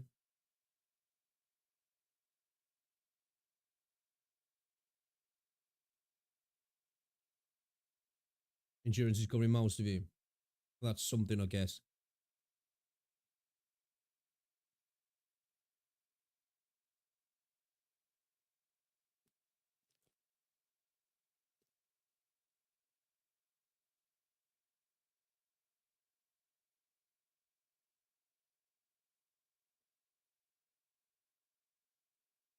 Oh, speaking of Wua, I just actually got C1 Shorekeeper earlier. Got her a weapon and a copy as well.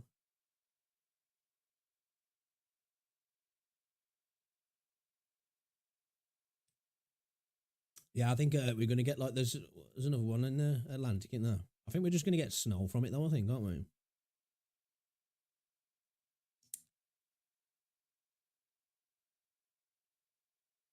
Damage was minimal, but air breaker panel and gear was all out of code. Any idea of when you're going to have power back?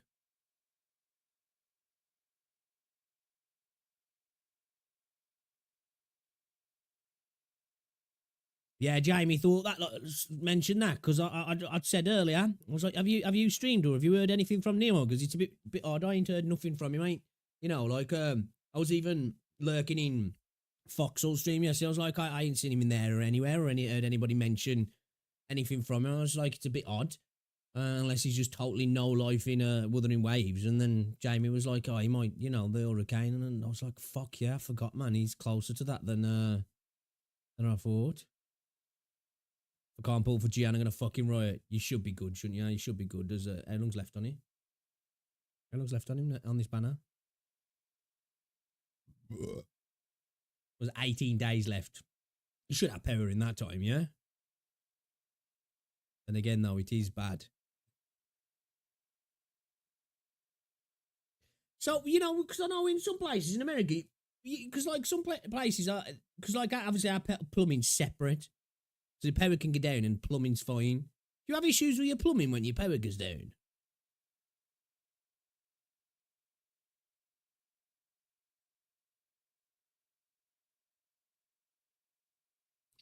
$71 mile an hour winds, fucking hell. Has it all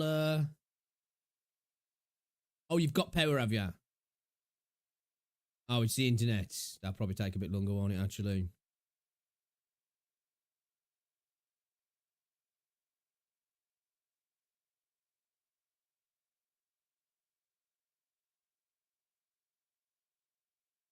I'm glad you're all right there, man. Because when Jamie mentioned that, I was like, shit. I was like, fuck, I hope he's all right. I hadn't even thought about that.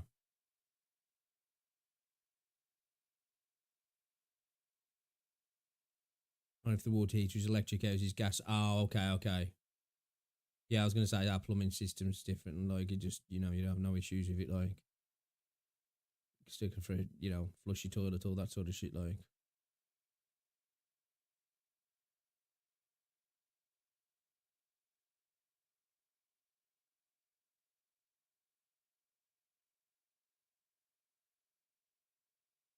I'm glad you're fucking good though, dude. Obviously, having no internet and everything sucks, like, but at least you're fucking all safe. For it. I do still think New World has a pretty short shelf life when we're considering it an MMO, but it's a short experience that I tend to enjoy for what it is. Sort of like with... Tried everything to get a hold of you lot, but couldn't. Yeah, I was like, I thought about it yesterday, actually. I was because like I've been off for a few days myself. I got fucking food poisoning last Saturday. I've been on the dude. I was shitting fucking molten lava from Saturday evening till like Wednesday. So like I ain't been to the gym all week. I didn't take Rosie to work from Monday till Thursday. I started taking her back Thursday. But I went out for food on the Saturday night. And the night before I went to bed, I was just like, what? I'd had a Vindaloo, went for a crap like, burnt my arsehole out. I was just like, oh, it's probably because I've had a Vindaloo. Man, I was in bed. I was getting the fucking shakes, muscle aches, everything. I picked up for fucking food poisoning. Like, my butthole, it feels like it's been through a meat grinder. It's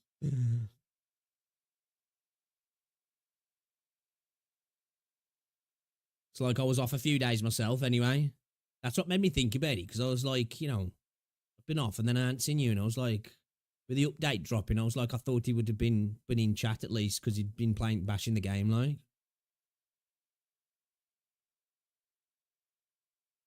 In some cases, if the water pump too well, his electric can get knocked out.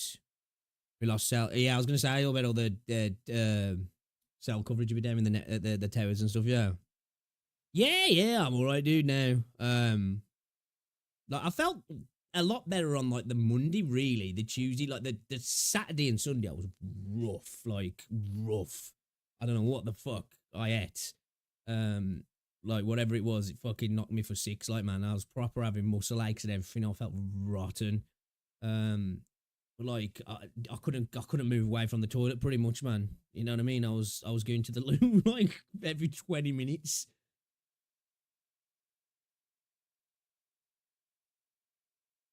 The point where, like, my butt, dude, Sudocrem. I'll just say Sudocrem's been a lifesaver. You know what I mean?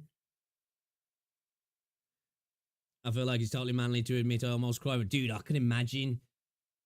Bro, I'm telling you, man, a few days without power and no internet. That'd be I think I could deal without the power. The net, well, obviously you got no net without the power, like. You know what I mean? But, like, yeah, dude.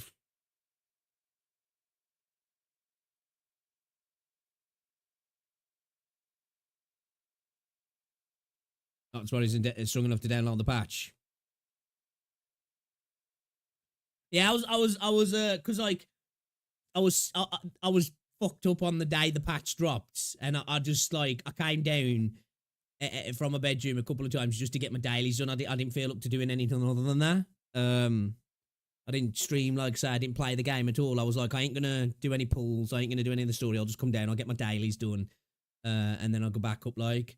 And I was half expecting, like, to get on and you to be like, yo, I've cleared the story, man. Done all this, done all that. And then when I hadn't heard from you, and I was like, is he no life in it that hard?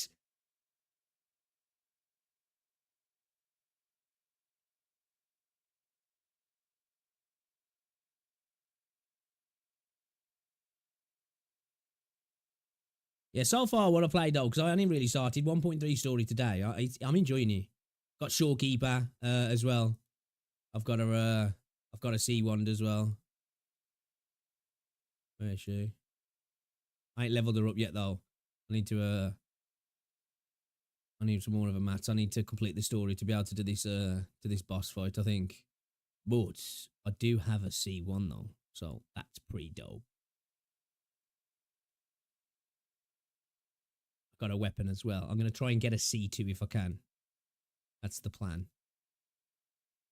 So, because I can't do it up at the minute. Still, Verena has yet to get her vacation day. Diablo 4. I'm happy to give it another go this month, essentially. So what exactly That's what I was is thinking. new? That's what I mentioned to Jamie earlier. I was like, even if he's absolutely sweating his house, I know he'd have been in to say, like, how much he's enjoying it, or whether, like, he's got how many asteroids he's stacked up now, or, you know, if he decided to pull on Shorekeeper. I was thinking, yes, I was starting to get a bit worried. I was like, I hope he's all right, like, but I didn't think anything about the hurricane. I was just thinking, like, I hope everything's all good at home, like. And then, like, obviously earlier, Jamie said it, like, and I was, and Chi said as well, he was like, oh shit, yeah. He was like, oh, I forgot he's closer to them areas. I was like, I know, man. And that's when I was a little bit worried then. I was like, I hope he's all fucking good, man. I hope the fucking house I've been smashed up. In Aeternum. Well, there's a new intro experience that got an overhaul. You first start off by selecting an archetype which wasn't there before. This basically determines your 2 starting weapons as well as which 3 trade skills you want boosted. Then you play through an entirely new tutorial. It teaches the same basics of the game but just in new areas with new cutscenes. So does everybody start from scratch again in this then. Zone, Cutlass Keys has changed a lot. So this zone was in the base game, but it's been revamped. It's now an end game zone, got leveled up to max with some new areas and content to discover. Also, about half the zone is full on open world, no group PvP. It's free for all, every person for themselves. The zone is also I wonder if when you go into the towns as well, the game runs better. Filled with high yield resources and rewards a new currency that you can exchange. The neighbour's tree slammed into the house behind it and almost killed an old lady. Really? Fuck.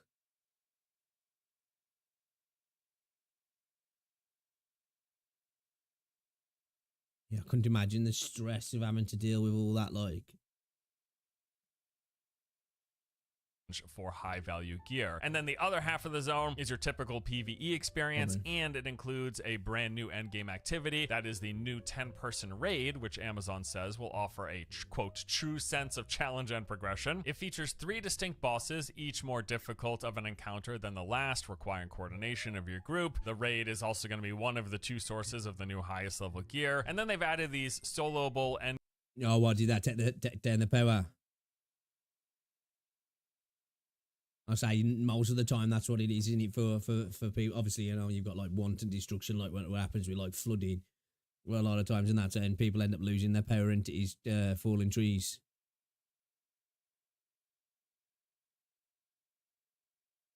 in-game contents via the soul trials. These are like boss fights you can do. They are solo boss fights. You'll come across them while you're doing the main story quest, and then at max level you're given high-end versions of these encounters, and you can do 3 of them a day. Presumably these will give some worthwhile currency and or resources. Some other changes include there've been some updates and improvements to combat. By the Reds. Oh, what a bad time for it to happen. They have added a target lock to go with the console launch and people playing on a gamepad, but this has been a pretty highly contentious issue. Animals all good though, yeah?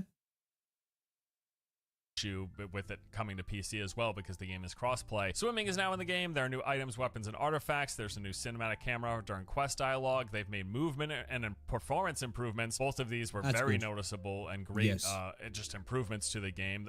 The character movement feels better, and from what I could tell, the game's performance was better as well. So new. And these are all good things then, man. You know, this because me and Rosie enjoy playing this together. Then, like, I'm looking forward to getting back on this with her. She's gonna have to pay for it though, I think. I think you do have to pay to get into this, don't you? I know. Unless you bought the Angry Earth DLC, which kind of fuckeries. New World Eternum is releasing on October 15th for PC, and as mentioned, it is now going to be available for the first time on consoles. I will definitely be jumping in myself, especially since I never checked out the Angry Earth update. There's just a whole bunch of content in this game that wasn't there at launch that I haven't really seen yet, and I expect I'll be playing for at least a week, maybe 2. We'll see if it lasts any longer than that, but if nothing else, I'll consider this one final send-off for New World. All right, next up on our list is No More Room in Hell 2. This looks good, this does. I didn't know that this was coming out in October. Ooh. Ooh. Yeah, they're so over it, Pips in his chair. I bet he terrified him, didn't he? This is essentially an extraction game, but rather than having a PvP focus, it is full co-op, with the major challenge being the fact that you are surrounded by these hordes of extremely deadly zombies. So you've got these massive maps on... I'm gonna get this. Yo, if you get this cheese, you'll have to let me know. And anybody else gets this, because I don't know if it's crossplay. This will be fun. A variety of locations. They're going to be launching with one in early access, but there will be multiple maps in the future, all of them loaded to the brim with enemies. You're dropped in with the typical extraction objectives of navigating the environment in search of loot and trying to escape. To me, though, a zombie apocalypse game is the perfect setting for an extraction shooter because it makes sense, doesn't it, for you to be going in somewhere, getting shit to survive and getting the fuck out. I hope there is an element of PvP as well, or there's some options of PvP later on. Alive. Making that harder, though, is the fact that all... Yeah, dude, I'm glad you was able to get on, man, honestly. Like, I was... if I'd have been streaming all week, I'd have definitely been a little worried more than what I was yesterday, because, like, I'd have been on every day, because I only got back on... Was yesterday my first day back, or did I stream Wednesday? No, it's Saturday today. I streamed Thursday, didn't I think? Whatever, anyway. I remember if I streamed Wednesday. I don't know if I did. Yeah, yesterday, dude. I was thinking, I was like, it's fucking bit odd that he ain't been around, man. I was like, I hope everything's all good. So yeah, I'm glad you was able to get on, dude. Especially after Jamie mentioned the fucking hurricane earlier. My mind was then, I was thinking like, fuck, I hope he's all good, man. You know, I hope he ain't fucking sitting out on his lawn with a big hole in his fucking roof or something like that. Or his house is surrounded by water or something. All 8 players in each lobby are dropped in, spread across the map, far away from each other. So you all have to sneak around, fight. I like the idea of that, where you go in away from each other and you kind of have to try and group up together. That's a cool implementation, and I think there'll be some emerging storylines in this game as well, especially if you're in random matches with people and you're not playing with friends, which I would imagine you probably are going to be a lot of the time playing with random people. Of that, like, you know, the meeting of strangers in an apocalypse kind of emerging storylines. That'll be cool, that will. Fight when you have to and just try to survive long enough in order to group up. And then before you can actually escape, you've got various objectives to complete, all of them located in the most dangerous parts of the map. And that's where that coordination requirement comes in. If you mess up, if you find yourself outnumbered, or just for whatever reason happen to die, that is the end of the round for you and the end of your character. Toast. So that is the basic premise. And to me, this game... Oh, the end of the character. So it's kind of like got a... it's a bit like the Hunt Showdown, isn't it? In the main mode. Is sounding pretty cool. They'll be launching, like I said, into early access, starting with the power plant map. It's going to be, according to them, a massive map set on the outskirts of rural Pennsylvania. You'll start with nothing but the ability to melee, and then must scavenge to gather new weapons and equipment. In your search, you'll be listening for, as well as using the game's proximity chat to help find your other squad mates, which then allows you to push further into the map where the difficulty ramps up, and that's also where you have to go to complete the objectives required for you to actually extract. So if you survive and you get out alive, you will keep your character and everything you collected. Looting supplies will level you up, and then with every run, it improves your odds of survival with access to equipment caches and stronger starting gear, making you stronger in the next run. But as mentioned, if you die at any point, that's gone. For your character is done. You have to start over because they do have character permadeath. They are calling this game co-op with consequences and a promise that it will not be easy. They say that even one zombie by itself is a threat, and a crowd of zombies without question will tear you apart. The undead can see you, they can also hear you, they can hear each other, so making too much noise can just quickly draw in a horde of enemies, and then that's probably it for you. There's also going to be multiple zombie types to contend with beyond like the basic ones that lumber. You know, there'll be the big brawler types, right? There'll be the quick ones like the runners. They'll probably scatter along the floor, screamer types, some kind of projectile type zombie that like spits at you or something. And like an exploding zombie. That tends to be the typical archetypes, isn't it, when they have differing zombies within games. Towards you, they'll be tankier and deadlier specialists. And besides sneaking around, there are a very... You gotta let me catch up. Remember, I had to start a new account, so I'm low level. Fuck me, when you're back on, bro, with how much you've been fucking playing the game, man, you'll be fucking overtaking me soon. Distraction and environmental tools you can have at your disposal, like you can set off car alarms or lure zombies into various types of traps. I think this all sounds fantastic. It was also a pleasant surprise for me to learn that the game is being developed by Torn Banner Studios. This is the team who made one of my all-time favorite medieval combat games, that is the Chivalry series. If the amount of fun that I had with those games is any... Oh, it's a Chivalry developed, so you know the melee combat should be pretty decent then, shouldn't he? indication, I've got very high hopes for this one. No More Room in Hell 2 is coming to Steam Early Access on October 22nd. Really looking forward to that. All right, so that is everything I'm mostly looking forward to playing this month, but of course we've got plenty of honorable mentions, other games that I think y'all might be interested in. The day before, didn't that launch was an absolute shit show? And that developers come back in, they're fantastic. They've made another game, in there, I think, and it's another asset flip. Then, starting with Throne and Liberty. Oh boy. All right, so the game is officially launched. I was going to play some of these tonight. This is, if you don't know, a brand new free-to-play PvP-focused MMO from NCSoft. So the game already launched last year in Korea, and well, that didn't go very well, to the point where the company told investors in their quarterly earnings report that the game was a complete financial failure, and they were shifting all of their energy and focus into the global release. Well, that global release is now upon us. In fact, if you spent money for early access, it has been playable playable since last Thursday. So the game has already, up until the point of this recording, has peaked at over 50,000 concurrent players, and it's likely, I presume, to see even higher numbers when it's actually available for free. Have a look at what it's doing, actually.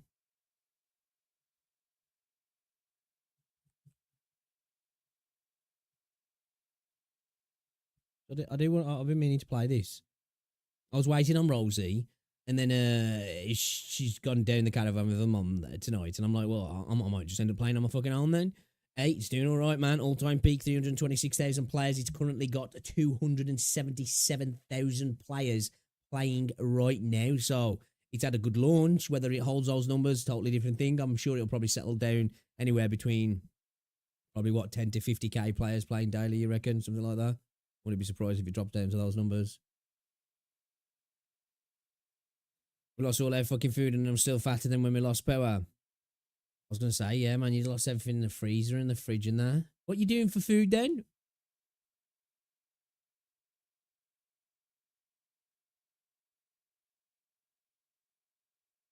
Well, I know you got your power back now, but how long was your power out for?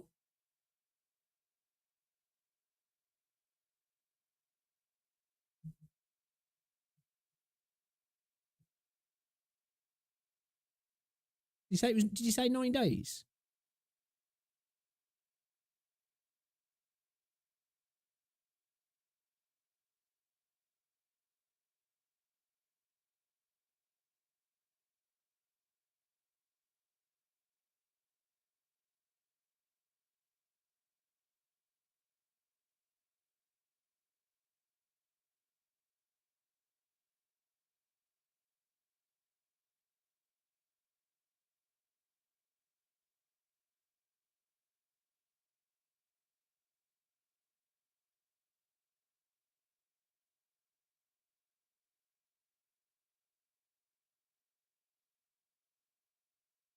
Today's day 9. And when did you get power back? Going out, insurance, pay $500 for food, spoilage, was out for 9 days. Fuck. So it come back today, you powered it? Shit, man.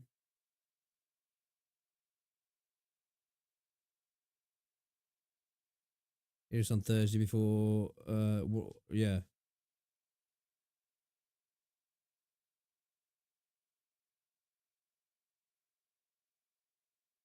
Did you have any local flooding by you? Or was it just like wind and shit that was the problem? On the quote official launch on October 1st. But that said, it also right now at the same time sits at a mixed rating, hovering as of this recording around a 60%, which isn't particularly great. And you know, I would say that mixed pretty much sums up how I feel about this game, which is why it wasn't in that top main portion of my list. You know, I was really expecting to be hyped for the release of this because it's a new MMO. I love the genre, and the launch window tends to be some of the most fun times with these games.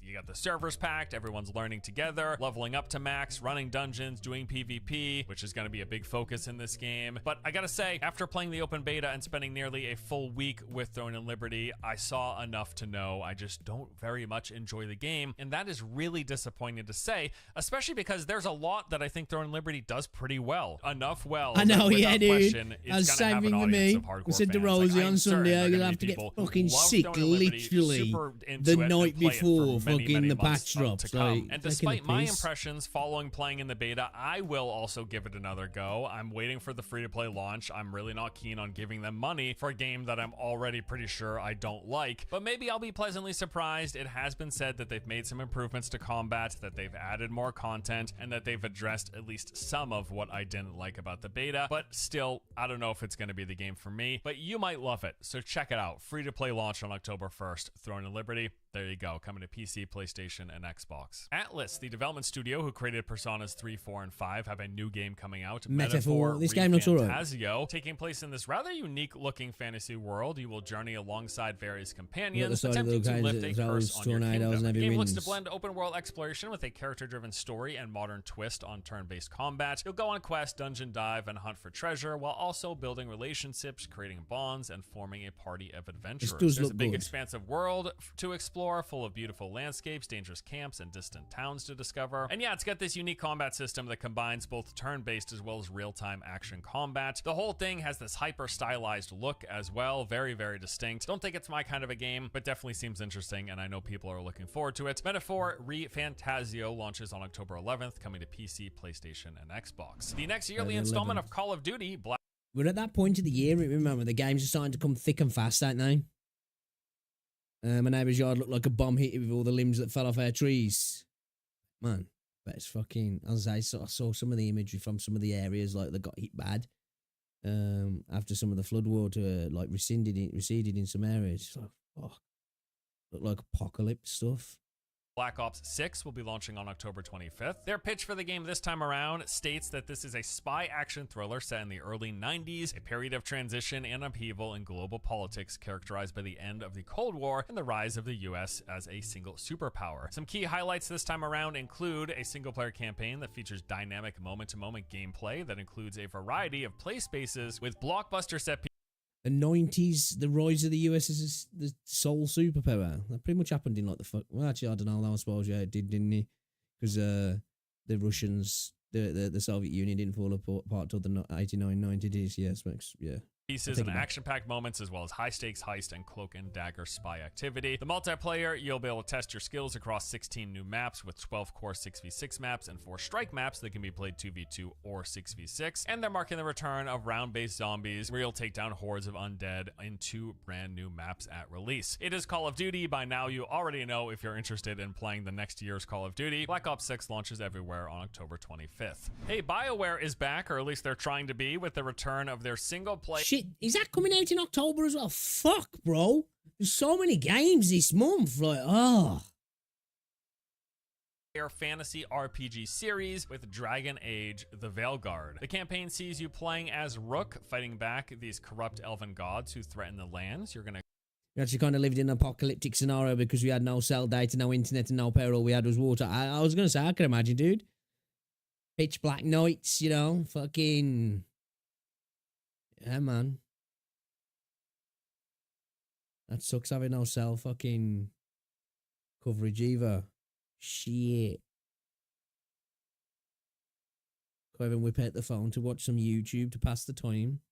And when he was fucking like fucking rabbits. Explore a variety of environments in this vivid fantasy world with imaginative new locations, battling larger than life foes from darkspawn to demons, dragons, and more, and forming a team from a roster of 7 companions with their own personalities, backstories, and combat potential. And the game promises to be a deep fantasy RPG. None of the gameplay that I've seen so far has really sold me on this one, although I have heard fairly positive things from some hands-on impressions, so I'm keeping my fingers crossed. I'll certainly be giving it a look because, hey, I really like RPGs, and also, for better or worse, I imagine this is a pretty big moment for BioWare. I was just thinking as well, anyway, even if you did have cell coverage, you know, mobile data, no power, your phone would only last fucking until the battery run out, and then you'd be fucked.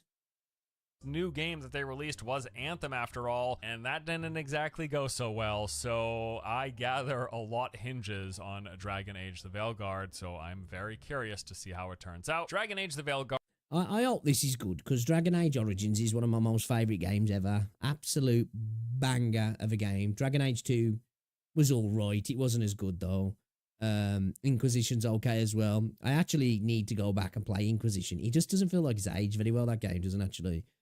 Which is quite a few years old though now. But yeah, I never actually completed that game. I only ever got a few hours into it every time I tried to play it. But yeah, Inquisition, man. Fuck, man. Such a good... I mean, Origins, sorry.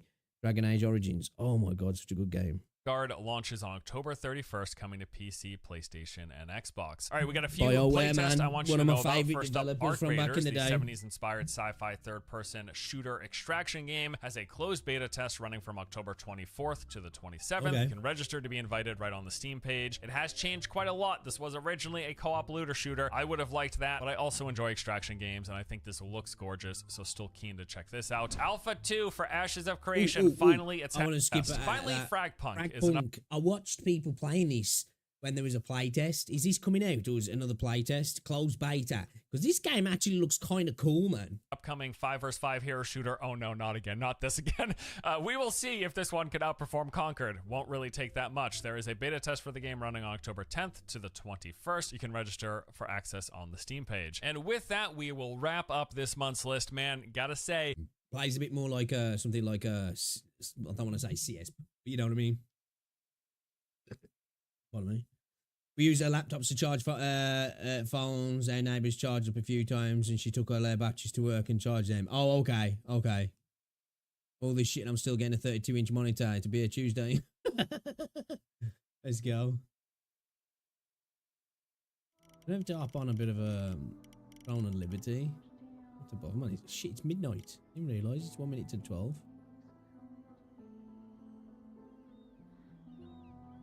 Oh, the game's locked up.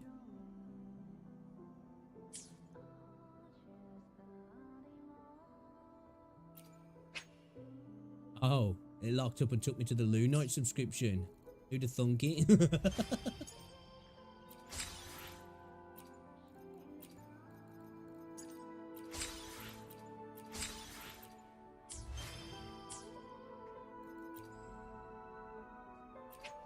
Alright, see if we can get a C2. We got a C1 in what, like 10 pools?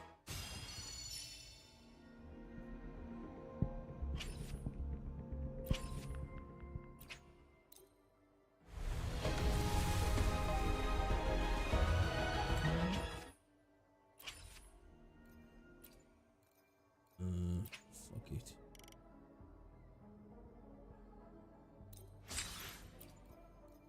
Fuck it. Could have saved up, but we don't do them things. Single pulls, baby. Single pulls. Crash, no one cares.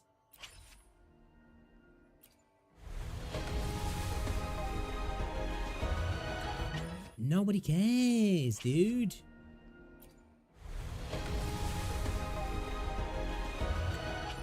Fucking blue, bro.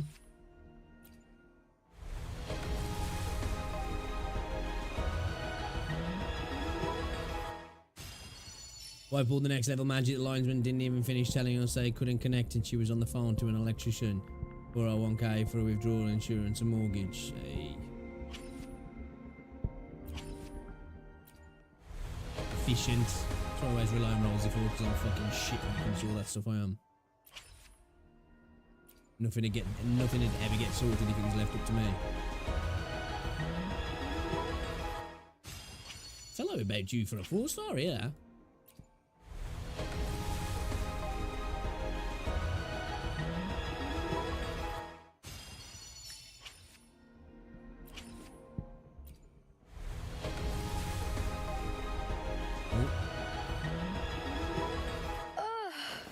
Time for another afternoon consultation. Big titty baddie. Big titty baddie. What's on your We've mind already got a today? C6 though, so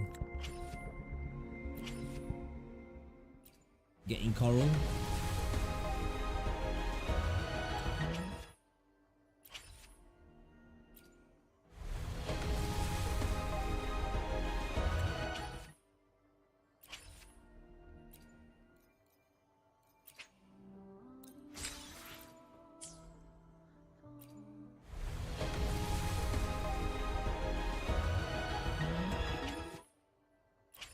Fucking hell, bro. Fucking hell, bro.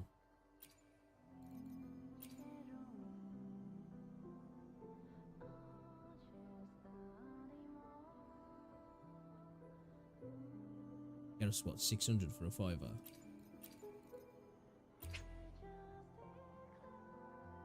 off doing that, I know. Because what, 600 gets us what? 4 pulls.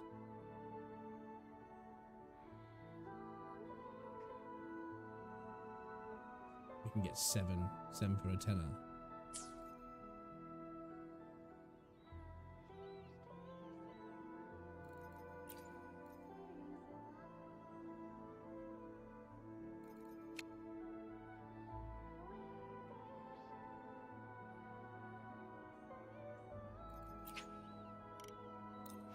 I'm gonna do that because I want to pull on that weapon banner.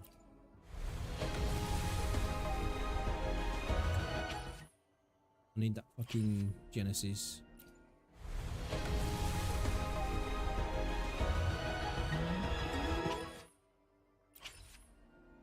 Yeah, I blasted through all my asteroids, man.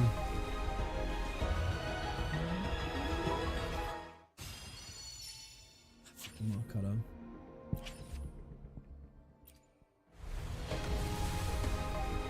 It's gotta be coming soon, man. I've gotta be at like, I've gotta be 60 odd pulls into this fucking banner.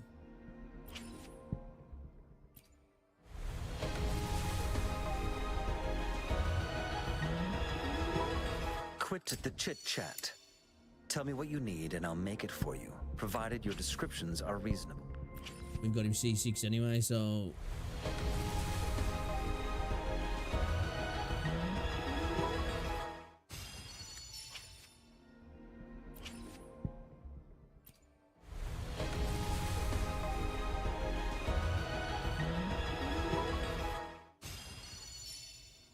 The Lunar Cutter.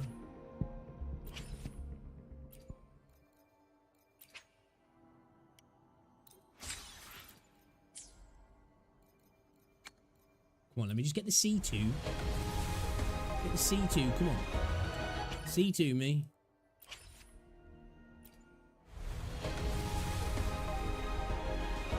In fair, we got C2 in what, like... How many pulls?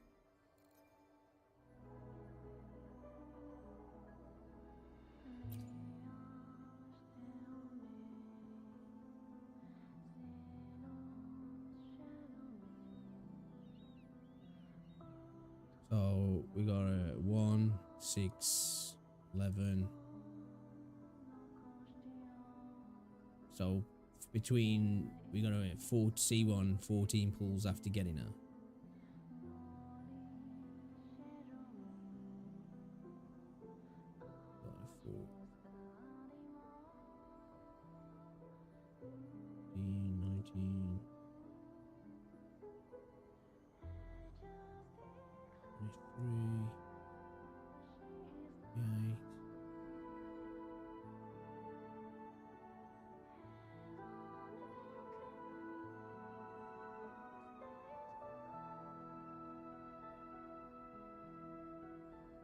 Yeah, we didn't do too bad, really.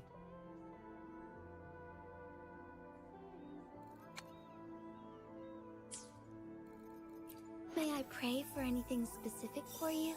It would understood. What do I need to get now to ascend? I am here to It's serve the boss your material, will. yeah. So I've got to do the story to get it. We've maxed that out as well. Obviously, we need to steal that off. What's the next one now? Outer Stellar Realm now increase the attackable nearby party members by 40%. That's big. I would really like to get that one at least. Casting Resonance Liberation End Loop grants Shorekeeper 20 concerto when into this effect. Yeah, I'll be happy if I can get a C2. That'll be my first premium 5-star beyond Calcharo. Well, he's not premium, but beyond Calcharo, they'll actually have a resonance chain on. But I said I wanted to at least get C1. Oh, actually, I got C1 Encore. But she's not premium, though, is she? In terms of limited, she's the first one I've got a C1 on.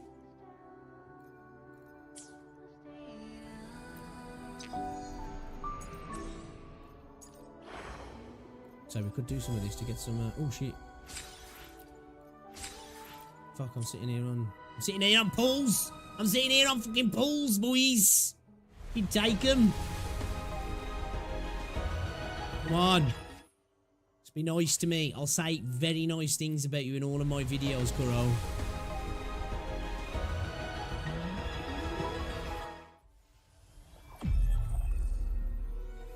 Fuck! This flower is for you. I hope it makes you happy. It kind of does. It kind of does, but at the same time, if I was going to lose it on anybody, I'll take it on her. I'll take it on her. But fuck my ass, bro.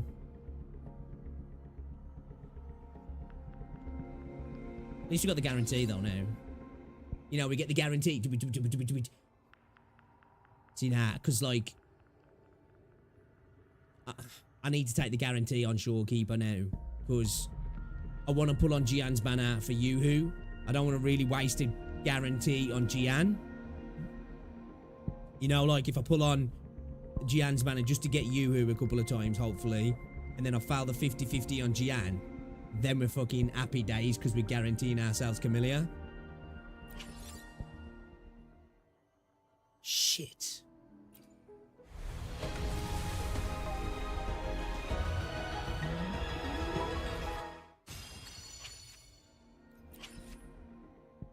I'm not mad though, really, because I am a little bit, but I'm not at the same time. It's one of them ones where I don't know how to feel, you know? It's like getting an hand job and then a girl slips her finger up your butt where you're like, I'm pissed, but you're like, well, I can't be too mad, I'm getting an hand job. You know?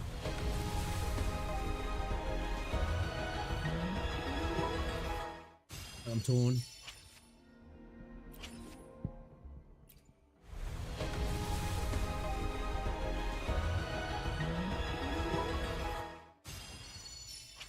Wasn't quite what I was hoping for, but you know, guess we'll roll with it.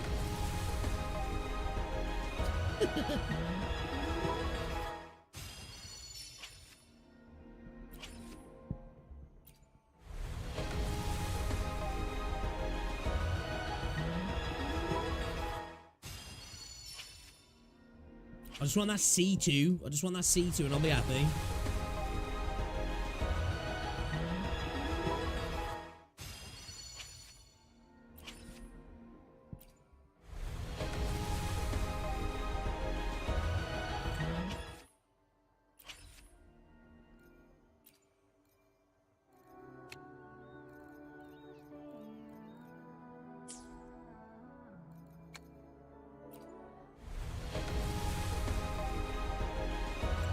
I feel I'm never going to get that fucking weapon. I feel like it's never going to happen. Swear to God. May I pray for anything? Hopefully. What is C1? Outro skill Blossom grants the next character a continuous healing effect recovering HP by 20% of Verena's attacks every 5 seconds for 30 seconds. It's really good, actually, that is. That's really good. Okay, I'm not mad. I'm not mad. Because, like, obviously, Verena's, even though Shorekeeper is going to replace it for the time being, Verena is still an insanely good character to have in the roster. And I'm not mad about having her as C1, to be fair. We need to get that attack up a little bit more now, to be fair.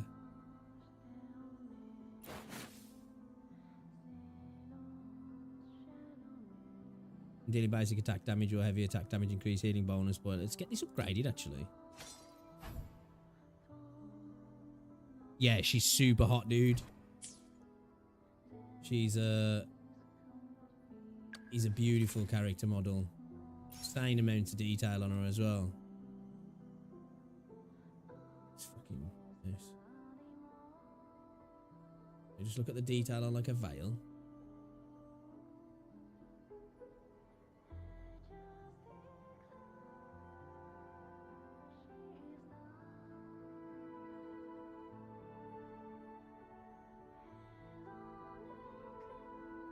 She's gorgeous. Don't get me out of here.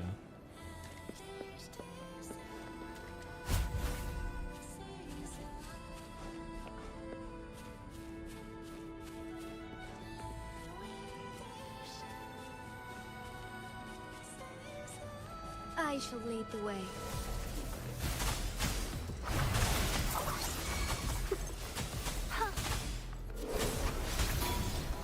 Together we hold.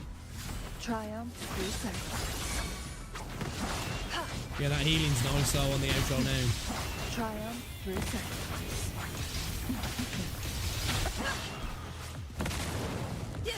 Still going.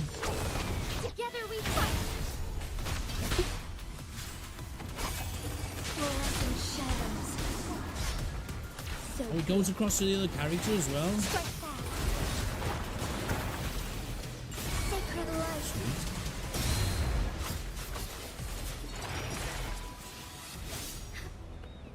Nice. Found anything useful?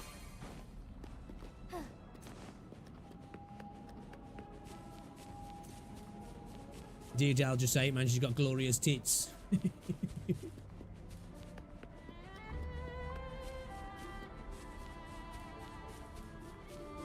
Alright, yeah. That's how we were speaking about it earlier, aren't we, Cheese?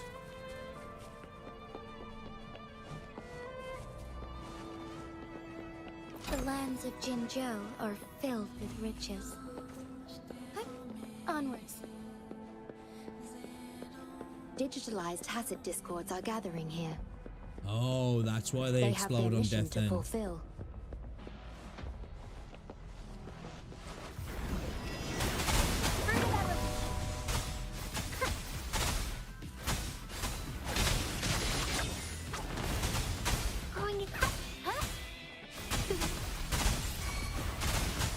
Together we vanish. Perish in flames. Be reduced to cinders.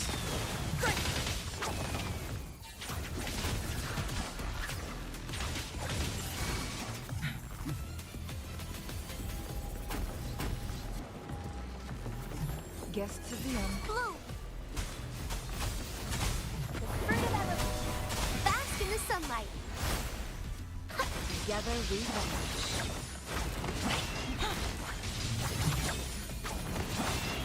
Oh shit. I'm sorry, I gotta be careful with that shit because I could wipe you out, that can.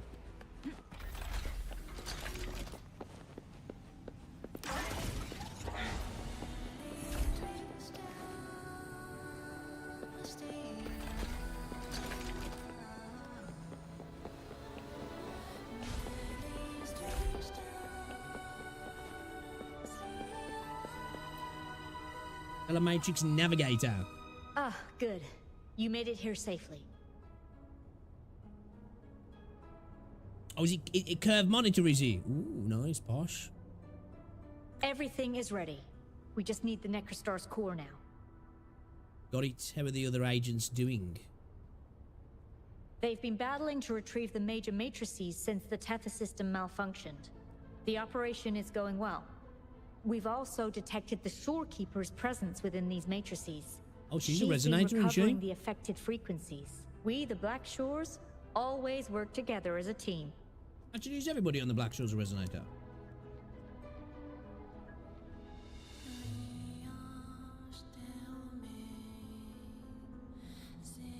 Only did my wife manage to save off a massive 7k debt, but she ended up getting us enough to pay all the bills and protected a free paycheck. Hey, big W there, man.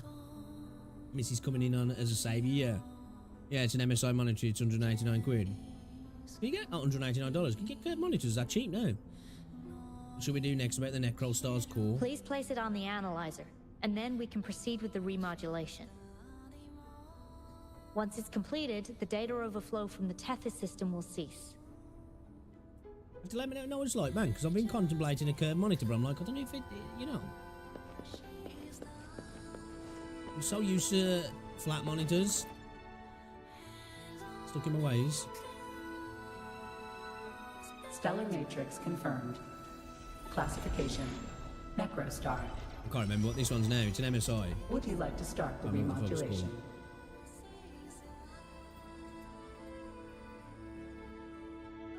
Yes. Loading backup data from the Necrostar. Simulating the port city of Guishu. She's a goddess. She's getting licked from stem to stern. It's the city destroyed by the Necrostar.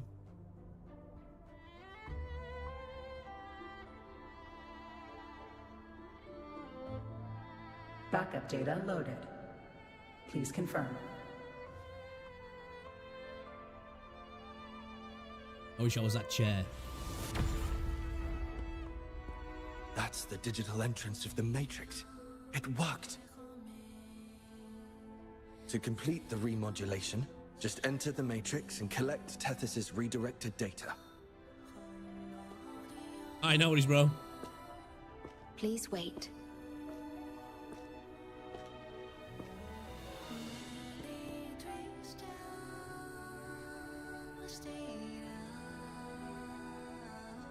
The Tethys system now uses less of my computational power since the Necrostar was controlled.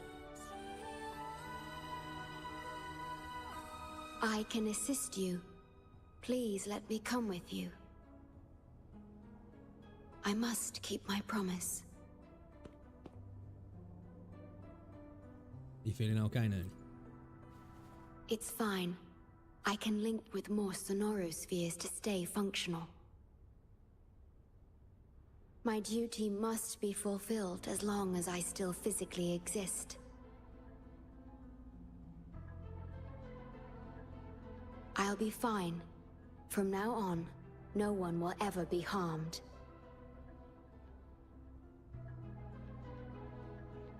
Please, trust me.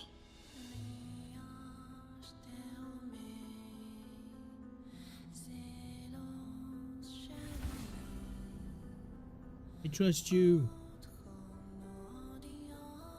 2 seconds, chat. Give me a moment here. Give me a moment.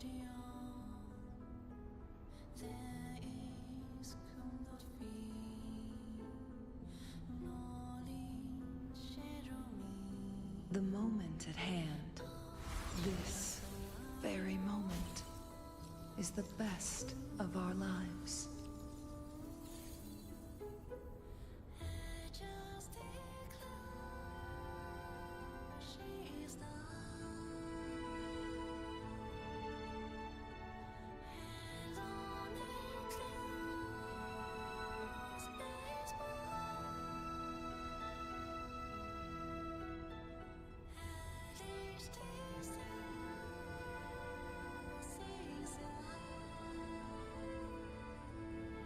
Good, I need to get my freaking air.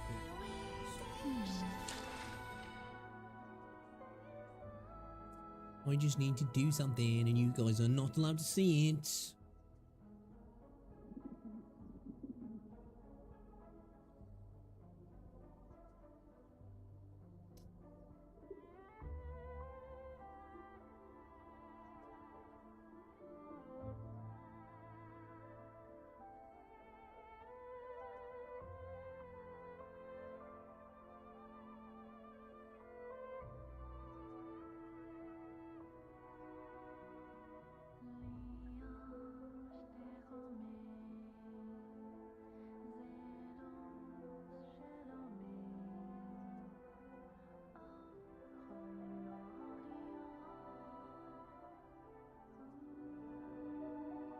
Jesus Christ, man. Like, why did YouTube do this? 2 emails today. The last few hours. Video cannot be not monetized. Beta day 2. Call of Duty Modern Warfare multiplayer beta. Oh, shit, dude. I'm back. Call of Duty Modern Warfare release day.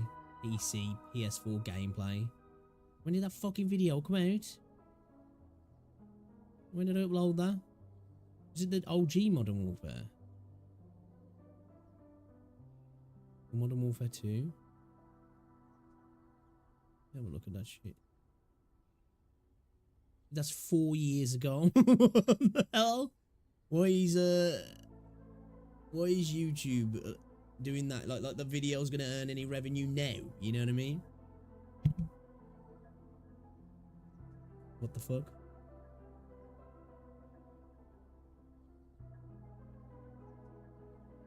Dude, I need to have a shave, man. I shaved today, and I don't know why. I like just tried to trim everything down. Like, I've trimmed it in a way, mate. It's making me fucking look like I got ouchy cheeks here, man. It's fucking weird. Do my head in. Look like I got little beaver cheeks. You know?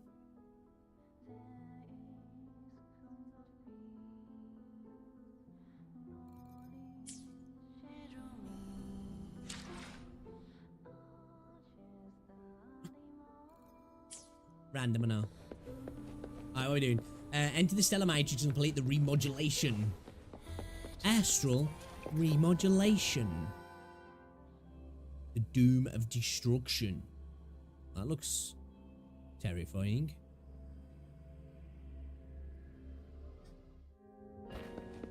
Get over to the window.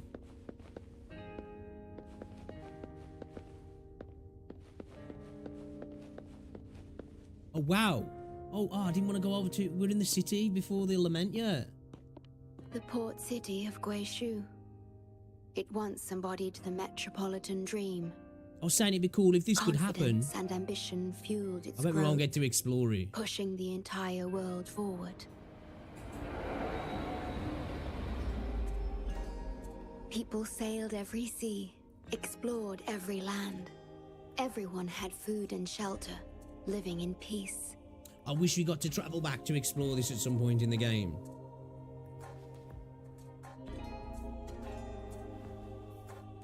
Their spirits were high, optimism as tall as the skyscrapers.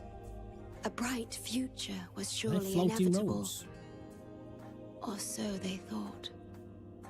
See that brightly lit building? It was the tallest, reaching high enough to touch the heavens. Sounds like a time of great hope. It was an era of high aspirations and big dreams.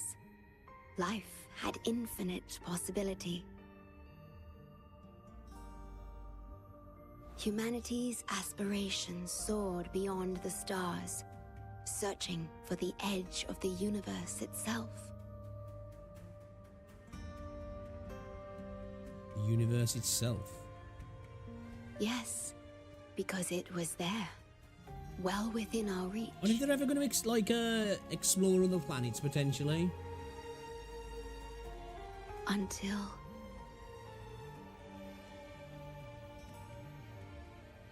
the lament wiped everything out. I've never been to this city myself, not even in the Sonoro. You were the one who told me about its rise and fall.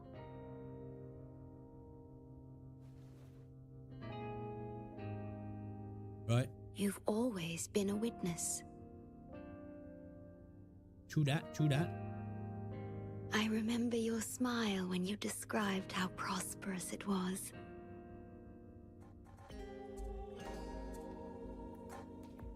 But perhaps you had already foreseen its end and the issues that threaten us today.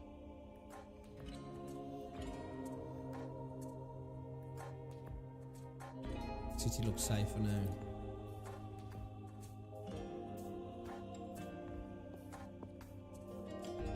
The lament will strike here in 1 hour. My computations only recreated the city as it was in its final hour before disaster. Hard to imagine such a city turning to dust. The more steps we take, the closer we draw to the inevitable destruction. The moment the lament starts is our chance to retrieve the data.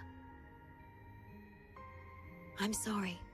We could never change history, or the future that already happened. I wonder if we'll ever get to explore some metropolises that haven't been hit, like, because obviously there's laments happening at different times and it doesn't mean a global As one thing. who has already I know there's stuff walked this going on path, globally, but like, what did you experience? I wonder if there is some metropolises How did that are you not affected. feel about it? Does the Tethys system command you to ask about this? No. I ask because I want to know. Would you like to share it with me?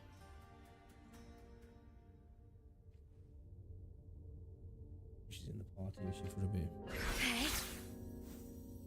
Butterfly! Yeah! Butterfly, yeah! I'd like to explore the city. Oh, we can go over there. Check info board. The stellar matrix of the port city of Guangzhou displays the records of the final moments leading up to its destruction. Make your way to the summit of the central tower. There you will find one of the sources of the city's lament. Oh, can I go? Yes. Yes. 2 seconds out. Need to pay. Right.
freaking. I was having a pee. I thought, oh, try and tidy things up a little bit. Look fucking worse, I think.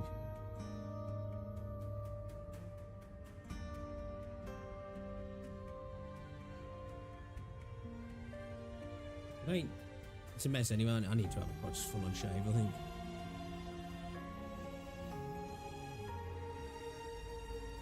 What have I got fucking shells? Yeah? I like it.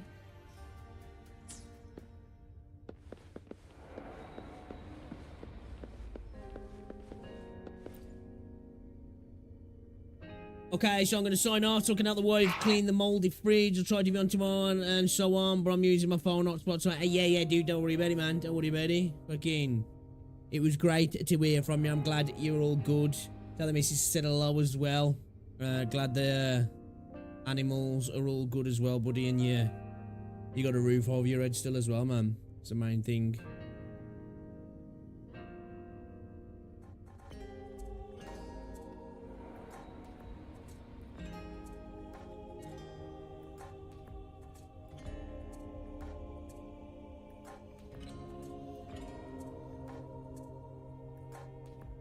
Alright, bro, man. I'll catch you later. Hello again. Hello, you. What brings you here? Coo. I like you, Pixel Tree. We need its help to get past the blockade. My ability to manipulate portals functions more efficiently within this Sonoro-made space. Both the entrance and exit portal can be controlled now. Let's give it another try. Okay.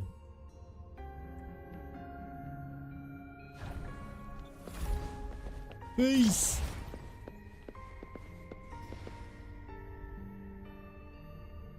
Happy to switch. Oh.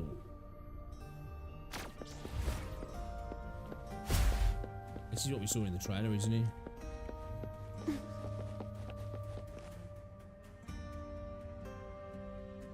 The tea served here has a distinct flavor. Must be a good one. Do you like tea? Yeah, I fucking love it. Good old cup of tea. I see.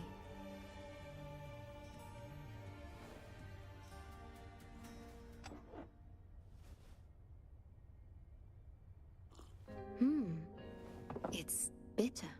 I like flashing my butthole. That didn't work.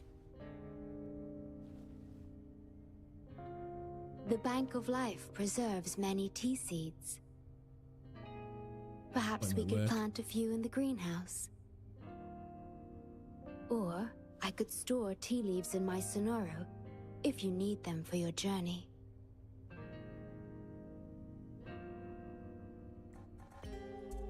A euphemism. That's not worth your effort. Oh, I see. You have enough on your shoulders. Ah, I understand. If I know you will enjoy it, it's no trouble for me.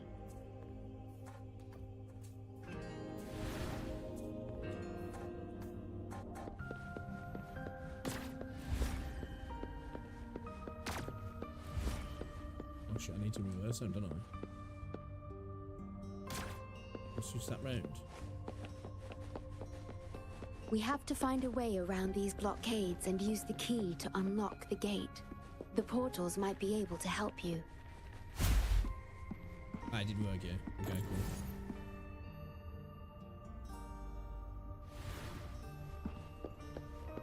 I'm gonna put in this then.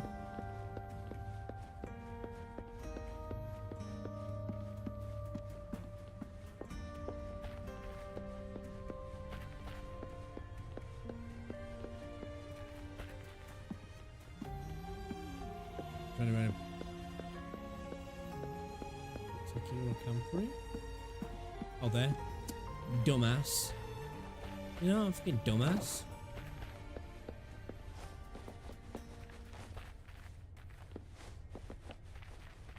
Yeah, what did that do, though?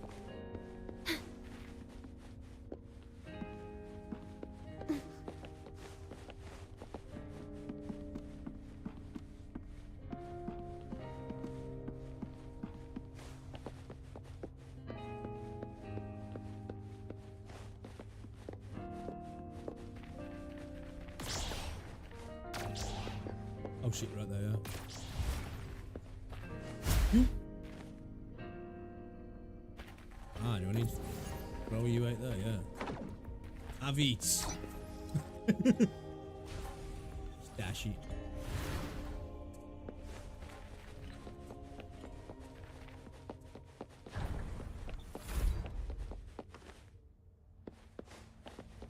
Threat detected. Assisting elimination. Wait. Heaven ordains. Banish all vice. Oh, they're gonna blow up.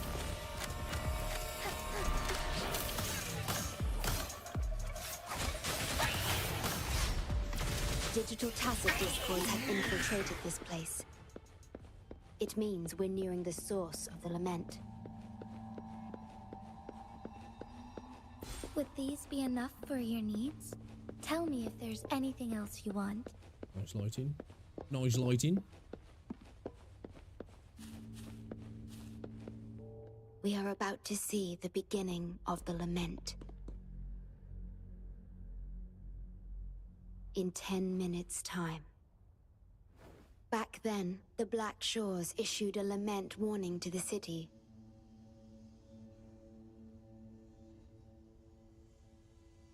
Unfortunately, the lament swept through much faster than the Tethys system anticipated. You dispatched all available personnel to assist Huang Long in evacuation.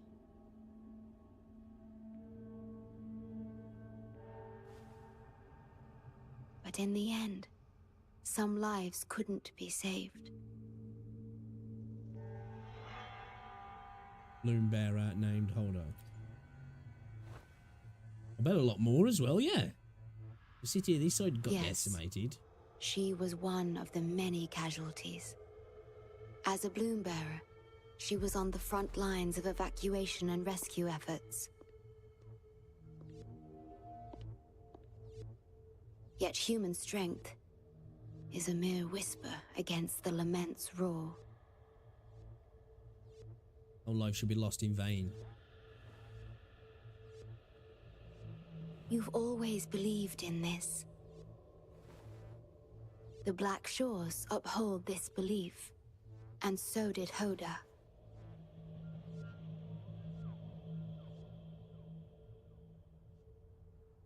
Will she be replicated?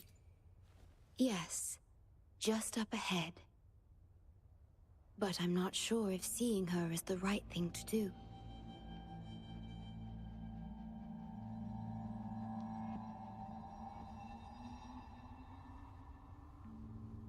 Okay, alright. Shit's getting real. Onwards. You're with the Black Shores, huh? Too late. It's all over. Nobody will make it out alive. This building? Alright, babe. This building is our grave. A grave for fools who attempted to touch the heavens. Hubris.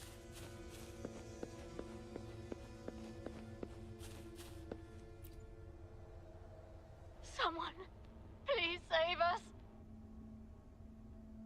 No, it's already too late for me. Take my daughter, my poor baby girl. She can still live. She British.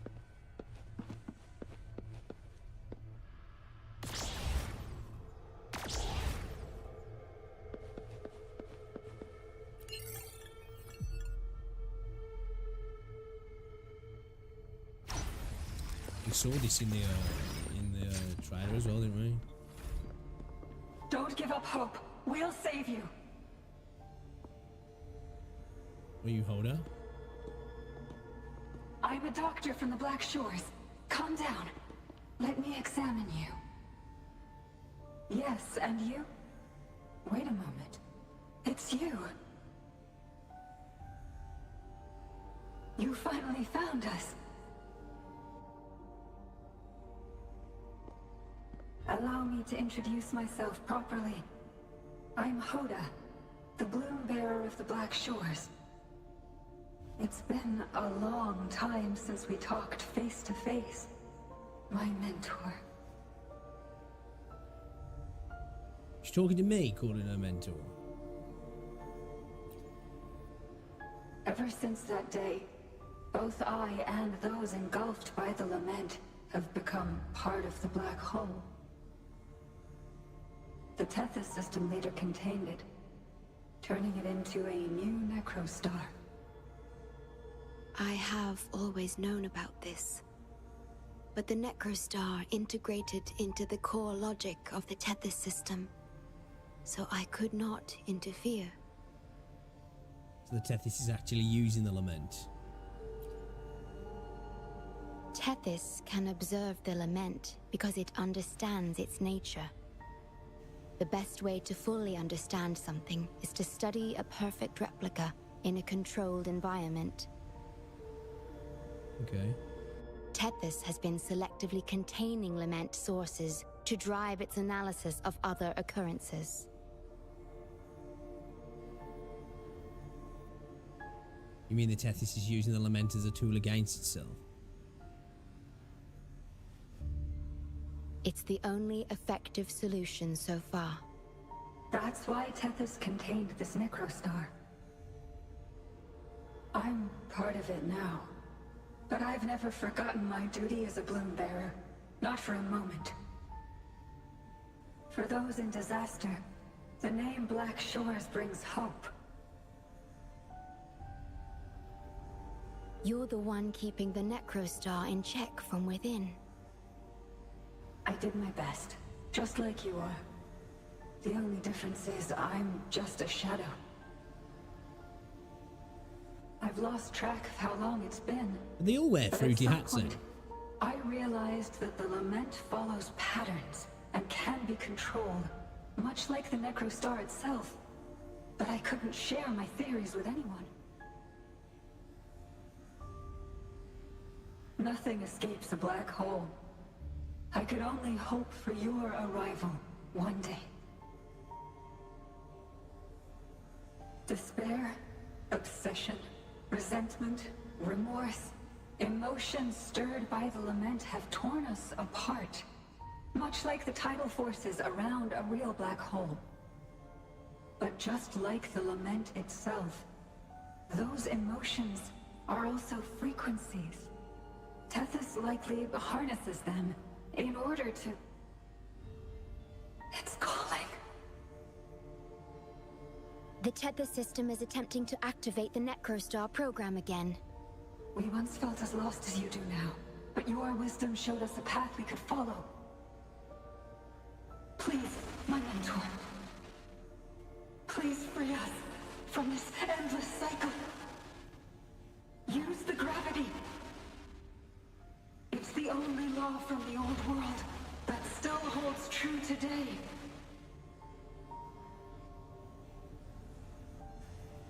Jeez. It seems the Tethys system has been hiding things from us. We're still unable to fully explain issues related to gravity with post-Lament science. Perhaps that's why Tethys even risked integrating the Lament and Necrostar into its core logic. But our time is running out. We have to terminate the Necrostar to complete remodulation. It will be challenging. Please allow me to accompany you. This is my request as a member of the Black Shores. Okay. And it's also my personal request. Fine by me. Fine by me. Fine by me.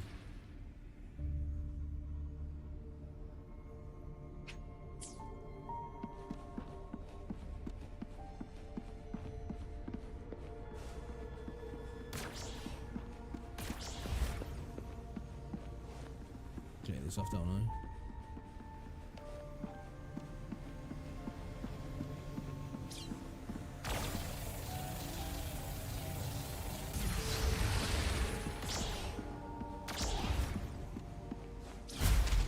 Shit.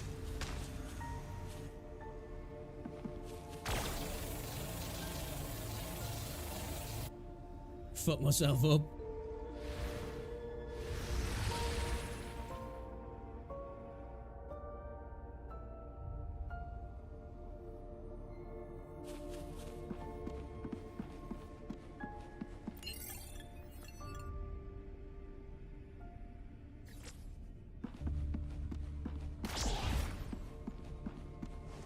There we go.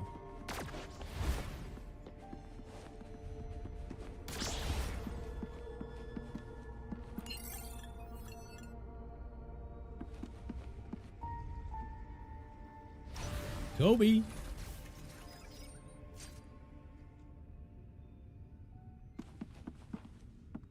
Head for the beginning of the end. Severely corrupted data detected. It's right behind this gate. I love Shorekeeper's VA I'll though. work to stop it spreading. Please be careful.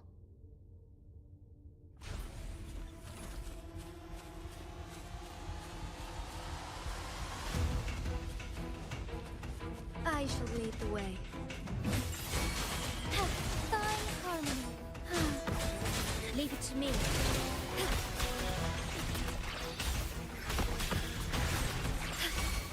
Together we vanish.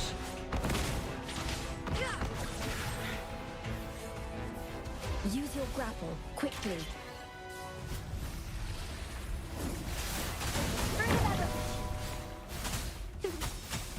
Photosynthesis. Strike is one. Not gonna lie, I'm quite glad I got the C1 Marina now.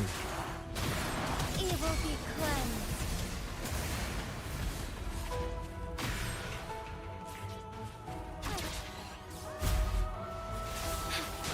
Showing off their developer talent, aren't they, with these little portals, like.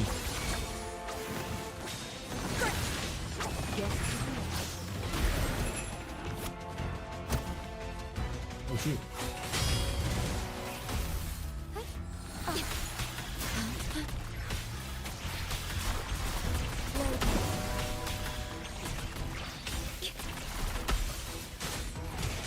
Decent amount of damage as well.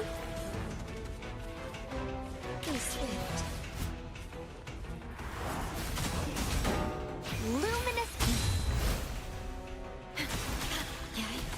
Astral modulation. Astral modulation. Together we vanish. Be reduced to cinders. Didn't realise there was a timer counting down. Leave it to me. Fluorescent shadows.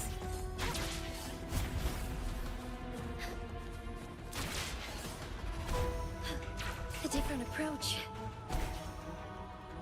Shit, where are we going? Over here.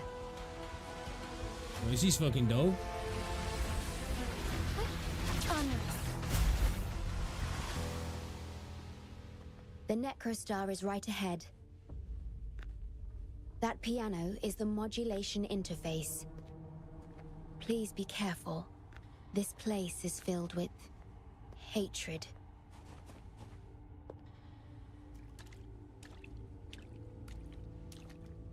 It's a cool looking black hole. It's a pretty dope scene, actually. I shall lead the way.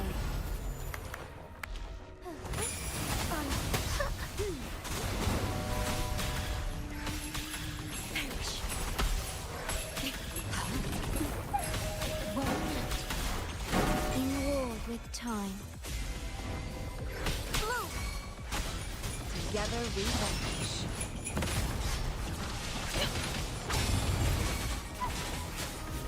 Heaven ordains. Banish all vice. Moment of awakening. Together we vanish. Who's the cage What, her bird intro now? ends, yeah, hits him with crit. I mean, yeah, well, yeah.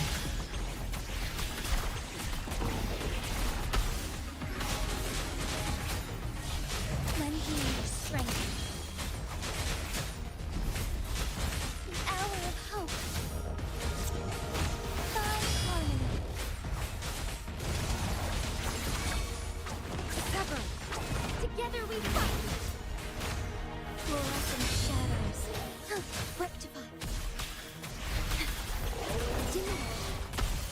make as one.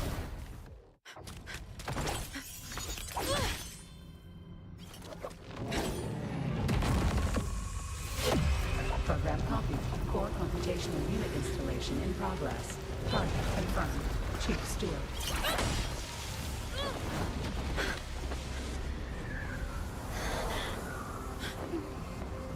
Hold on. Don't let go. Initiating master command.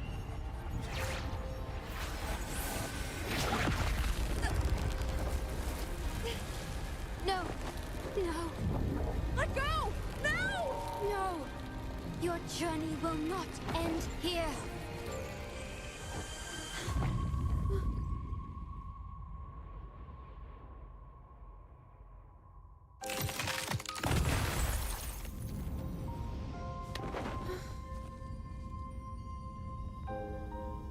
That's sick. She was just like, fuck the black hole off, like. Tell me this story later. When we meet again. Oh shit, no. Farewell. Backup plan enabled.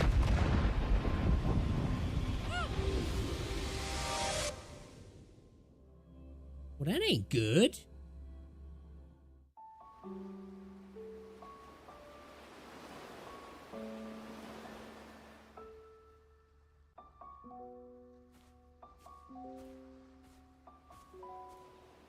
You're here.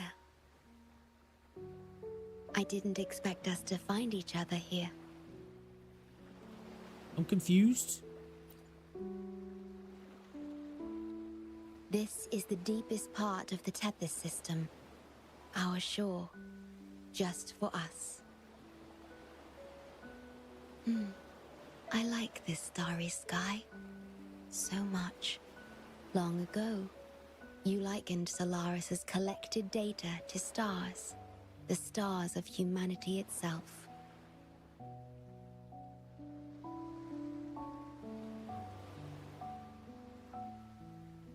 Whenever I gaze at this sky, there is always one bright roving star. Just seeing this star is enough to calm any restless thoughts. It brings me peace. And now, this star is here, right before me.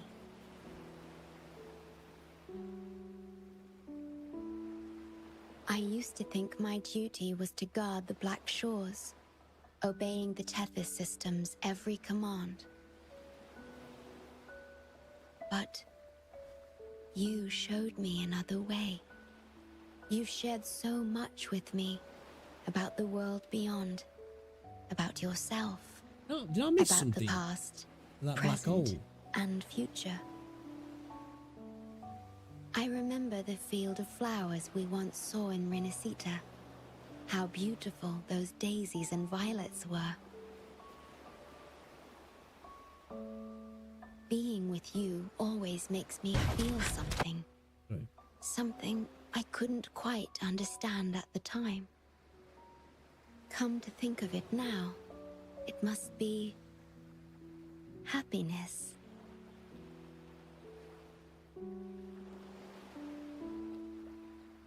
You made me realize that protecting the Black Shores isn't my only duty.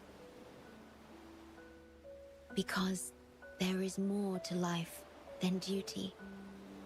You should go now. Continue your journey in Solaris and live a life of your own choosing.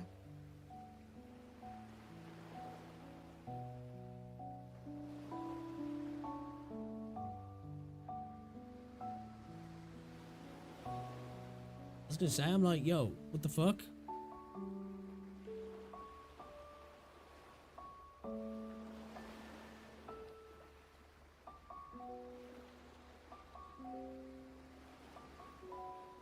I thought I missed something. It felt a bit jank then. That did like coming to that to being on the beach.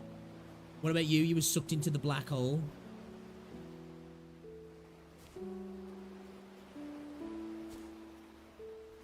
Have you forgotten? I am the Sonoro's creation. The Sonoro will never fade. fade away, and I will continue to serve. We shall meet again, somewhere in the future. Completed the remodulation, it shouldn't end like this. The Tethys system needs a core unit capable of feeling emotions to function. If the Lament's data ceases to be the core, someone must fill that void. Neither you nor the victims in Guishu deserve such burden. My journey ends here, but yours must continue. No one will ever be harmed again, just as I promised. Oh, fuck that, man. Yo, you planned this from the beginning. I'm truly sorry. This is the only way to keep everyone safe. I alone shall bear this price. I'm grateful to have you here on this shore. I couldn't ask for more.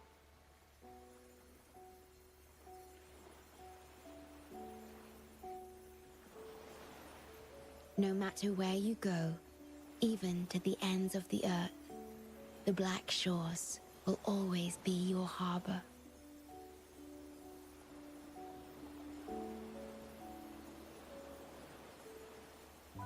No matter how far you go, I will always be here, watching over you.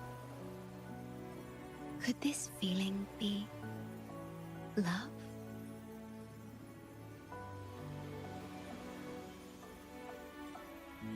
Goodbye.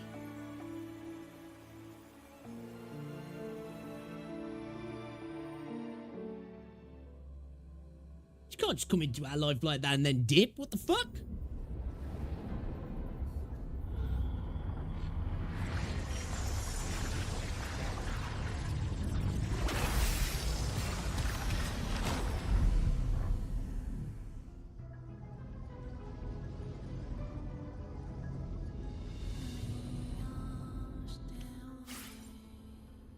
Items obtained Starlight. Okay. Talk to Stella Matrix, the navigator. Alright, you know what? We'll continue more of this on tomorrow. If not tomorrow, we'll end up doing some Monday. Because it is 1 o'clock and I is very tired. So I want to say thank you to everybody hanging out tonight, guys. I do appreciate ya. And I will more than likely see you tomorrow. I do plan to probably do some more of these tomorrow, but I really do want to jump on some Throne and Liberty, so I might do some Throne and Liberty tomorrow. We'll see how I feel anyway. But yeah, I'm enjoying this so far. I've really been enjoying it. I'm just like, bro, what? She just came in and now she's gone? Can't be it. Can't be it, right? But yeah, guys, appreciate ya. Enjoy the rest of your Saturday. I will maybe see you tomorrow. And if I don't, have an amazing rest of your weekend. All right, guys, I'll catch you later. Get off.